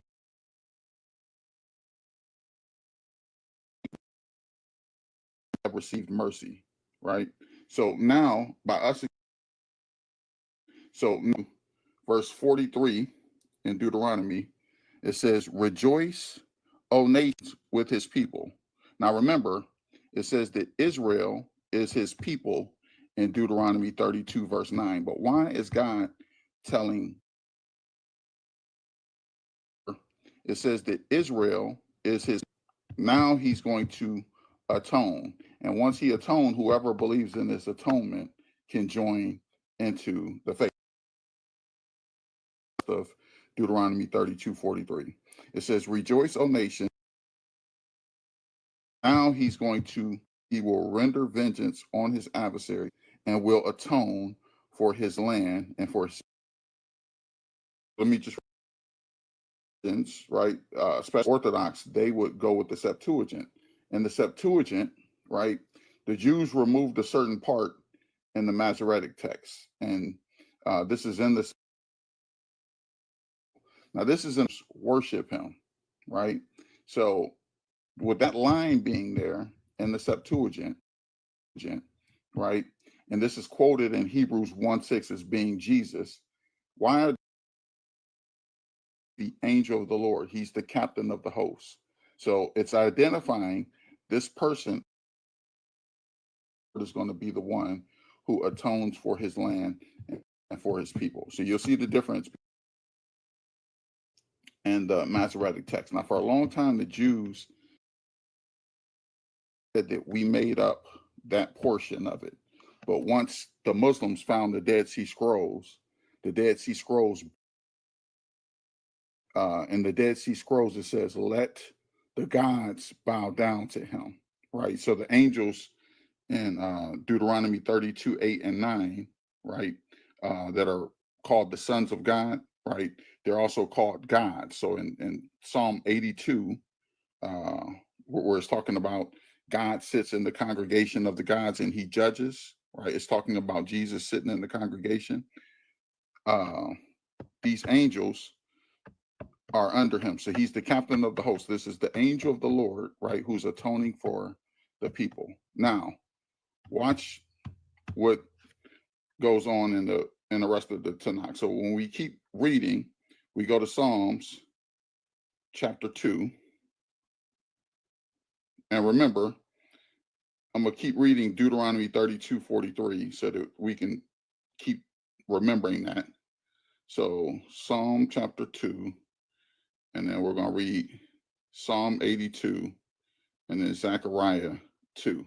And it's going to explain why we got John 1:1 saying, in the beginning was the Word, and the Word was with God, and the Word was God, right? Because this is a specific purpose that God is coming for, right? And later on in that chapter, he says, here comes the Lamb of God who takes away the sins of the world. It's mind-blowing. So for Psalm chapter 2, remember, it says in Deuteronomy 32:43, it says, rejoice, O nations, with his people. So rejoice the nations with his people, for he will avenge the blood of his servants. He will render vengeance on his adversaries, and he will atone for his land and for his people. So this is why God is telling the nations to rejoice, right? Psalm chapter 2, it says in chapter or verse 6, it says, but as for me, I have installed my king upon Zion, my holy mountain. I will surely tell of the decree of the Lord. He said to me, you are my son. Today I have begotten you. Ask of me, and I will surely give you as your possession. You shall break them with the rod of iron. You shall scatter them like earth. Take warning, O judges of the earth. Worship the Lord with that he becomes not angry and you perish in the way, for his wrath may soon be kindled. How blessed are all they who take refuge in him. So it's the Son who's inheriting the nations. The Son is the angel of the Lord who's going to inherit the nation. So when God is telling the people in Deuteronomy 32:43 to rejoice, they're rejoicing at the atonement. They're rejoicing at the chance to become his people, to become God's people. The Son is the 82. Look at what it says. Now remember, it identifies this person in the Septuagint that all of the angels bow down to him. So it's identifying him as the captain of the host, the angel of the Lord. Look at what it says in Psalm 80. Own congregation. He judges in the midst of the rulers. How long will you judge unjustly? Of the host, the angel of the Lord, the weak and the fatherless, do justice to the afflicted and the destitute. Right? They do not know, nor do they understand. They walk about in darkness, are shaken. I said you are gods, and all of you are sons of the Most High, right? Remember, they were called the sons of the Most High in Deuteronomy 32:9, right? It says, nevertheless, you shall die like men and fall like one of the princes. Arise, O God, judge the earth, for it is you who will inherit the nation. So remember, the Son inherits the nations, but here in Psalm 82, he's called God. He's called God, the one who sits in the congregation, right? And judges amongst the angels. Now, when we get to Zechariah, so remember, it spells it out even more. And when we think of the timeline, Zechariah comes about 450 years after Psalms and about 500 years before Christ. In Psalms 2, 10, and 11, it says the same thing as Deuteronomy 32:43. Remember, in Deuteronomy 32:43, it said, rejoice you nations along with his people, right? Here it says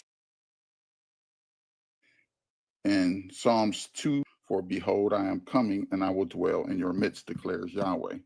And many nations will join themselves to the Lord in that you nations along with his people, and you will know that the Lord of hosts has sent me to you. So the Father is sending the Son to inherit the nations. So when John is saying um, talking about the Word. In the beginning was the Word, and the Word was with God, and the Word was God. Sent me. Here comes the Lamb of God who takes away the sins of the world. Right? He's who's coming, who's Yahweh, and he's coming to dwell in the midst. Right? And he's coming to make atonement. Right? And he's going to take the sins away. Right? So the Lamb of right. So we find out how he's going to take the sins away. And other places, but now I'm just going to take it to this one last away. Chapter 2, we read just 12. Watch how this connects with Psalm 110, because the Jews really, this is where they try to play games. And then the other half will say that it's about Abraham, and Abraham 12. And Kirites don't follow tradition. They'll say that it's about David, but in the Hebrew, it says that it's a Psalm of David. But watch what Psalm 110 says. Now it says, at my right hand until I make your enemies your footstool, or a footstool for your feet. The Lord will stretch forth your strong scepter from Zion. Would will volunteer freely in the day of your power, in the holy array from the womb of the dawn. You are a youth. I'm sorry, your youth are to you as dew. The Lord has sworn and will not change his mind. You are a priest forever after the order of Melchizedek. So after this person takes the sins away, right, he returns back are to you as so this is the vision Daniel is seeing in Daniel 7, where the Son of Man is being brought to the Ancient of Days and the thrones are set up.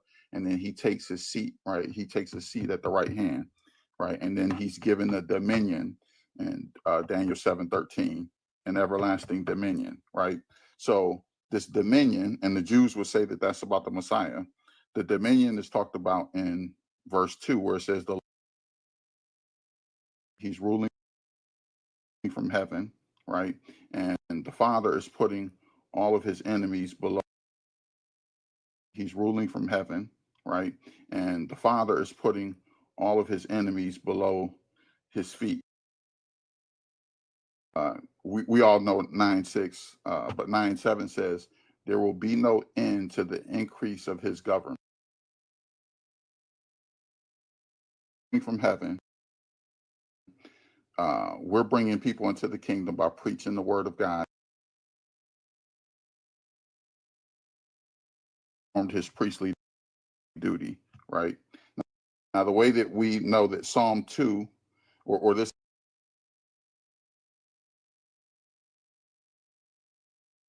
says that this is about Jesus, right? But it says that this is about Jesus, right?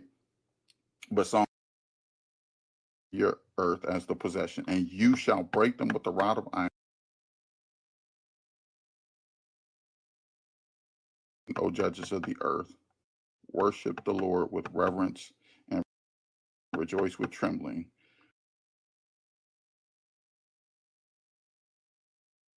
Not angry and you perish in the way, for his wrath may soon be kindled. How blessed are all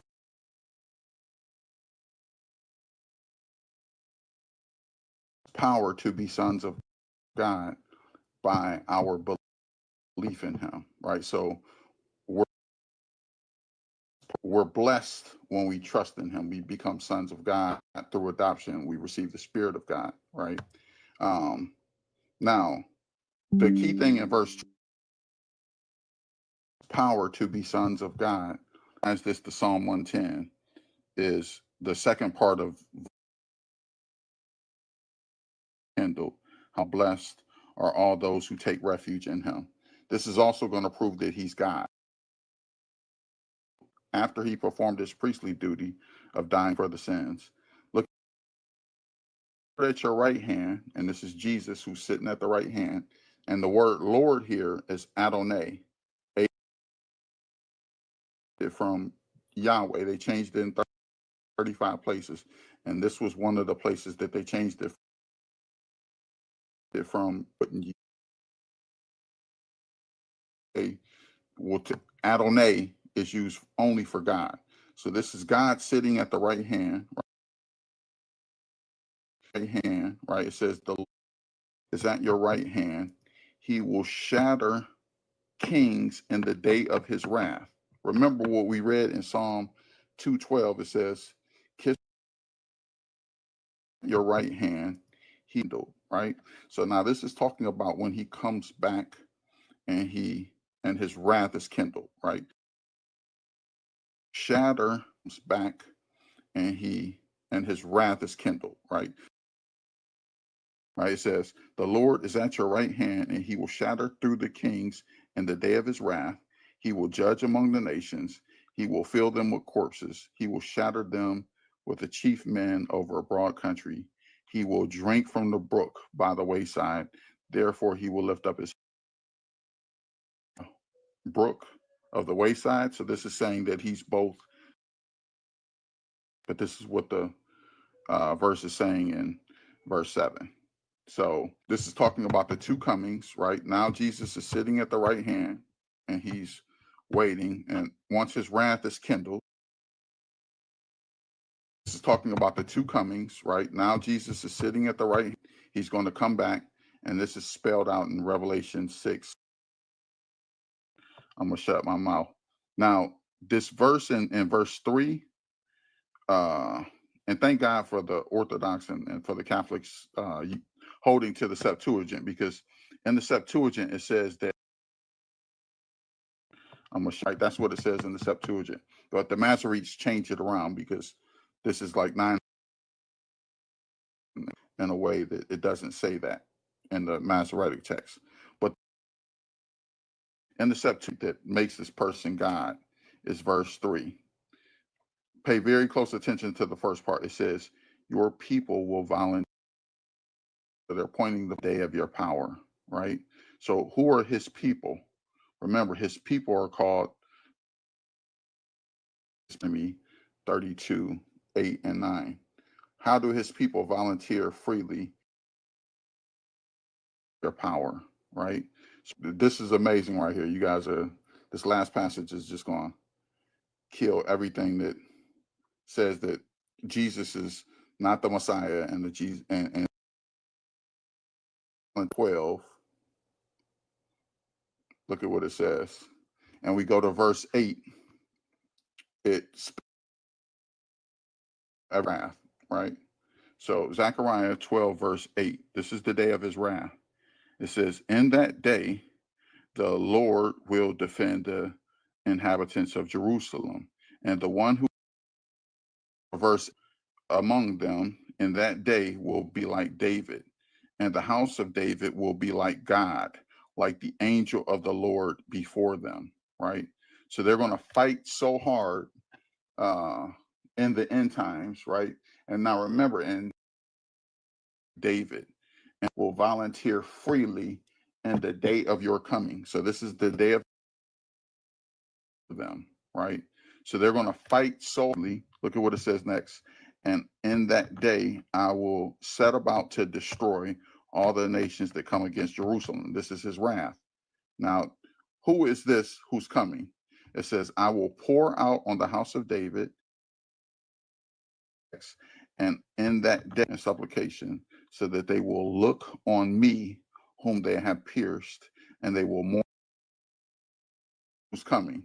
It says, I will weep bitterly over him like the weeping over the first occasion. Was pierced, right? And now that he's coming, converted hearts, right?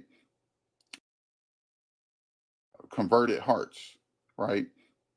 They have circumcised hearts, and this is why they're mourning and they're crying out to him, right?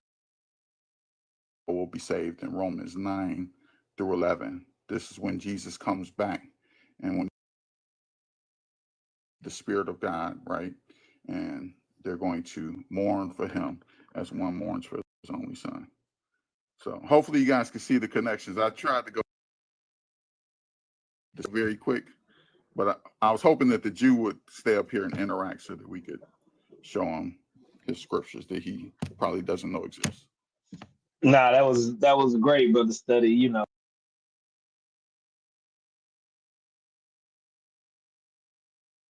Been able to follow along with you, man. He too slow for all that.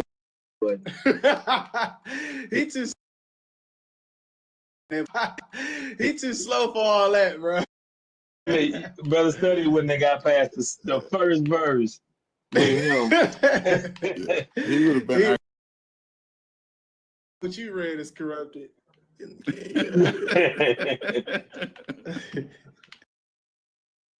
What you read is corrupted. You just misinterpreted it, brother. It don't say that in the oral Torah.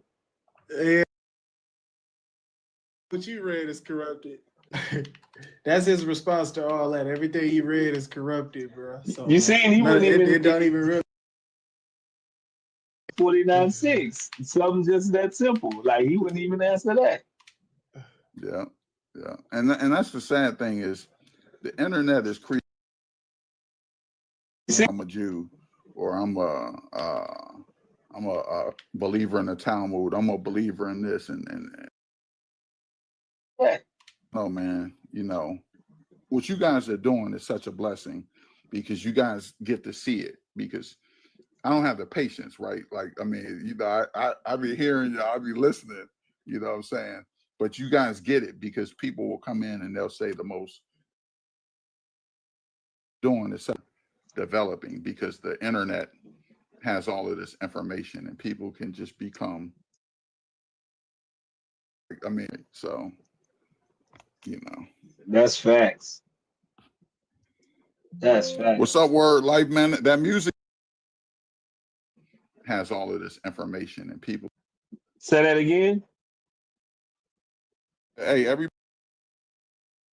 so music is like, how can you explain it? It's like a real chill. You'll be mad relaxed, like, you know what I'm saying? If you're having a day where things is just going too fast or whatever, you sit down and you listen to about maybe 6 life songs, and I think I only heard about 3 of them, but you listen to his CD, or not his CD, but you listen to his music and you'll just be chilling. So check out Life's music, man. If I fall again. Yeah, Life got the little visuals going with it. For sure. Now you throw some of that on, you'll be just fine, man. If I fall again. Hey, that boy think he Hype Williams. He think he's doing the video. Yo. That's own music. Sorry, I wasn't clear. You're a little bit. Oh, you said I'm a little bit quieter than everybody else. Yeah, no, because I was just listening. Scott was cooking, man. So, I wasn't saying nothing. Just chilling, letting Scott do his thing. Yeah. Go down, man. I just wanted to try to talk to the Jew, see if I could get him to see that, but he wasn't here. But at least show it to you guys, because you guys make connections too. Like that connection that you made in Isaiah 40, man. I'm working on something, man. You know what I'm saying? It's about to be. You turn me up on the Isaiah 40 word. Ooh. Connections. Scare me, boy. Yeah, I mean that's just so clear. Be he said his salvation is gonna be reached to the ends of the earth. Well, how is they gonna even know about the God of Abraham, Isaac, and Jacob? Right? And who brought it to their attention? It wasn't them, because they anti-missionary, right? Yep. So it gotta be Jesus Christ. Christianity is all over the world right now because Jesus Christ. Because of what Jesus did on the cross. And we're missionary, we're evangelists. We go out and we Jesus. Great Commission, Matthew 28:19. This is how So they make you the whole mod. world know, bro. So And life, you remember this from the clubhouse days, and you probably remember some of this too. Yeah. Life, what happened to the anti-missionaries? They don't bother us no more, right? Now that we got radar and all these people. Oh, the whole mod. world They know. don't want to talk to us no more. They don't want to talk to us no more, bro. They done with it. It's over with. I mean, What happened to a guy like Radar who come on the scene, and you know, it's like he's on our side, and he argues for what we argue, but then he also knows how to push back against, obviously, people in his world. I mean, it's just at that point, it's over with. It's really nothing else y'all can do. It's over with because that was, you know, Muslims love to use them against us, and then it's like now you can't. If you want to, we got somebody that can go in depth. Obviously, it's pretty much just over with. Radar is like Arabic, because that was, you know, Muslims love all the Arabic sources, but opposite for the Jews and you're a rabbi. It's a wrap.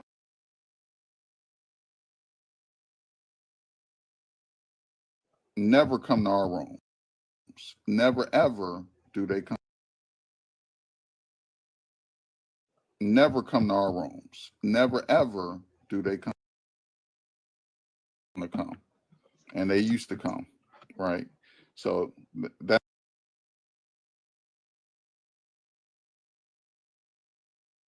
Right, who's infusing us with all of these different sources, and then of course Albie and Avery and other people. You got all these people. They clubhouse, the Muslims, the Jews, the oneness clubhouse, the Muslims, the rooms coming at us, and now the Jews are like, we're not messing with them. We're not going in that room. Yep. Well, I've been on for about almost 5 hours. Think I'm gonna call it a night, man. Think this is a good way. word. That was a Good way to stop it. Yeah, good way to stop right there with some almost 5 hours. Think I'm a big brother Scott came in and dropping them nuggets. Appreciate you. Think this is a good way. Word. God bless you, guys. Brothers. Love y'all, man. Love y'all. All right. Peace and love, man. Take care. Peace. You too.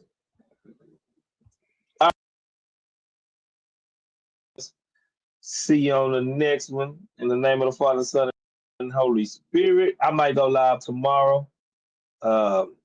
Just keep your notifications on. Hit the notification. If you haven't already followed me, follow me right now on TikTok and on YouTube. I simulcast these at the same time. So also on YouTube, if you haven't already, tap the like button. Already follow me right. Appreciate all the support. Appreciate all of my mods. Good night, everybody, or good morning if you're on the other side of the world. I'll be seeing y'all later. In the name of the Father, Son.